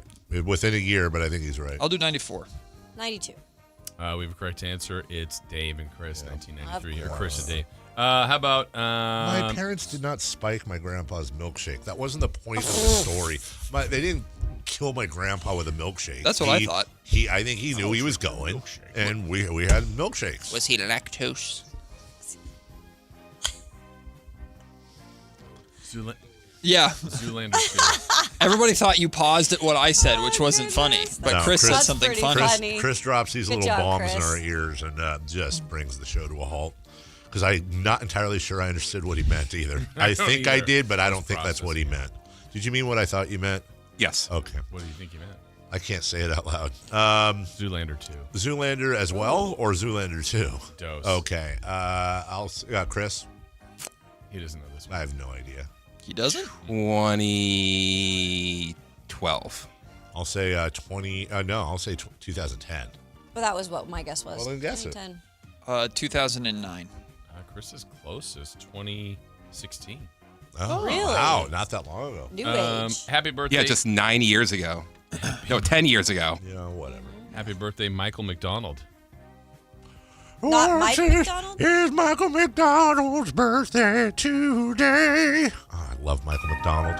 You know who Michael McDonald is? I thought he was a coach. All right, why don't you I take did the too. first guess? The The singer Dave Michael likes McDonald. him, so that should give you a hint. Okay, so he's a I like singer. Billie 'cause he Eilish. sang. 100. He came from some... I get the first. Okay, let's go 88. Chris? 81. Oh wow, I'm in the ballpark. 75. Yeah, I think it's around that. I'm going to say 76. Kayla's close is 74. Okay. Okay, I feel better. I okay, felt- good. I felt- Younger He's younger good than about Peter that. Cetera. Arsenio Hall Oh. and the Dog Pound. Arsenio is 64. Arsenio Hall. Yeah. Is that like a? Good Shut show. your face hole. I don't even, dude. Even if you don't know who it is, just fake it. Is that But like a it- wing at USC, like Arsenio No, Hall? he was a talk show host. No, it's a conference hall at USC. You go to Arsenio Hall for all the lectures. 64. 66. 69. 67. Closest, Matt. Ha! Idiots! 70th. You've Is never he seen Coming to America? 70. with Oh Eddie my Murphy? God. No, he hasn't seen that. Are you No, crazy? I've You've not never seen. seen Coming to America? No. It's a Scott great Pollard? movie. Scott Pollard and RG3. Do them both. 52. Hello. Scott Pollard. Okay, I'm going to go 49, 49-33. Oh, we're still playing? I guess we have to go. Yeah, bye. 51-36. Ah, got it. Bye now. Bye now. Play here. Bye. He's got the triple. Sacramento takes the lead. Get your Kings fix all season long right here on your home of the Sacramento Kings, Sactown Sports and